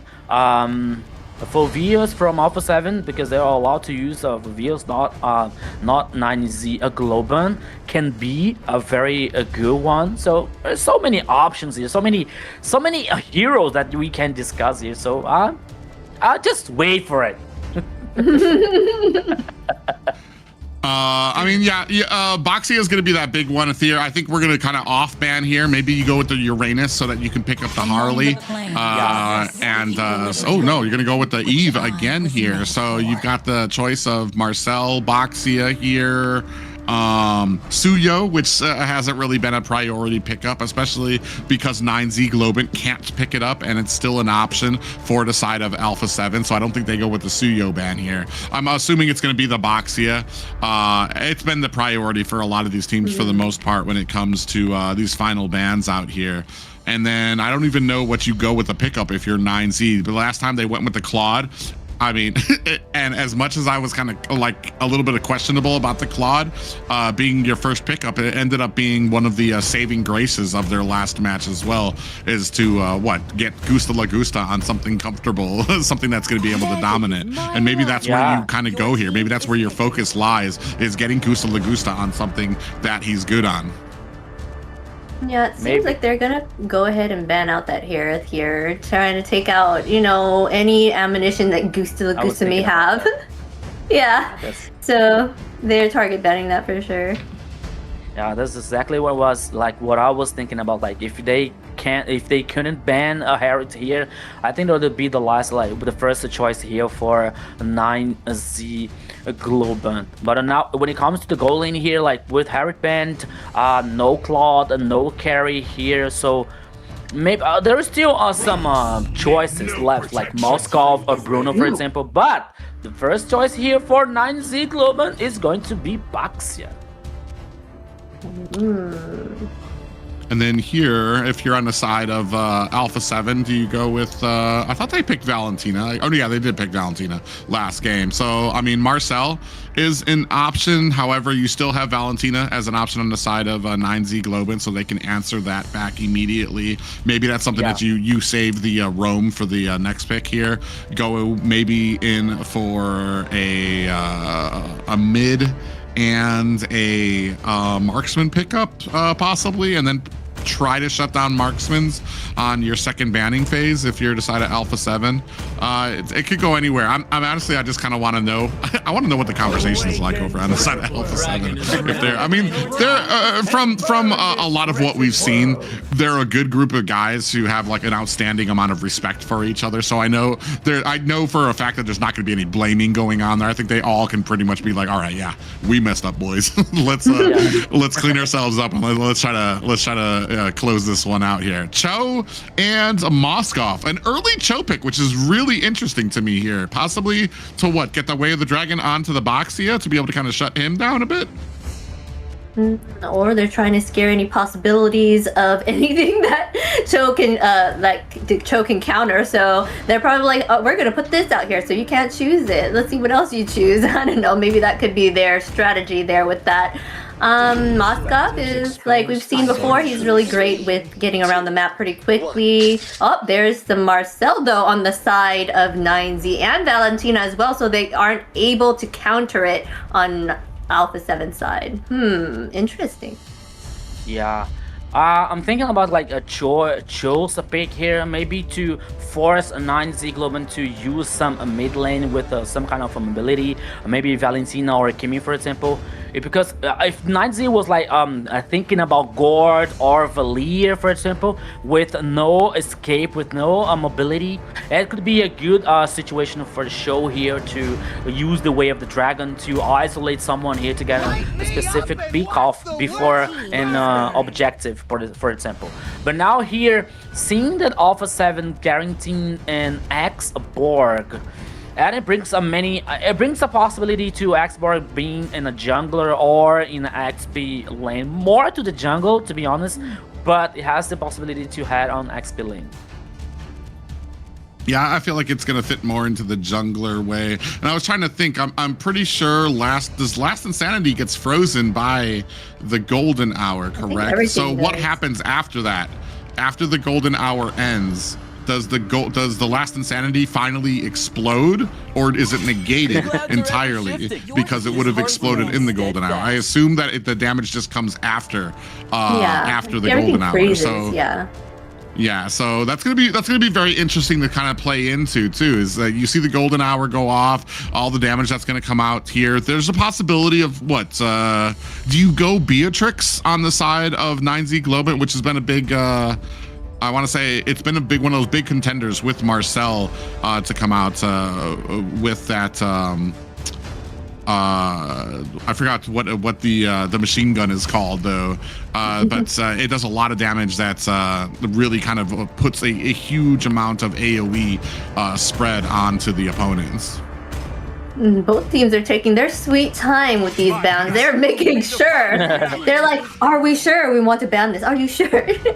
But they're gonna go ahead and ban the Gord here on the side of a 9Z because they don't want to leave much options open. That's what they need here for the side of Alpha 7, which is the Mage and the EXP laner, or Roam, unless if they put Cho on that EXP lane. So yeah, maybe Alpha 7 can ban Bruno here, for example, to take out from Gus or Lagusta. Or working on XP lane here, maybe a Lapu or Alice here from Chino. This could be another interesting ban from Alpha 7. I knew I was about to say something about 1-1. They're like, well, here you go. You can't 1-1 here no more. Okay, I wasn't expecting that, but that's okay. It calls respect here for Augusta Lagusta Private. Yeah, it's interesting. I'm still in disbelief from that last match. I'm trying to figure out where you go from here. For me, it's more so not even that they were able to turn it around, but how dominant Alpha 7 were. The draft didn't look that bad to me when I saw it. Like I wasn't looking at this draft and being like, oh my god, 9Z is about to get destroyed. But Alpha 7 just took such dominance of it that I'm actually kind of questioning what I understand about drafting, especially when you're talking about one side that has a coach, one side that doesn't. And this is something I've talked about before. Sometimes, depending on the team, not having a coach can just be a lot smoother, especially if these guys on Alpha 7 are so knowledgeable themselves about their lanes, because you add that into them understanding what they can play instead of what looks good on paper and what looks good as a counter. They understand where their strengths lie. So their picks might not be the perfect draft, might not be the perfect counters, but it is enough because they know what heroes they're strong with and that they can try to pull out there as well for a lot of these teams.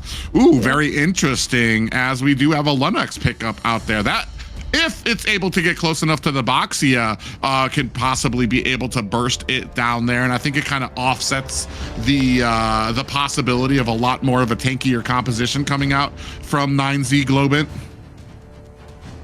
Yes, for sure. Lunox, I was thinking that would be a good pick, but more so on the side of 9Z. But then, would they use Lunox in the gold lane anymore? I know they used to do that before, so. But I'm like, I don't know what they would pick here. Frig. Yeah. Experience the euphony of suffering. Granger and Lapu. Okay, actually. All right. So. Okay, when it comes to Gusta Lagusta, everything is possible, especially like playing very good with this Granger here. Even though I'm not a big fan, because you have to work on skill shot, for example. Lapu on XP lane here brings some like more free zone for Chino, so it is very interesting for 9Z Globant. But now waiting for the last pick here for Alpha 7. Assuming there is still XP lane here left, so Joy! Oh, Joy! That's what I thought. So no, wait. Okay. Hesu on XP lane here with Xborg, sorry.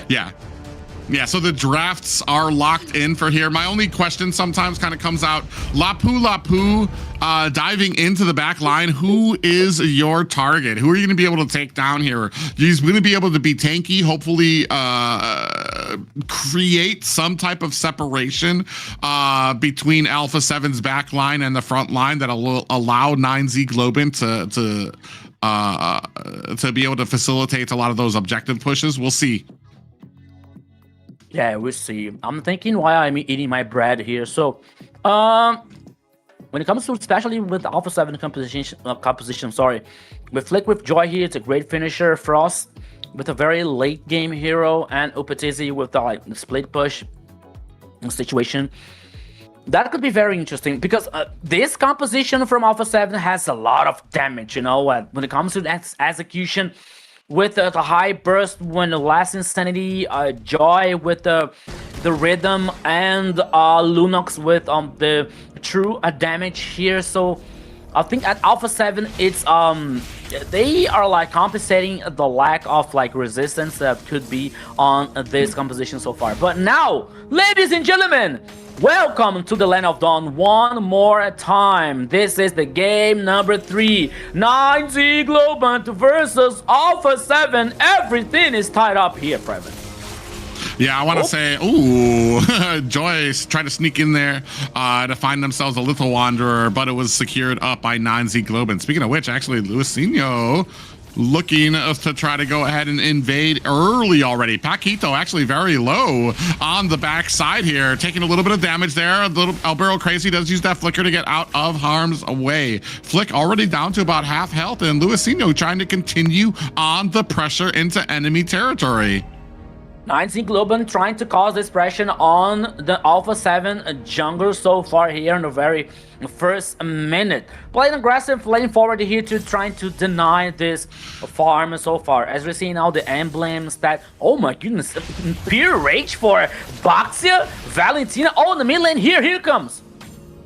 Yeah, a little bit of an engagement there. Both teams just saying a little bit of a hello there. You can see all already on the side. Hesu trying to go ahead and scoop up some minions there. Paquito on the backside getting vision for his team, trying to thread that to his team as well. Gold minion does look like it gets picked up there by Hesu as well. Now trying to spray on that damage. True damage going to be coming out with all those full stacks coming out from that pickup there. Now at level 3, almost at level 4. So he's going to have that last insanity. Yeah, he has the last insanity now. Out comes the bravest fighter immediately from 9Z Globant as well. A little bit of a stun lands onto Paquito and Hesu, looking for the jumps in there. Jikundo from Paquito. Ooh, almost taken down very low. In comes the last insanity. Electrifying beats as well. Fashion finds and secures the turtle for the side of 9Z Globant, but Upatizi comes in, is able to find a kill of his own. Actually, yeah, the only kill was for Alpha 7 there. The turtle went over to 9Z Globant though. Yes, so the first turtle here goes for 9Z Globant. Meanwhile, Upatizi was able to join the fight, get the first kill here, the first blood, but even though he gave Gusta the opportunity to take some gold energy on the top side, but now here in the mid lane, 2v3. Oh, here they come. Yeah, Way of the Dragon followed up by the Golden Hour from Albero Crazy. Now flicking a little bit of trouble here, taking a heap of damage as Fashion comes in to secure that escape for Albero Crazy, and he is able to find himself an escape. And Paquito, I mean, I feel like Paquito's doing a good job here. This is what I expected from game 1 when it came to 9Z Globant for their pick. Instead, they kind of went with that Kaja pick up there. So maybe it kind of comes into a diff of the players' comfortability when it comes to being having a Cho on their team. You can see here Paquito down very low, is going to have to go back to base here. Next, a turtle will be up in 40 seconds. Yeah, so we didn't talk about too much about like Marcel's situation here and on 9Z Globant's composition. Working with the idea with maybe the Rhapsody here from a Granger, for example, or Chino using the ultimate with the Golden Hour to stack the time enough to 9Z Globant to compensate the follow-up for damage. So it's a good chance here for Marcel working on this case. Not only for disengage, as we are using to see it most of the time, but now Paquito. Yeah, I'm not gonna lie. I feel like he's actually using he's using a lot of these Golden Hours pretty much on cooldown. I appreciate that. I'd like to see that coming out there where we don't have to hold on to these ultimates all the time, and it's still able to go ahead assist 9Z Globant, able to go ahead and pick themselves up another turtle. Yeah, someone is eating a lot. I want some, Zina. Please, I'm hungry. But now here comes to the game. The second turtle goes for 9Z Globant so far. Working on this macro here. Oh, here comes Paquito. Oh. Yeah, he wasn't able to kind of close the distance fast enough. Albero Crazy doing a good job making sure that he has that, is able to get that information, get that viewing, and that vision for his team. Ooh, Paquito actually takes a little bit of a stunt there. I feel like the only thing that we're kind of lacking, I do like the use of the Golden Hour here. The only thing that I feel like we're lacking is Albero Crazy is able to go in and get a lot of the CC that we usually see from Marcel when he's being like really, really offensive. Goes in, gets the stun, runs out away, which does a great job of being able to set up for his team when it comes to kills. You see a little bit of a gank up at top, that information already fed to Gusta Lagusta, and they both go ahead and try to get away from that top tower. Oop, gonna go in there, trying to get some a little bit of a stun up at the top, and Albero Crazy still kind of continuing walking around with Gusta Lagusta, trying to assist him with a little bit of that farming. Yeah, way even better than Kaja on the first game, right? Using the Marcel on that composition, because I think that Albero Crazy, like, it feels more comfortable with Marcel here, working on stacks, especially on this crowd control. But now, Chino was in trouble because 4 players on Alpha 7 was heading down on the bottom side, but now heading on the million because on the top side. Oh my God! Upatizi tried. He was able to dodge. He dodged, I think, Luisinho twice as he came in there. Even was able to spear him away. But now, Albero Crazy comes in. Flick able to find himself a retribution on this turtle. Even with the golden hour out there, 9Z Globant not able to offend that pickup of the turtle by Alpha 7. A tower has been picked up by 9Z Globant up at the top. Radiant armor now on Luisinho's hands here on 9Z's Globant's car position, but now in the mid lane here, so 4v3. Frostbite heavy. Yeah, huge amount of damage there. We're going to use that brilliance to get ourselves out of harm's way, but Frostlane Eve almost was able to one-shot Feshin, who has to find a quick ride home. Yeah, so he has to back home now.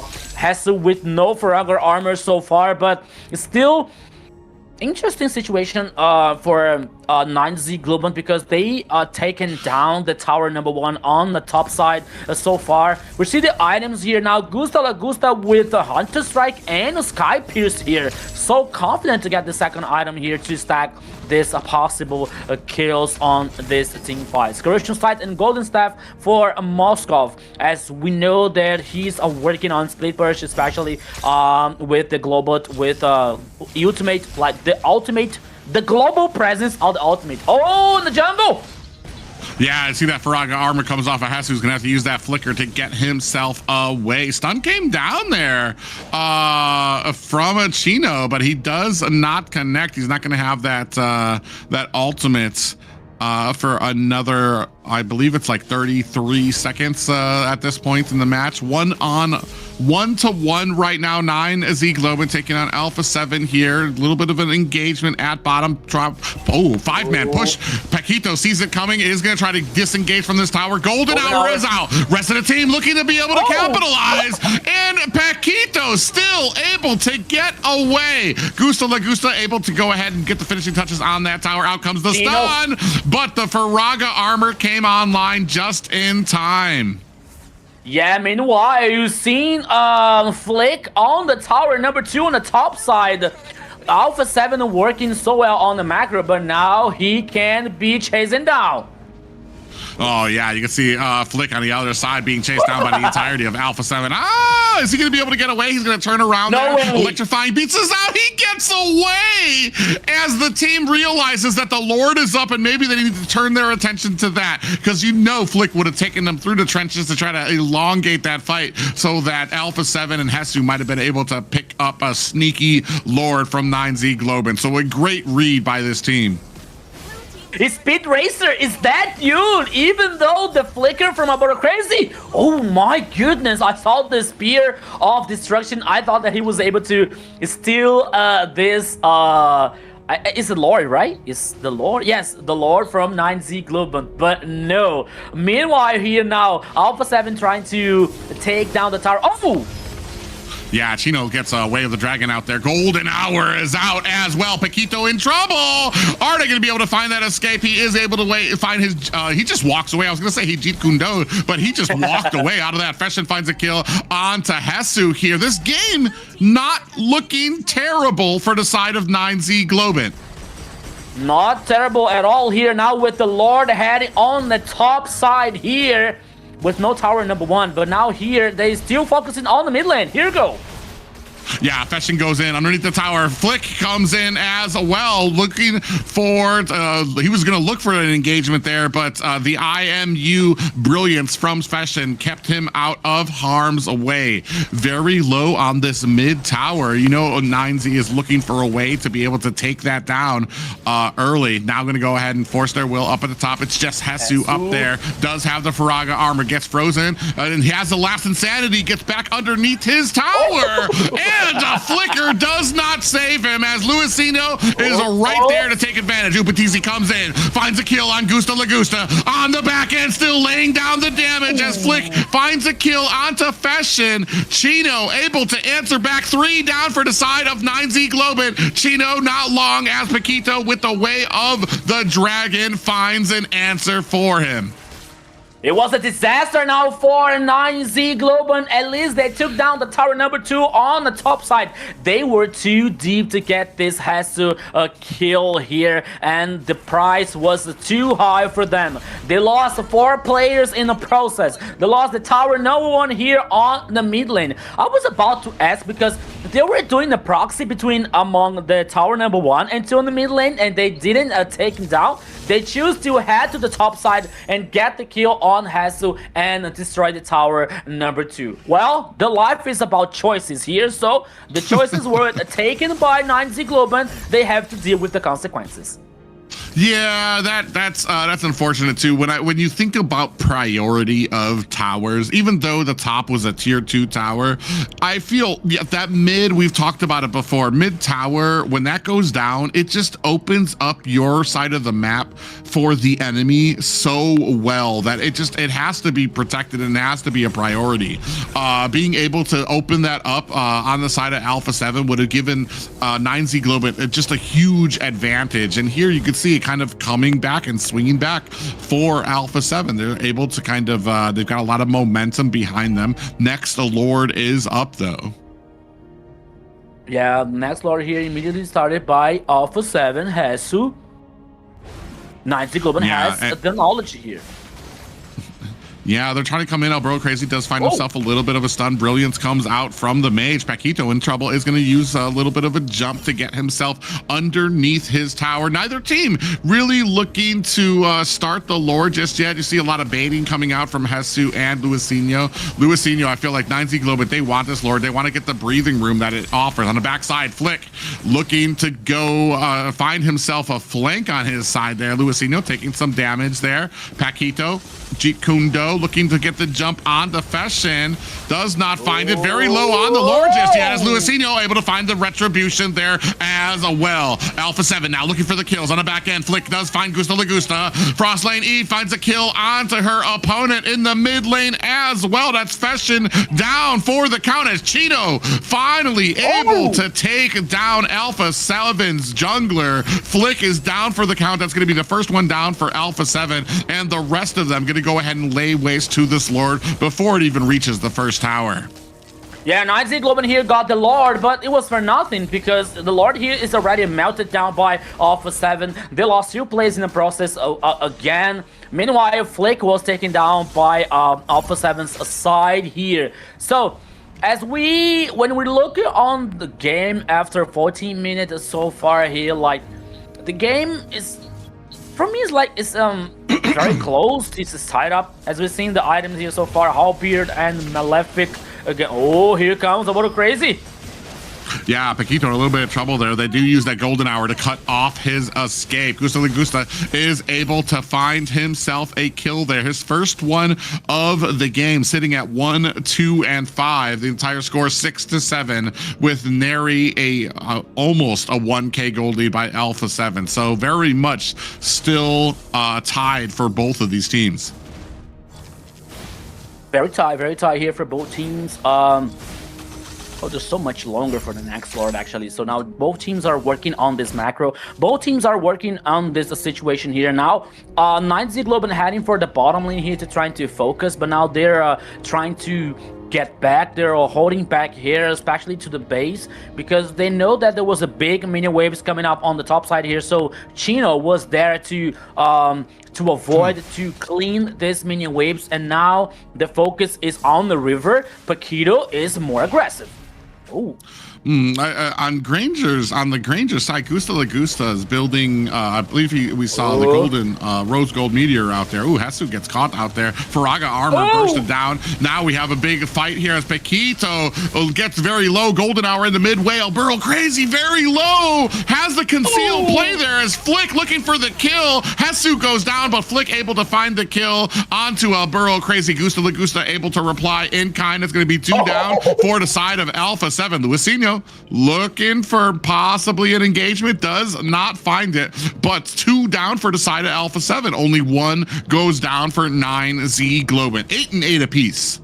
Oh, so here comes with the pause now here on this 3rd game so far. My goodness, it's so wild. But once again here in the last team fight, it was 2 for 1 for a 9Z Globant with like 20 seconds left for the next Lord. Xena, the game is very, very tied up so far. Yeah, it's pretty tied up. I think they both learned their lessons and are showing it here and making sure that we have a game to watch this time around for sure.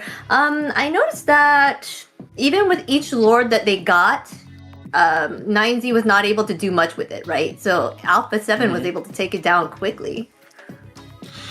And that just kind of comes with experience for a lot of these teams when it comes to being able to understand what they need to do objective-wise, or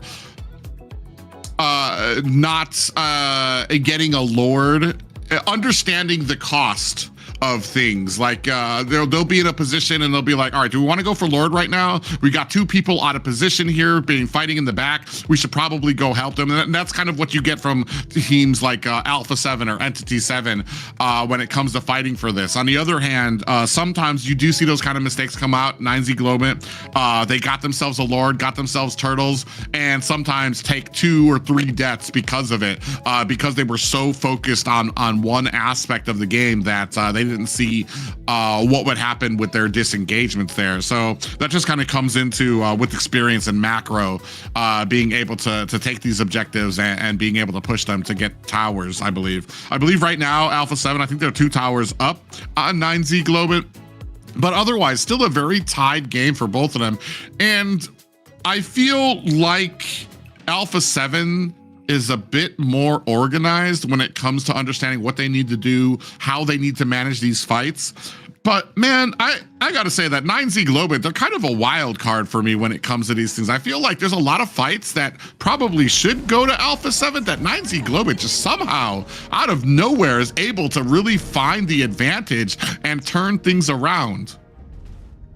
Yeah, so you're right here, especially when it comes to this that situation with a 9Z Globant. Able to get the Lords, able to get some objective here, very important ones. Meanwhile, Alpha 7 is getting the kills, but now 9Z Globant is more aware about what can happen. Paquito now trying to get this info, trying to do something with this show. Meanwhile, here now Hesu, it is starting the Lord here to call a 9Z Globant's attention. Meanwhile, they are focusing on the mid lane here and the bottom lane, and they had to get to the Lord here to dance around this objective. Yeah, I'm wondering if they're, you can see the little spread out on the map, especially at the bottom. There's at least 4 players for Alpha 7, and I'm wondering if they're looking for maybe the push at the bottom. You can see a little split up there. Shino's going to go ahead and split off from the group as Paquito checks the bush, does find 3 members, going to be able to get that information to his team as well. Hesu continues the slow play on this Lord, pulling it inside, outside, back inside, outside. And it's not even like a bait because the team knows he's there. But you can see the macro. Ooh, at the bottom, a little bit of a fight there comes out from the side of Chino. Does defend himself against 2 members. Paquito and Flick tried, and that's going to open it up for 9Z Globant. They know that there's 2 at the bottom. They're going to go ahead, hurry up and start on this. SOD comes out. Is it going to be enough? Down goes Fashion. Gusta Lagusta looking for an escape from them as Frost, Elaine, Eve going to use that brilliance to get away. Hesu chasing them down as Flick able to finally close the distance on Gusta Lagusta and Alberto crazy. It's just Chino alone against the world here, and he is gonna be taken down. Or yeah, not. he buys the time that he can here for to avoid the finish a game from Alpha 7. They ignored the Lord and they are heading on the mid lane here. Can't be the final here, my friend Private. Yeah, it's just Feshin alone. I don't think that Valentina's going to have much to say here, and that's going to be a quick close for Alpha 7 there. Here comes the victory for Alpha 7. One more here in a very tied up game. Yes, and this makes it game point, right, for the side of 9Z. Let's see if they can kind of come back from this and win this next one. 18-minute mark. That's all they needed. Wipe them out, and they took the win from that. Well, that's what I was talking about before. Alpha 7, they kind of understand. I feel like they understand just a bigger berth of understanding what's going on the battlefield. They know that once they find, when they have like timers that are at like 30 something seconds, how much time does it take with one tower on the field? They know that they can close that up very quickly there. You saw them, they immediately rushed right. They didn't even bother for the Lord. And that, like in the moment, even I probably would have questioned that because I'd have to do math. I'd be sitting there like, how much quicker can we take down the Lord? Lord is a safe bet. But here, that's just what it comes with pro teams here to understand. All right, boom, we just got the whole team wipe. We've got minions pushing through our mid lane too. We definitely have this in the bag. It's just going to be Feshin who's going to be able to come up, and we will be able to stop them. Yeah, and it was really interesting here on this game number 3, especially when it comes to this competition between the two teams, because on one side we saw 9Z Globant here with a very good control of objectives, especially when it comes to the turtles and lords. But Alpha 7 was like just way ahead on the team fights, you know, when it comes to Flake here with the Joy causing so much damage and finishing the team fight here. Upatizi with the Spear of Destruction, you know, this ultimate with the global presence all the time here, like he's causing this trouble, he's causing this a problem for 9Z Globant, you know. So Alpha 7, when it comes to like a micro working on this team fight, they were even better. Yeah, you can see here, you take a look at the stats. Gusta Lagusta and Albero Crazy, 100% each when it comes to team fight participation. 92% for Flick and Upatizi, which is actually kind of crazy because I felt like Upatizi was actually split pushing a lot there. But yeah, coming in with a lot of this damage. Even here, able to see Upatizi, how he dodges twice. He makes them work for it. Even though they were able to get that kill, like just absolutely just taking as much time as is needed to be able to take him down. Yeah. So Yes. okay, go ahead, Zina. No, go ahead. So we saw here like most, especially on the early game, like 9Z trying to work well, especially like Gusta Lagusta playing safe with Granger, for example, and 9Z Globant trying to find this ways of play aggressive, especially with Albero Crazy with Marcel. It worked for a while, especially on a round objective here, but even though like 9Z was able to guarantee the Lord, for example, the price was too high because the sequence was like the team fight that they were lost to 2 players, to 3 players. We saw a Maniac here from Flick with a Joy. So from the objectives, it's going to be very good, but to the micro itself, it was for Alpha 7. Oh. Yes, and when was that a Maniac or was that a Savage? Oh, Savage. Oh, was it the whole Savage? I think someone said Savage at the end in the chat. So here our MVP, of course, is Flick. Made every decision count. They were all over the map and engaging and getting all those kills. So 923 KDA, 52.2k total damage, and 776 golds per minute. Yeah, it was just a matter of time. They were just kind of waiting for some of those power spikes, waiting for the optimal fight for themselves to be able to kind of turn this one around. Here, as you can see, Golden Hour comes out there onto the back end, though. But Flick, you're going to watch Flick come in here underneath the buff, and then boom, onto the side, catches Gusta Lagusta and Albero Crazy. Then Luisinho and Chino. So I mean, and yeah, I think he has to chase down Chino, I believe, in the back end. And yeah, that was definitely I believe that definitely was a savage. Come on, camera, get up there. Wait. Let's see. Yeah, it was a savage. Savage. Oh my goodness, a savage. Oh, we missed that. Flick. The second savage in the south. So. Yeah, it is the second one. So nice. The first one wasn't that was that King? I believe that was King, and they lost that game, which was super disappointing for them. I know. Here. Oh man, on the side of 9Z Globant, Alpha 7 sitting at basically game point here, and a questionable loss for Alpha 7 that they took in the second game there. Definitely didn't see any recalling in this game coming out from Alpha 7, so definitely a much more disciplined team here. Someone learned this lesson here, Zena. About you using the recall dance. Yes, they for sure. We're making. I want to see now what is going to happen on this next game here, because it was like so many different situations so far in this best of 5. Like we saw a game that was full dominated by Alpha 7 and they lost. It was a game like with we didn't have purpose with 9Z using Akaja, for example, and now we saw a tied up game here between the two teams, and like details making the difference on this last game. So far it is 2-1 to Alpha 7, but here 9Z Globant has all the potential here to tie it up again and maybe reverse that situation. Yeah, I mean, you can tie this up if you're 9Z Globant. I feel like if we're kind of going over a lot of the issues that we're seeing on 9Z Globant, I feel like there's a lot of factors that need to be discussed here that's maybe not a fault for 9Z Globant, but they're just that Alpha 7 is just taking them to school, whether it's just drafting, finding these counters, when it comes to target focus and in a lot of these objective fights. Alpha 7 is just this cohesive unit that 9Z Globant just is not able to find the cracks in the armor of it. As much as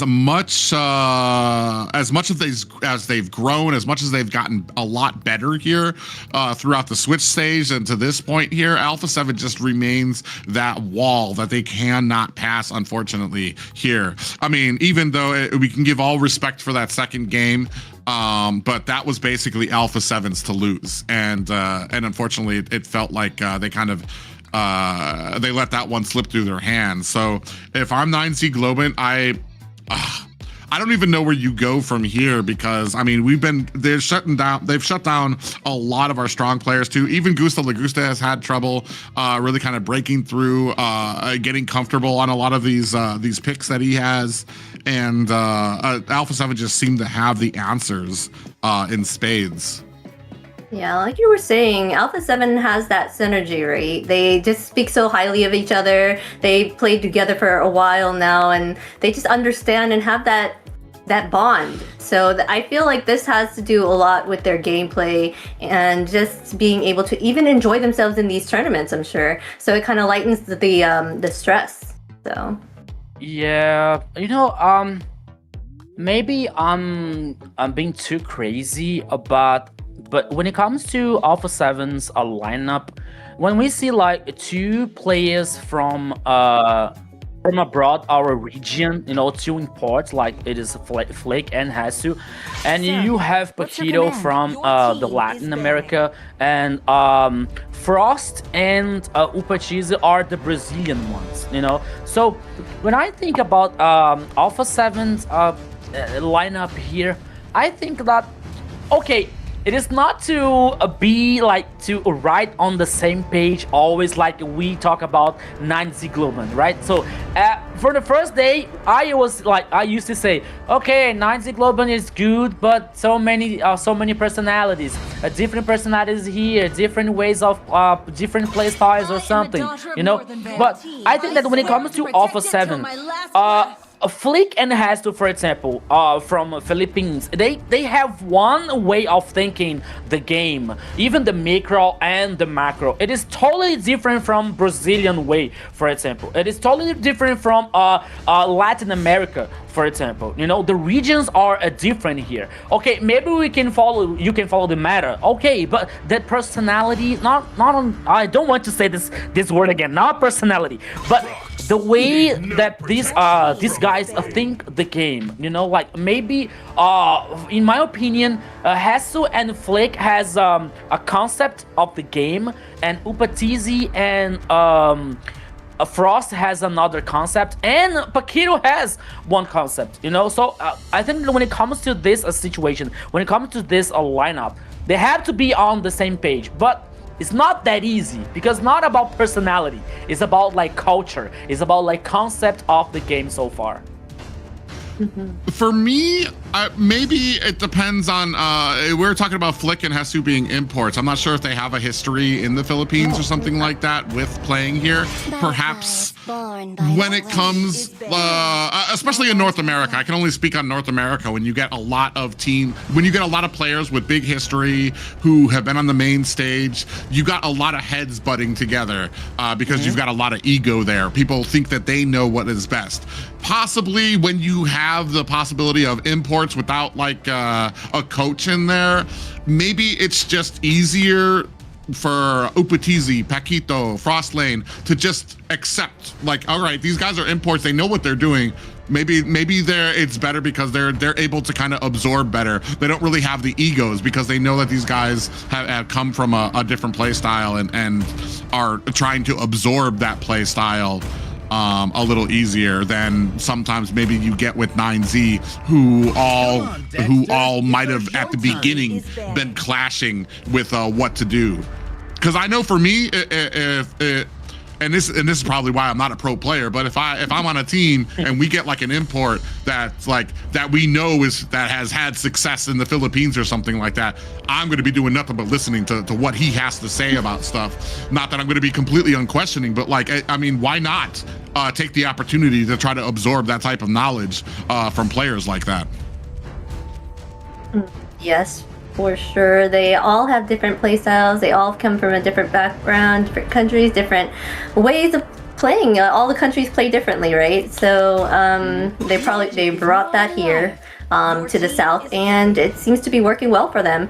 They're gonna go ahead and ban out the Fanny, Baxia, and Claude on the side of 9Z, and Harith, Zushin, and Freya. Oh, what? They're gonna pick Harley? I'm sorry. Yeah. Yeah. I'm like, what? Sometimes you just get excited and you gotta shout it out. Oh my god! They have the bands. They had like Zushin bands. It has to be Harley. I was like, Harley. I'm like, what? Are you doing? Oh my god. So then on the side of Alpha 7, I'm wondering, do we go with Uranus Phoveus here? Because I believe Phoveus is still available for Alpha 7. Or we could, since it's not something that we need to pick up right away, it's something that we could leave out there. But Uranus is definitely something I would possibly be looking for to try to counter out and try to stand in front of that Harley when that deadly magic comes out. I think that one is Kalia for Paquito here. No, Gato Chacha. Okay, forget what I said. Bruno and Gato Chacha here. No, we don't know anymore at this point. There's so many bands out there. I'm like, I don't even want to try to remember what's been banned now. Yeah. Okay, go ahead, Freddy. Oh no, I'm kind of wondering. I for this, I've talked about this before. Like I feel like Alpha 7 kind of is, 2 steps ahead when it comes to the draft. I don't understand where the Gatakacha comes in because it doesn't really match anything on the other side, but I think that's going to come in here as we get further into the draft, because like they've always kind of had this understanding of what they're going to be going for far out into the distance. This I have to wonder. All right, first of all, Hilda against the Gatakacha. Gatakacha is going to be able to slow him down, going to be able to get that taunt. It's going to be like, that's like the worst thing that you want to go up against as a Hilda, because your biggest enemy is CC. Farja stands still for her feathered airstrike, which is going to be the biggest target. Yeah, it's going to be the biggest target for Gatakacha coming down with that Avatar of the Guardian. So, I mean, maybe we keep that, maybe we keep a flicker on Farja so that we can readjust the feathered airstrike when that Avatar of the Guardian is coming to slam down. It's going to be very interesting. Oh! Okay. Oh my goodness. Slippery. Beautiful of that. Lancelot. Yeah. It's the third pick from Alpha 7. I'm not sure, but we saw Lancelot being banned on the first game, right? For like focusing on a flick here. So they don't have Fanny, so he doesn't have Fanny, so he's going to play with Lancelot. When it comes to assassins, especially with these high mobility ones, it's the signature for a flick. Hayabusa, Fanny, Lancelot, he plays a lot with these heroes. So he's the third pick here coming out for Alpha 7, and once again 1-1 being banned by Alpha 7. It's like showing respect for Gusta Lagusta. Yeah, they for sure don't want to give that opportunity for Gusta Lagusta to kind of pop off and kind of give them that comeback, right? They want to make sure they secure that win, and they know that is one of his ace in the hole, so they're taking that out. And I'm wondering what else they will ban here. They seem to be targeting the marksman lane for sure. It kind of mystifies me that you're banning out a Wanwan here, because that speaks so highly of Gusta Lagusta's skill with that hero, because I don't consider Wanwan meta. It's hard for me to find a Wanwan and consider it meta in my head. That'd be like banning out like a Mia, or I don't even know what else, but that just tells you how good Gusta Lagusta is on that pick, to where I wouldn't even be able to find a use for it in a composition that I have. Also, another Selena ban on the side of 9Z Globant out here as well. Definitely to try to offend the possibilities of that coming out against the Farja, to be able to kind of throw that abyssal arrow when she's in that full feathered airstrike mode as well. No more bans for either of these teams. We're going to see what that first pick comes out for Alpha 7. I believe we are looking for an XP lane and a mid. Yeah, for 9Z, their carry's still open. Oh no, she's not. At this point, what is he going to choose? Because they totally banned out the Obsidia, Wanwan, Harith over there, and the Claude on that side. They've used already Granger carry.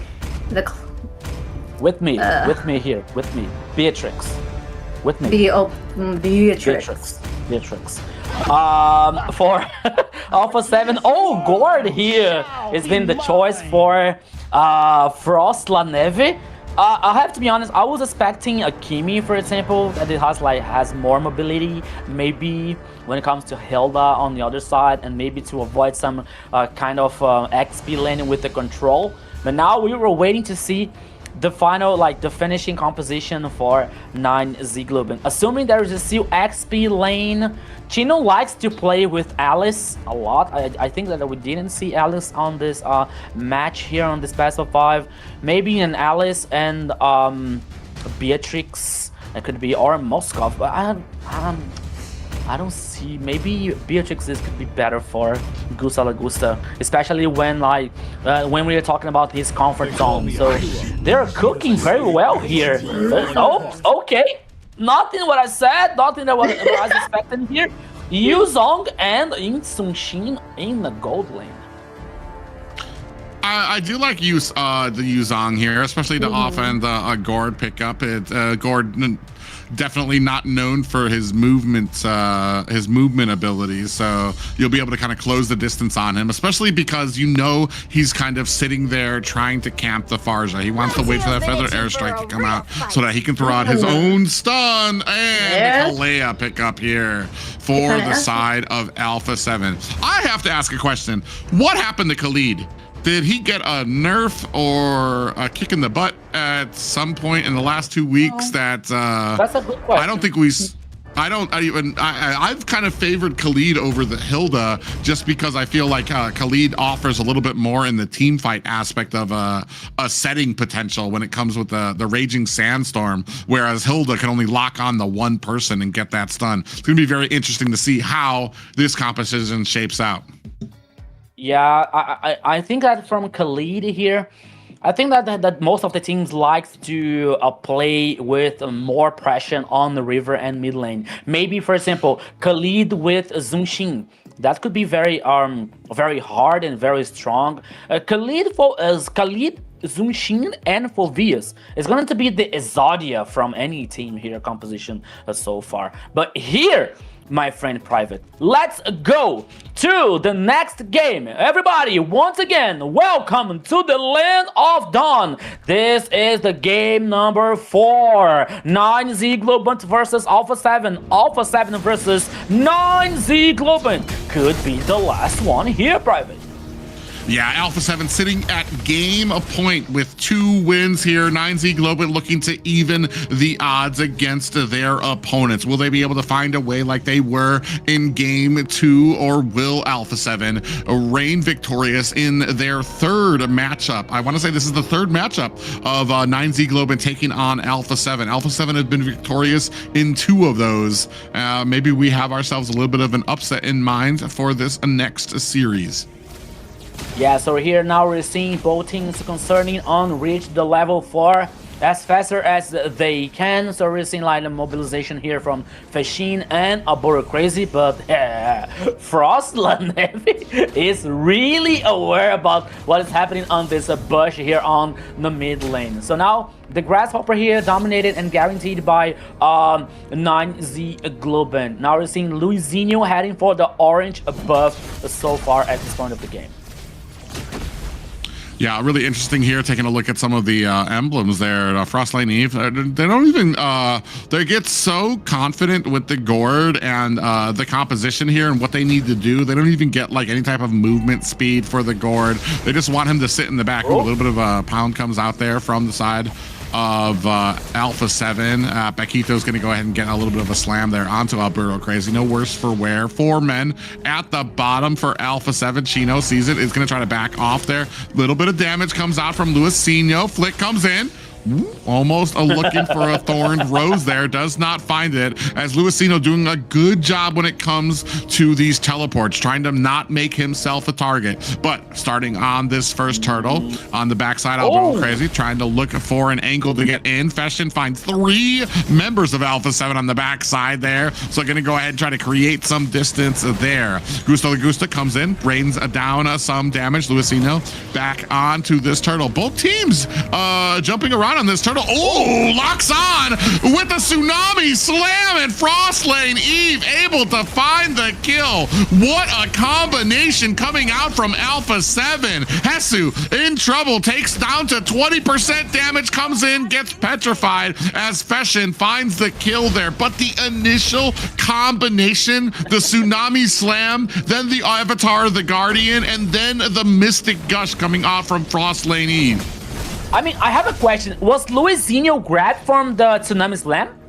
From Paquito? I have to be honest, I didn't see this play because it was, for me, it was really weird the way that Luizinho died here in this fight before the turtle, because for me, it was like he was able to use the teleport to be like very, very far away from the confusion, for example, from the fight, and then suddenly I saw like he was neutralized by Frostlanevi with the Gord. You know, it was like so.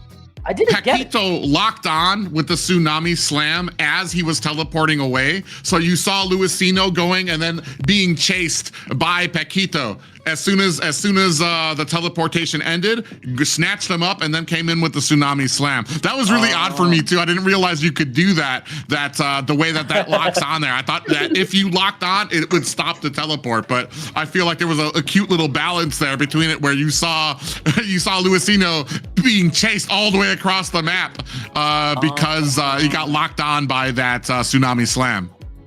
Yeah.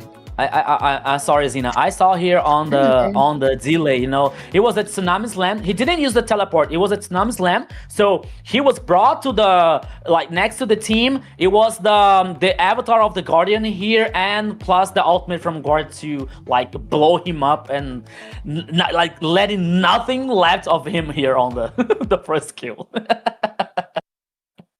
Yeah, but they're gonna have to. That's a shadow of things that come there, especially when you're talking about the Mystic Gush and the Tsunami Slam alone. Already is going to be a huge thing to watch out for. You mix that in with the Avatar, the Guardian, and the taunt that can come out there. You're talking about whoever gets put into that's already going to be in a coma, and it's just going to be on Alpha 7 to be able to kind of burst them down.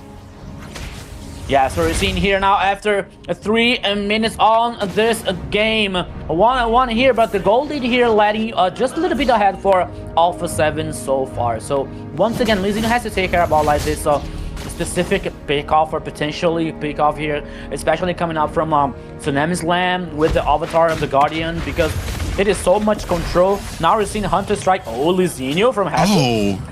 Oh, and Luisino, he gets the deadly magic and he misses half of his cards on Hasu as he was coming up there. Didn't have the perfect angle as he was coming in there, so didn't even do enough damage. And that, when it comes to things like that too, you've kind of wasted your deadly magic already too, so you're not going to be able to kind of have that for this next fight. Ooh, you see already Paquito landing in that bush. Alberto Crazy in the middle, feathered airstrike raining down to kind of get some suppressive fire on to their targets. I think the most of that kind of went into Hasu, tanked most of that damage.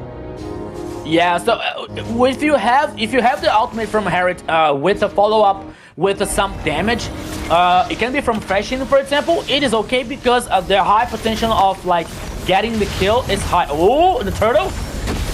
Yeah, you see a lot of damage coming out here. Another Tsunami Slam comes out there. Alberto Crazy able to get away. Avatar the Guardian slams down, misses all members, but Flick trying to come in, find damage of his own. Paquito gets taken down by Gusta La Gusta. Alberto Crazy finds a kill onto Flick. So, able to find 2 kills with that turtle pickup. Yeah, the second one here goes to 9Z Globant, plus 2 kills. 1 for Fishing and another one here for Gusta La Gusta. Oh, and they continue. Yeah, they're actually going to go ahead, try to use this feathered airstrike to zone out Upatizi. This might be a quick tower for Gusta La Gusta here. 9Z Globant with the early macro and a 3-1 lead. All that Gusta La Gusta likes. if you go to his live streams and say, okay, more items for me, more gold for me, he likes this a lot here. Like when he's free, trying to focus on this towers here, especially on the gold lane. But now, almost 6 minutes on this game. The goal leader here, it's 1k for 9Z as we're seeing out Hunter Strike so far. Oh, in the mid lane here. Oops, okay. Yeah, a little bit of damage coming out there. Oh, feathered airstrike comes out there to lay some damage. That's actually going to put Confession into harm's way. Almost gets bursted down for that atrocity of that ultimate there. Tried to put some damage on the Alpha 7. They immediately turn onto him, almost one-shot him out of that lane. Are you sure that you want to use the feather airstrike alone in the mid lane when you're seeing 3 players in front of you? So you have to take care about that situation. So Hassel was trying to chase, and the burst coming out from the Gord ultimate here, it was almost the end for Fashion. But even though Fashion is leading the damage dealt ranking so far, 12, almost 13k of damage here on this game number 4 Alberto Crazy. Can be spotted. Here we go. Oh! Yeah, Tsunami Slam followed up by a beautiful Mystic Gush coming out from Frost Lane Eve there. Dusted. Freshen didn't even get the license plate on that truck that smashed into him and is down for the count. Black Dragon on the back end. Chino taking a heap of damage. Upatizi might be down because of that deadly magic. Luisino able to find the kill there as well on the back end. Flick. Luisino gets caught by Hesu on the back tower there, or on the back, behind the cave of the turtle there. Gets caught on his way back on the back teleport. Yeah, one player down here on 18. Oh, Hesu! Okay. Yeah, Hesu's actually very low. Chino coming in. Feathered Airstrike on the backside. Is it going to be able to do enough damage? Fashion able to find the kill onto Hesu. Frost Lane Eve there with that Mystic Gush trying to push back the line of 9Z Globant. Now, Albero Crazy trying to create that zoning while the rest of the team, they look like they were going to start the turtle, but decide against it. Man, I can feel here that we are going to the game number 5. This game here is very tight up between the two teams, and 9Z like is they know the macro here can be very crucial, especially when it comes to this objective. So they lose a player, but they immediately respond, like trying to get a player for Alpha 7. So things are getting wild here in this game number 4. Once again, the gold lead almost like is 1K.5 for 9Z Globant, but oh, here it comes. Yeah, we do have another Tsunami Slam. Albero Crazy actually able to get away, but on the backside, Flick does find a kill onto Fashion. Answered back immediately by Gusta Lagusta, who finds himself a double kill. Triple kill now, chasing down Alpha 7. Hesu backs up as Luisino puts some damage onto him, but Gusta Lagusta 4-0-3 right now. Yeah, Gusta Lagusta now 4 kills for the gold laner of 9Z Globant. Plus the Lord, free, so free here for 9Z Globant. 9 minutes so far, 8 kills for 9Z, and now the gold lead ahead, just a little bit ahead for 9Z here, almost 3K actually here for the goal lead for 9Z Globant.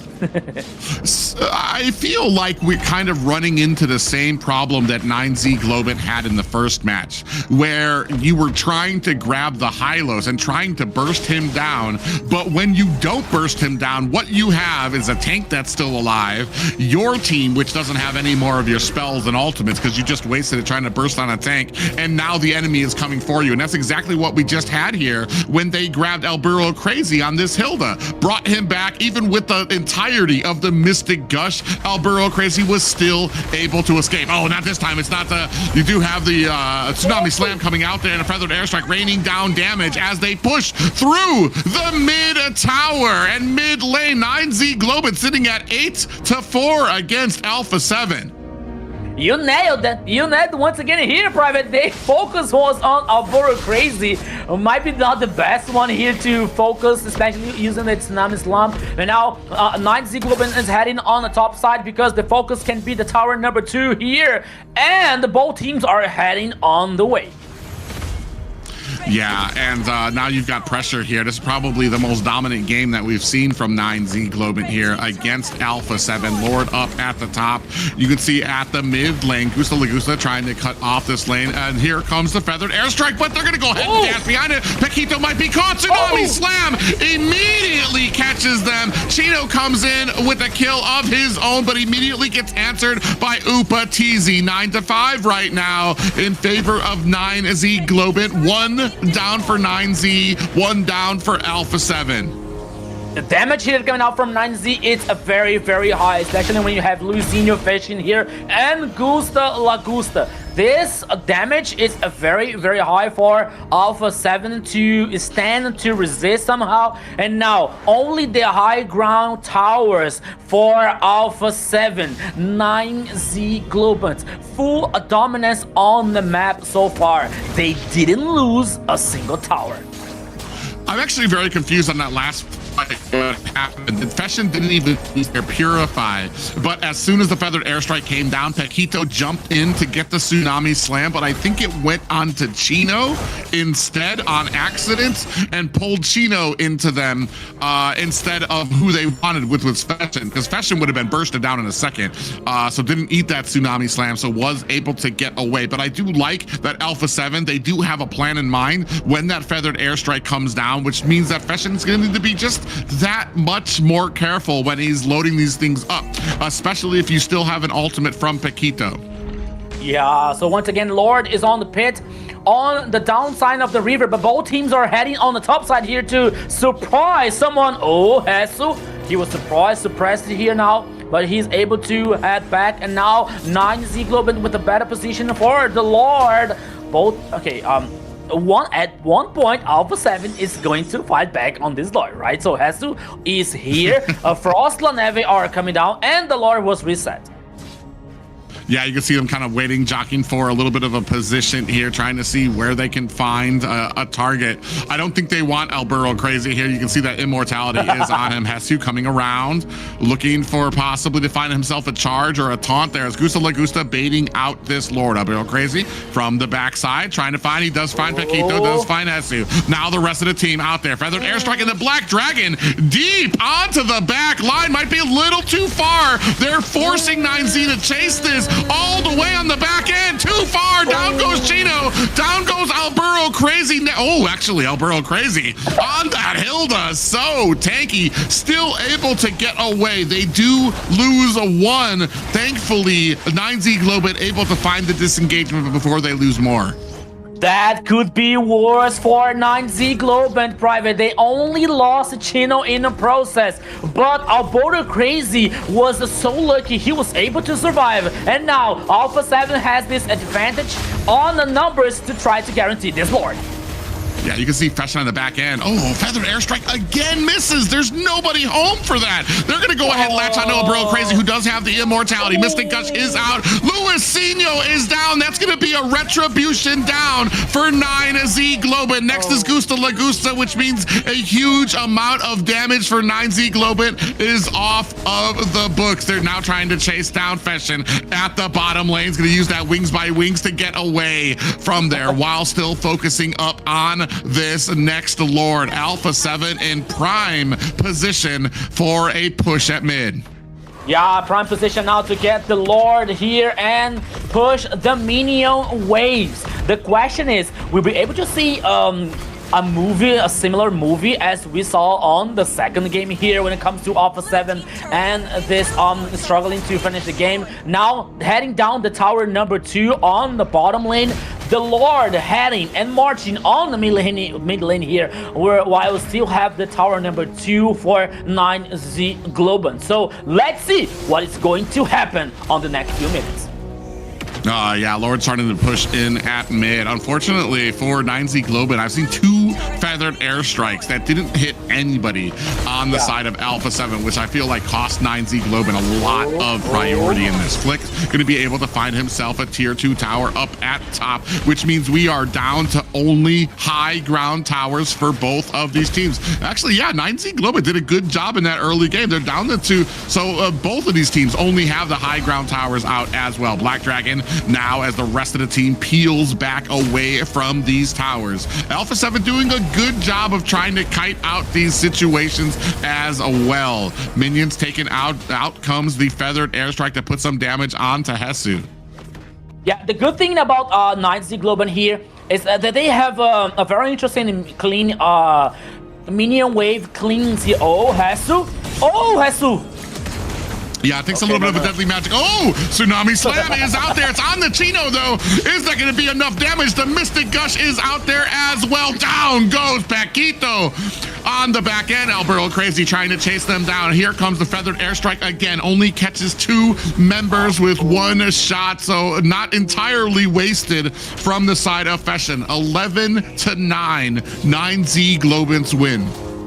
Yeah, so as I was talking about, like 9Z has this interesting minion waves cleaning here from Fashion and Gusta Lagusta and even Chino here after the Black Dragon form. So they have they have this, they can clear the minion waves faster here, so it is not so good for Alpha 7 to try to do something, to try to use the Tsunami Slam, to try to follow up with the damage, especially when it comes to the ultimate from Gord, for example. So they have to wait for the specific time, to the specific chance here to maybe isolate some player, to maybe pick off someone to get this advantage on numbers.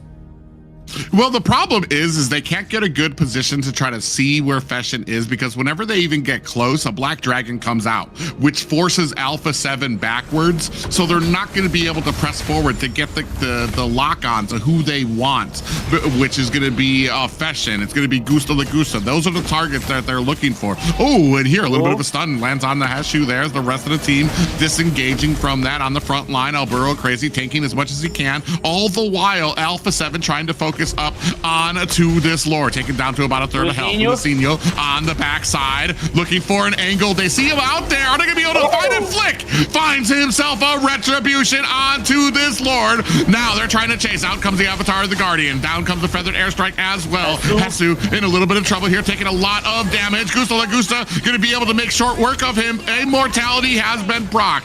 Fashion finds himself a kill on the backside. Alburo crazy, dodging and weaving. You can see him inside and out from some of those thorned roses of a Flick. So only one down for both players, but a Lord going over to the side of Alpha 7. One player down here for both teams, but the Lord heading once again for Alpha 7 on the mid lane. 4 players from 9Z Globant to defend this big father here. So Alpha 7 has one more chance here to trying to attack the high ground towers to destroy them to get more advantage. But 9Z Globant is still so alive in this game. Yeah, you can see they don't exactly have all of the lanes lined up. You have them, ooh, a little bit of a pop-up there as well. Coming in with the Phantom Execution. Out comes the Feathered Airstrike down to rain damage down onto this Lord as well. You can see the damage coming out. They are able to still protect those high ground towers. Yeah, once again here, like Alpha 7 trying to surprise 9Z Globant, especially on the backline here with the Flick using the Lancelot. But once again, 9Z Globant was able to defend. And I don't want to be early here again, Private, but I think I saw this movie today.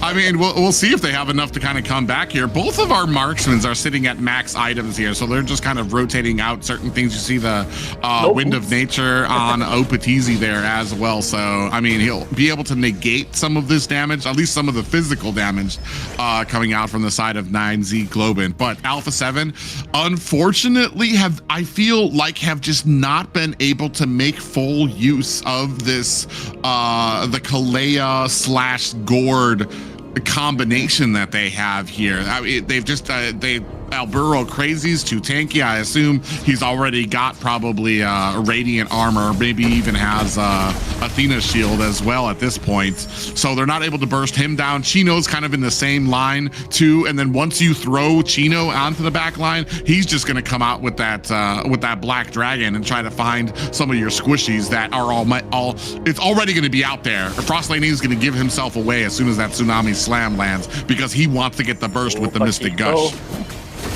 Ooh, Paquito here might be lost.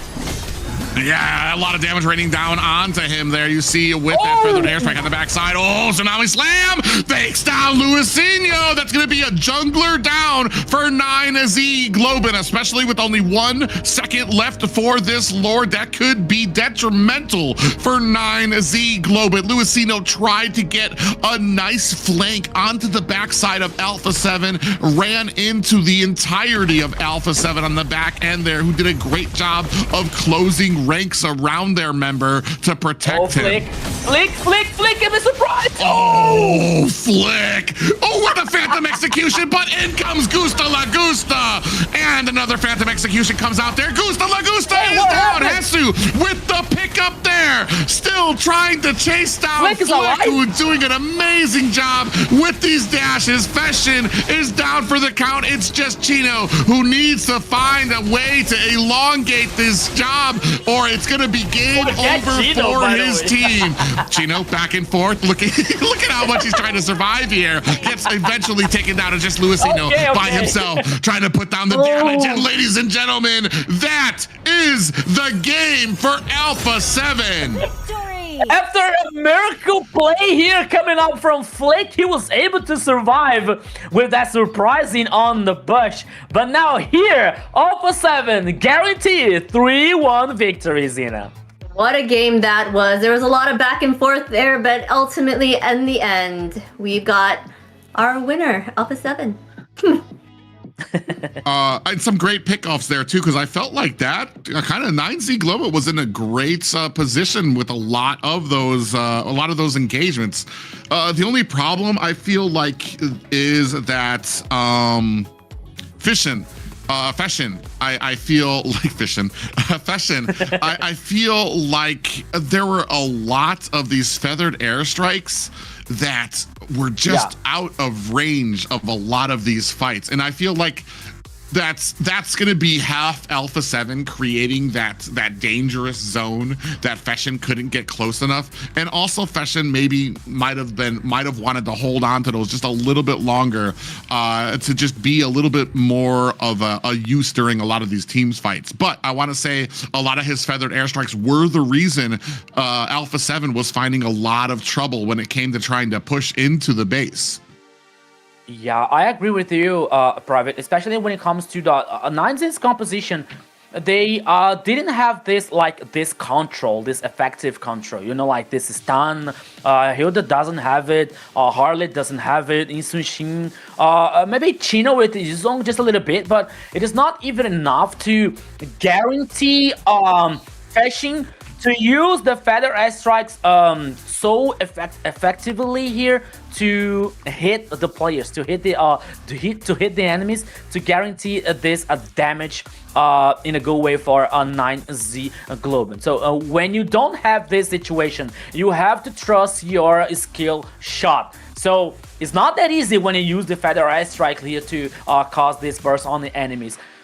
It is like could be better for a 9Z Globant if this ultimates coming out from Farsa would be like hit more players from Alpha 7. So it was we can say that it was like the main reason or something, you know. But when it comes to Alpha 7 and Paquito was trying to focus in Alberto Crazy, focusing on Luizinho, which on the first team fight it was good, but after that I didn't see this happening anymore. So 9Z was like guarantee this advantage, getting the trust, getting the confidence to, but that way and that part, I think that everything started to do a bad for 9Z Globant. When they trying to get this deep on the bottom lane here, and Alpha 7 was like getting this confidence to get back in the game. So after like Flick surviving somehow on the last team fight on the mid lane, so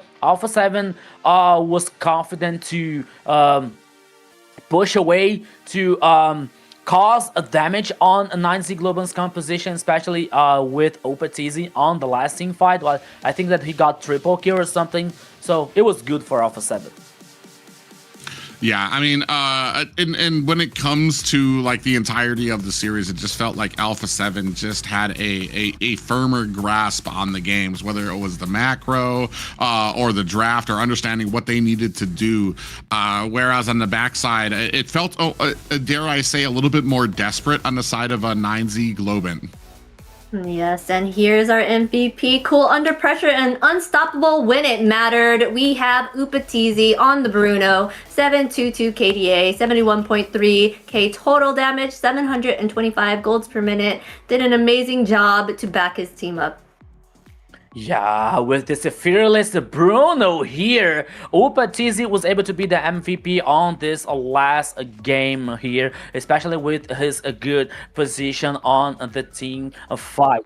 as we're seeing here on his highlights here, like a good goal leaner has to know about that position. You see that Upatizi on the bush, like always worried about like the flanks, the back lines here. So ready to respond at any time to the team. So by this time here, Luizinho, like the intention of Luizinho was really good, you know. But as we know, the hell is paved with good intentions. So Luizinho was taken down here. So getting kills for Upatizi once again. So that's why he was the MVP on this last game.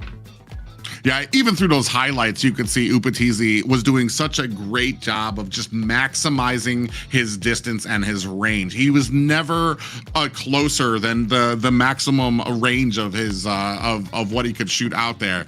And then on those rare occasions that Luizinho would try to be able to dive onto the back line, they did have the Kalea right there to be able to get the Tsunami Slam to really get the peeling effort for him. So just a great job for him played out there. And I want to say, even at a point, I believe he was just sitting in a bush while a fight was going on because it wasn't close enough to him yet. So it's just like, all right, just a little bit closer and I'll start doing some damage here. So and that's just the patience that you have and a great game played by him. Yes, for sure. He had really great positioning there. But he also had his team to back him up. Alpha 7's team, the way that they work together, I just can't say it enough. Their positivity, their bond, it shows in what they do. And this is why they're saying, we don't need a coach. We got this. A coach will only hinder us, basically. Yeah, I mean, okay, they don't have a coach, and I think that the communication inside is that like, okay, we don't need a coach. We can talk like with ourselves here. We can arrange the things here. But I don't know. Maybe okay, maybe for them a coach doesn't work, but I don't see a team.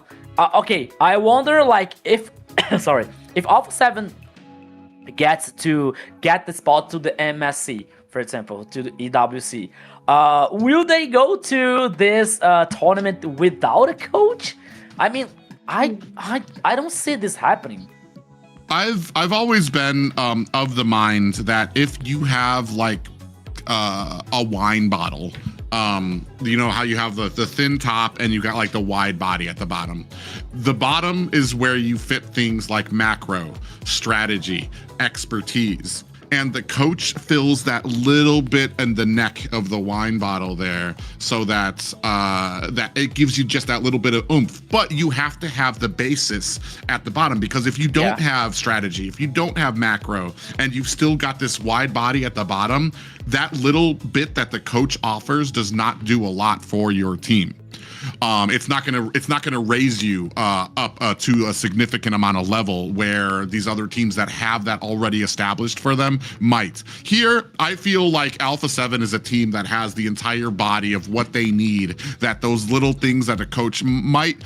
Yes, I still feel like a good coach will elevate them.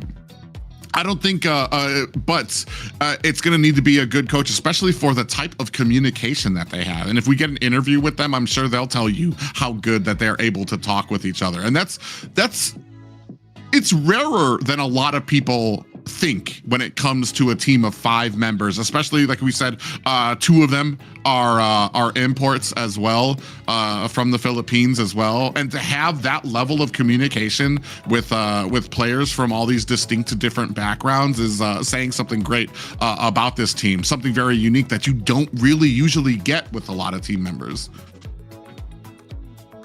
Yes, that's for sure. And it seems like we have somebody on the line here to chat with. Let's see who we have. There it is. Hola. Hello, Flair. Hello. Can you hear me, guys? Yeah. Yes. First question is it? Okay. I want to. Okay, we'll start off with the one thing that a lot of people want to know. Game 2, you guys had about a 13K gold lead, maybe got a little overconfident. What was the talk back after that game? What were you guys talking about when that game ended? For us, we just like move on, because it's normal to like make a mistake. So we don't mind the lose. Like it was a comeback, but we just think positive and move on to the next game because the game is not over until it's done. Yeah. What are you guys thinking about on that match? Were you guys just trying to get a perfect game? Is that what were you planning there, or were you actually trying your hardest there to get that win on that match? Yeah, we're just looking for like perfect opportunity there, and just like I said, you just like make a mistake on like miss our like our communication is like very bad at that time, so that's why we got comeback. It's just miscommunication. Okay. Flick, first of all, congratulations on the win here to Alpha 7. And I want to know about this match versus a 9Z Globant, because they came through the first phase of playoffs. They beat Titan Esports, and then they got a 3-0 sweep versus Octa Gaming. You know, like many people were getting a high expectation for Octa Gaming, and they went through the 3-0 versus them. So what do you guys talked about when you were about to face a 9Z Globant? I mean, you were really confident, like, or you just talked something like, okay, maybe we have to keep an eye on 9Z Globant because they can be strong. To be honest, we don't really talk about the other team. We just focus on ourselves, and we're confident on winning against anyone, like no matter who they are, like no matter what team we are facing. Okay, nice. I was about to say, because that kind of almost came into a question that I wanted to ask, is that did you, two-part, did you notice a difference in the play style of 9Z Globant? You guys have faced them 3 times now in the series and been victorious in all of them. Did you notice a difference in this third series that they had improved, or was it kind of business as usual for you guys? They play as usual, but they improve a lot on like in team fight, because before they're not that good at team fight, but now like they can fight us on team fight. That's like they improve a lot on team fight.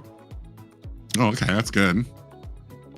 All right. What was the was there a specific player that on the enemy team that you had to shut down? I see that you guys were kind of targeting the Gusto Lagusta's Juan in your bans there. Is he one that you feel is the strongest on their team? I don't know. I don't know. Like we just all of them can make something in the game, so we are just observing the game on who we can kill, who we can punish, on who are making mistake on their team. All right, Flick, you told us that you don't think too much on the other team, right? You think you're a play star, you think you're like your performance, right? So not about the other team that you were going to face on the next stage. Can you talk about, like, okay, it's going to be the upper bracket final. So what are your thoughts to this very important match? For us, we just need to like play as usual. Like I said, I don't know how to answer that, but whoever team we are facing, like we will just do our best, focus on ourselves, and we know we are the strongest, so we're just gonna play how we play. I love the positivity. Always so positive when we speak to you guys. Yeah, I mean, you guys have to be probably one of the humblest teams that we have. If you had to pick a MVP for your team, somebody that you think stood out through that series, who would it go to on your team? To be honest, all of us did well, and Like, one person gonna win the game, you know? So all of us did something. It's all team effort and synergy. Yeah. All right. It's MLB's team play, like team game. All right. One last thing. Do you want to give a shout out to anyone before we say goodbye? Thank you for Alpha 7 fans and to all that is watching right now. Thank you guys. Okay. Sure, sweet well. Thank you, We'll Flick. see you later. Bye, Thank Flick. you. See you later. Bye-bye. Obrigado. Congratulations.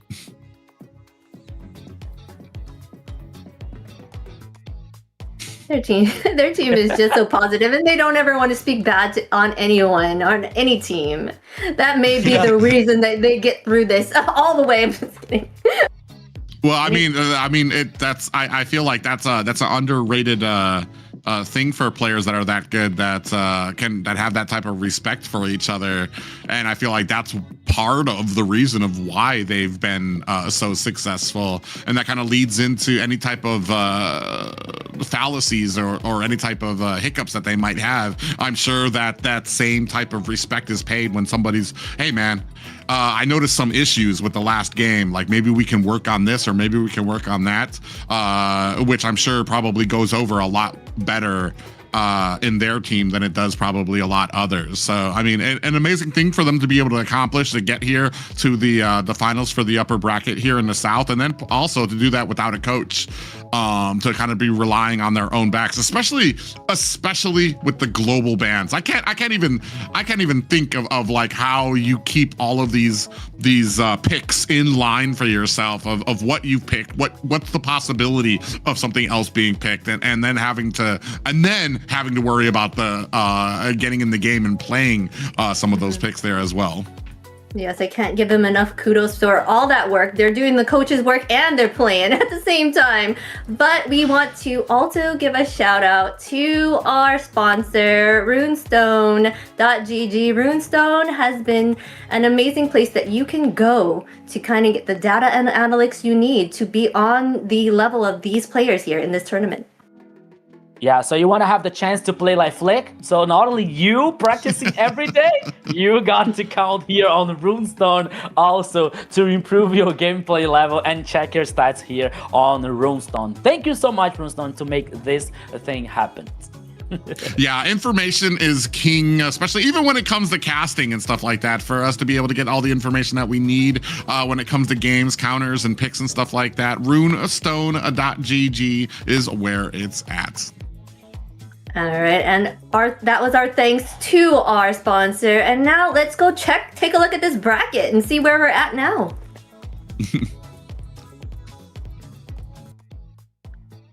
All right, so here we are, Zena. Entity 7 versus Alpha 7 is still on the upper bracket. It's gonna be the final here on the upper bracket. Yeah, I mean, Alpha 7 and Entity 7 are no strangers to each other when it comes to meeting with each other. So I know, and especially after that interview, you know, Alpha 7, they're taking this one game at a time. Entity 7, though, undefeated throughout the entirety of this event. So far undefeated throughout the entirety here. Wondering if there is somebody here in the South that can be able to take them down. You know, Alpha 7 looking at the chomps for another opportunity to prove their worth here. And I believe we'll get that possibly next week here. As I think, as you say here, from a lot of the teams that we've said goodbye to, tomorrow we will be saying goodbye to 2 more as well. Yes, for sure. Entity 7 has been a force to deal with. They have such great strategic play. Like, they can make a call and change up their strategy in the mid game. It's really a sight to see. But let's check out tomorrow's schedule here. We have Infinity versus 9Z and Octa versus Dreammax. Again, 2 of these players are going to be sent home, or teams are going to be sent home. So this is going to be a match that everyone's going to put all their cards in just to stay in this tournament. Yeah, so actually it's not tomorrow, it's on the next weekend here that we'll work with these two matches, Infinity versus 9Z Globant. Man, this is gonna be very interesting. From one side here, we're seeing like Fanboy and most of the players here thinking outside of the box with many different picks on heroes, and 9Z Globant, which once again, they lost versus Alpha 7, but they showed us a very good performance today here. And the other side, we've seen Octa Gaming, they were almost invincible until they faced 9Z Globant on the last weekend here with the 3-0, and now they have the chance to prove themselves once again with Dreammax. It's going to be a hard challenge for both teams. I mean, all four of these teams metaphorically licking the wounds from kind of being dropped down to the lower bracket there. You talked about it, Octa Gaming, probably one of the favorites here to get into second place. Took a 3-0 loss to 9Z Globant. And you saw there from talking with Alpha 7 that they have improved immensely, especially when it comes to team fights, which came as a little bit of a surprise. But ultimately, all of them meeting down at the bottom of the bracket there. And like we said, only two will be moving forward. Yes, all these matches have been exciting, but be sure to go check our social medias to see all the highlights of what has already been going on so you can stay up to date on all of it. So MLBB Esports, we're on Kick, Twitch, X, Instagram, Facebook, YouTube, TikTok. This is a place you need to be just so you can stay up to date on the next matches that are coming up as well. Are you lost in the jungle? So don't worry, all you have to do is follow us all here on MLBB Esports on each of these social networks here, so you are about to know everything that is happening on the MLBB ecosystem. Yeah, the walls are closing in around us when it comes to the playoffs. So we're going to be saying goodbye to two more teams tomorrow. I believe we're going to be dropped down to the final four. And one of the teams that you see might be the ones that go ahead and carry the flag of the South in the competition against the North as well. So much more action to come. It's been a privilege to cast for you guys. I am Private Dancer signing off for this night, but I'm sure there's more left for you guys to catch out tomorrow as well. Yes, thank you guys all for joining us, and we'll see you next time for more playoff action here at MCT AMER South. Yeah, guys, so sorry. Tomorrow we are back, not on the next weekend. I'm wrong. Bye, guys.